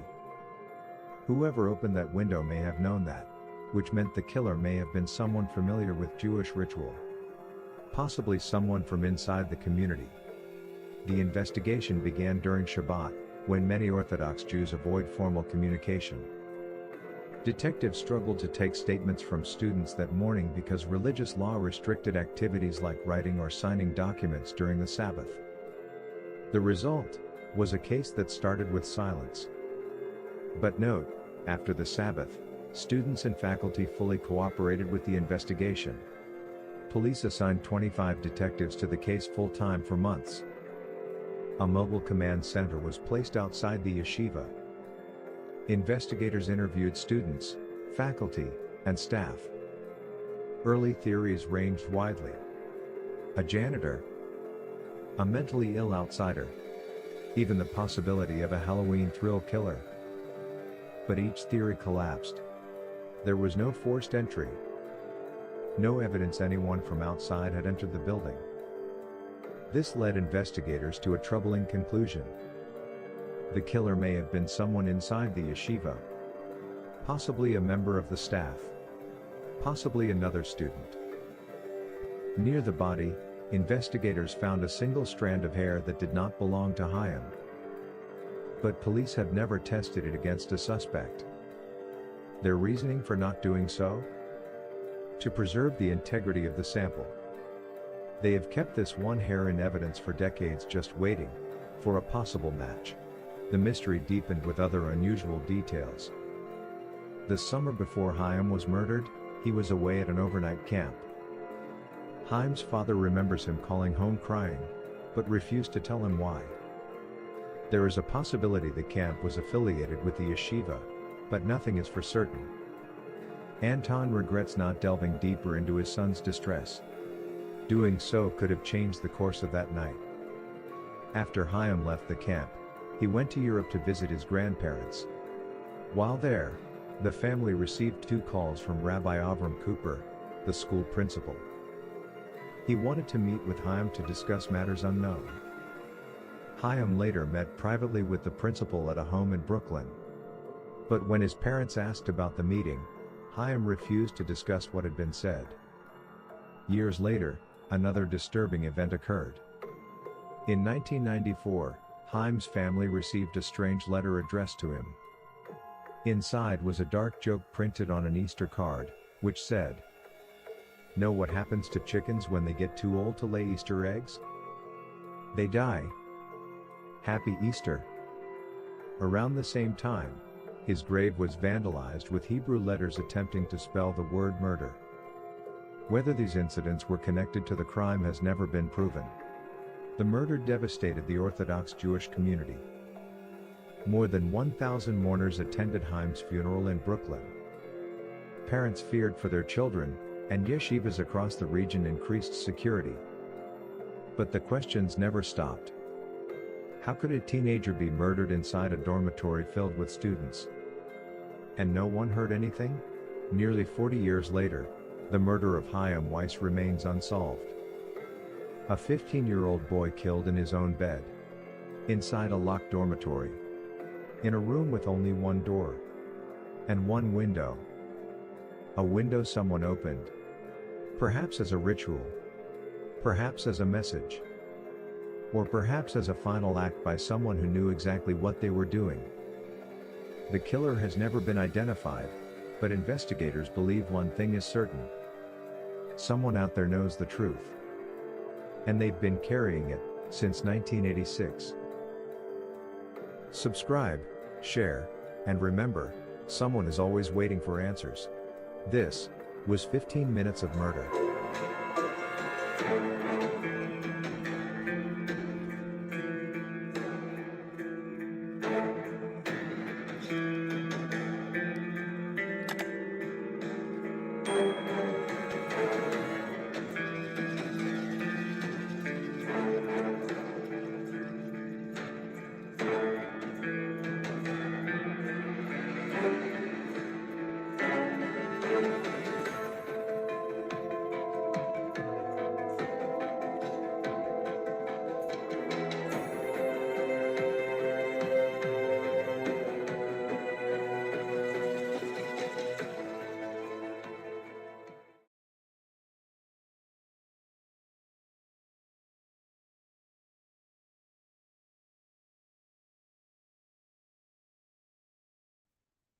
Hello, everybody, and welcome to 15 Minutes of Murder Deep Dive Edition. It is Sunday. I hope you had a great weekend.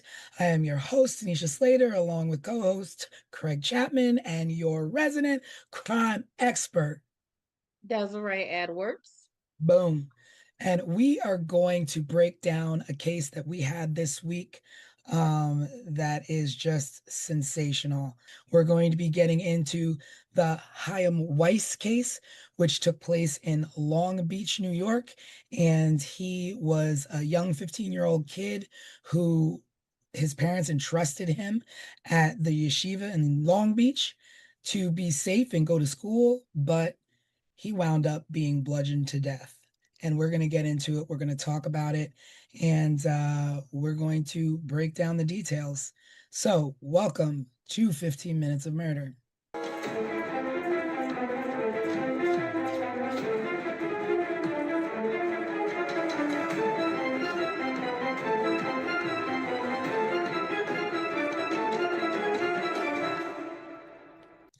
All right, so this week we presented the case of Chaim Weiss, a 15-year-old Jewish student who went to school in Long Beach, New York, and his parents trusted this school. Now, it's weird to me because it's a high school, and I'm not really used to, like, I guess you going away and staying in dorms for a high school. It wasn't really far away. I mean, he lived in Brooklyn, and this was in Long Island, so it's a matter of like not even an hour drive away. But yeah, but I've never like for a high school though, like college you live in dorms, but high school?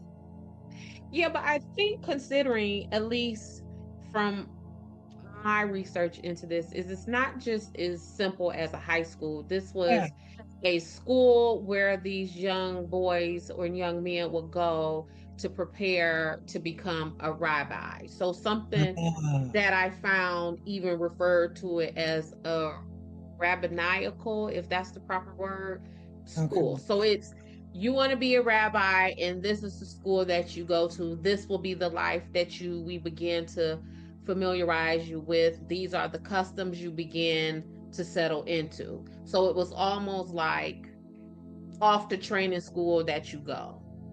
Maybe that's why we need you, Des. Yeah, maybe for like us, maybe it's more like a military school minus the discipline of it. And I don't know, it might be where some of these parents said, look, kid, you getting on my nerves. I'm finna send you to the yeshiva. But that's pretty much what it was. So the parents trusted, the staff, the faculty, the teachers. They thought their child would be safe. They didn't, why question it? And there are going to be some things that we do talk about that you would say, wow, they really did trust, this faculty with some things that happened, but yeah, he went to sleep the night of Halloween and was murdered in his sleep. And he was bludgeoned in his head, severed spine, tragic, just violent death. It seems to be him living in who he is up until the moment that someone saw him last alive. So all of the accounts that I read about him is that he was really smart, was a really social kid, had a great personality, all of these things. And one of the last accounts of someone seeing him alive was that they saw him sitting outside his dorm room in the hallway studying. So even up until his last moments, he was being his innocent, true to self, true to form Chaim. Yeah. He was, and they said that he was probably in the hallway because the Sabbath was that day. It was after midnight. Yes. So there's certain traditions and rules where they can't turn lights on and off. So there was probably a light left on in the hallway. So, and his room was probably dark. He was out studying in the hallway. And then he was killed in his sleep. And let's not really downplay it. I mean, it was brutal. It was a brutal, the way that he was killed was that's like rage to me. Yeah, and as I was looking at it, like how Craig is describing it as brutal, well, his spinal cord was detached or something very similar, but they said it only happened in 2 blows. So you had to really have struck that, and I'm gonna call him a baby because that's what he was to me. You would have had to struck that baby hard as you know what. to only have hit him twice to cause that much internal damage to him. Wow, I Yeah, didn't. and that I would assume that it was just over and over. I wouldn't have. No, mm-mm. Wow, that's that strength then. that yeah, I mean that leads me to believe too, because when they were investigating this, they speculated it could have been a student or it could Yeah, have been a faculty member. And I was like, I don't know if any 15-year-old could cause that much damage. Like yeah, another student. Which That's exactly what I thought too, Craig. yeah. Yeah. That yeah, that came from some grown man strength, is Alex will call it. yeah, yeah. But Hmm. so he what happened is the I guess the students saw him sitting outside studying or reading, and that was the last time he was seen. The next morning he didn't show up for class or breakfast or something of the sorts, and one of the teachers went to go look for him and found him in the room, and called 911, called the police, and then the investigation should have begun, but couldn't really begin because it was the Sabbath, and there's tradition. So the police's efforts were delayed until Sunday because they couldn't really take statements, and but it's to be said, like, there is a what is that show called? Unsolved Mysteries Hmm. did an episode on this, which wasn't very favorable because I guess they made it as though like the school and the students were not being cooperative.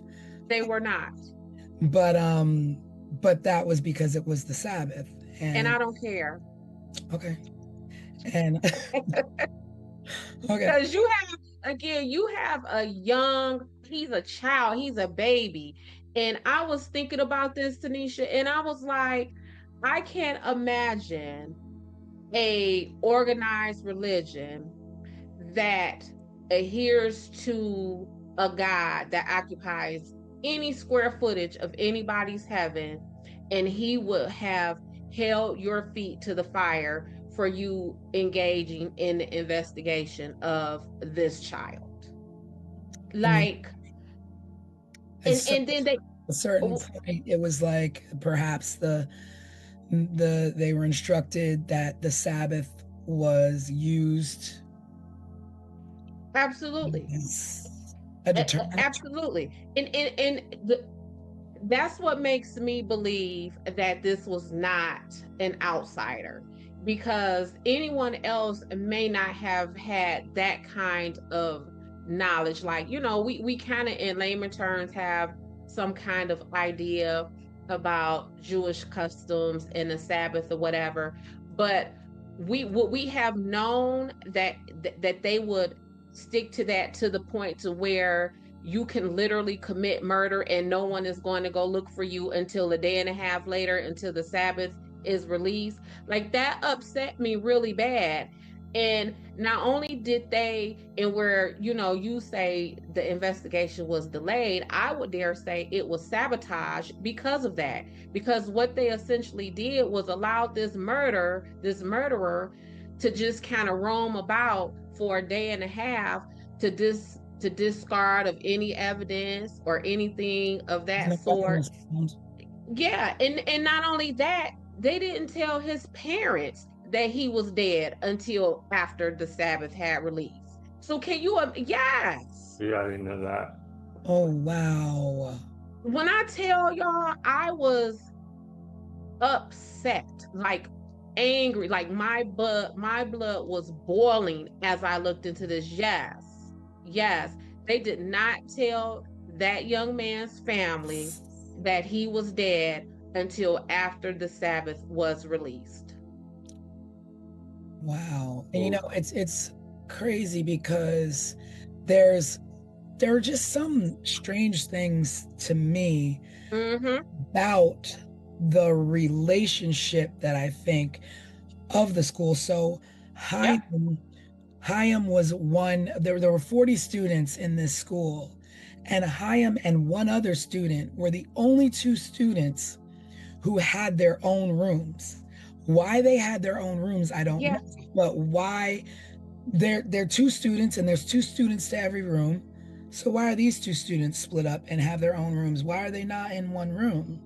Well, at first, I kind of thought like maybe this was like some rich kid stuff. Like, oh, maybe, these are the kids whose families could afford to have them living in a single room, because that's kind of the case on a